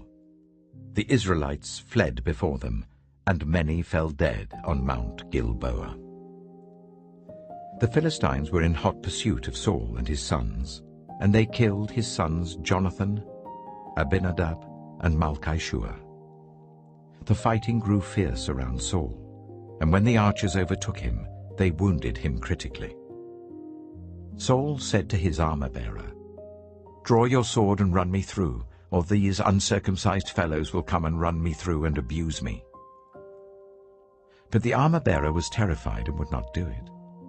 So Saul took his own sword and fell on it. When the armor-bearer saw that Saul was dead, he too fell on his sword and died with him.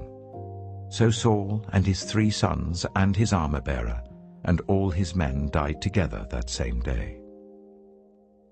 When the Israelites along the valley and those across the Jordan saw that the Israelite army had fled and that Saul and his sons had died, they abandoned their towns and fled. And the Philistines came and occupied them. The next day, when the Philistines came to strip the dead, they found Saul and his 3 sons fallen on Mount Gilboa. They cut off his head and stripped off his armor, and they sent messengers throughout the land of the Philistines to proclaim the news in the temple of their idols and among their people. They put his armor in the temple of the Ashtoreths and fastened his body to the wall of Bethshan. When the people of Jabesh-Gilead heard what the Philistines had done to Saul, all their valiant men marched through the night to Bethshan. They took down the bodies of Saul and his sons from the wall of Bethshan and went to Jabesh, where they burned them.